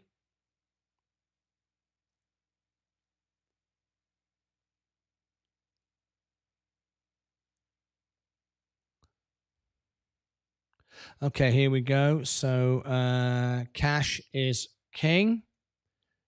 World premiere. Oh, MSK, how are you? Sorry I couldn't get back to you. I had lots of people to talk to last night. I couldn't take your call. Very rarely I can actually take calls on a weekend anyway. I know you've been able to get hold of me, but I don't always. Very rarely I can take calls on a weekend. I had meetings last night, so sorry about that. Send me a message. What is it you need help with? Pin message. Right, there we go. Cash is King world premiere in 2 minutes. We're about to go over to this world premiere. I hope you'll all join me to watch this. We're going to go live here to watch it together. The chat is open for everyone. There's live chat. If you go over here, let me just end that a minute. Bring that back to here. Right. This is the live chat.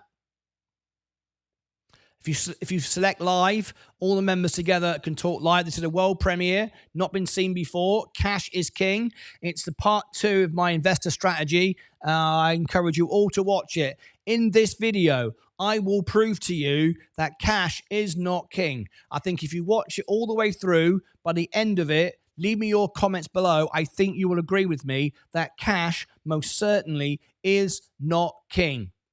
Absolutely. So I'd be interested to know what you think. I've got 3 minutes before it goes live. Let me just read these comments. Let's have a look. GameStop is really bad. Yeah, GameStop is rubbish. I wouldn't buy it. It's got too much influence from a guy called himself a cat.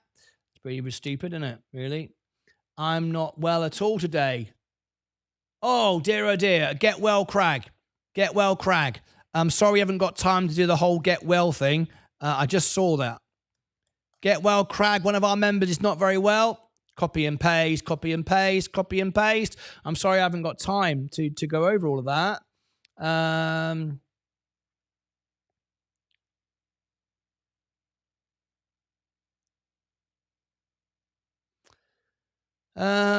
Damn, Trump really let me just put my money out there and take others' money. Martyn, you are missing 2 major points. Cash in the bank, they are looking for a company to acquire. Possibly another major Trump. Not that amount of money isn't going to do anything, is it? That would be like Rumble. They'll end up with no money. It won't do anything. You can't. What are you going to do? Buy a platform for 240 million? That's ridiculous. Nonsense. Crag, be careful, mate. Rumble's losing money all the time. Funware's losing money. Donald Trump stocks lose. Don't think you're going to buy a social media platform and make it profitable for 240 million. That's crazy.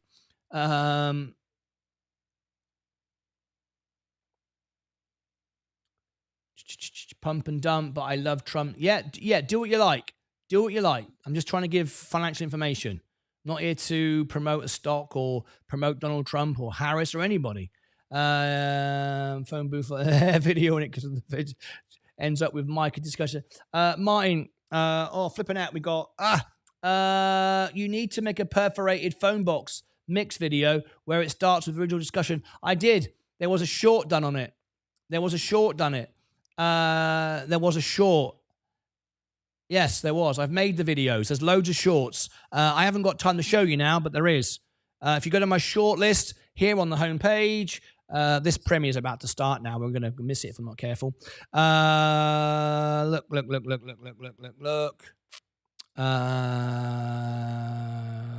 There you go. Phone booth. Holes just for laughs. There you go. There's a holes just for laughs.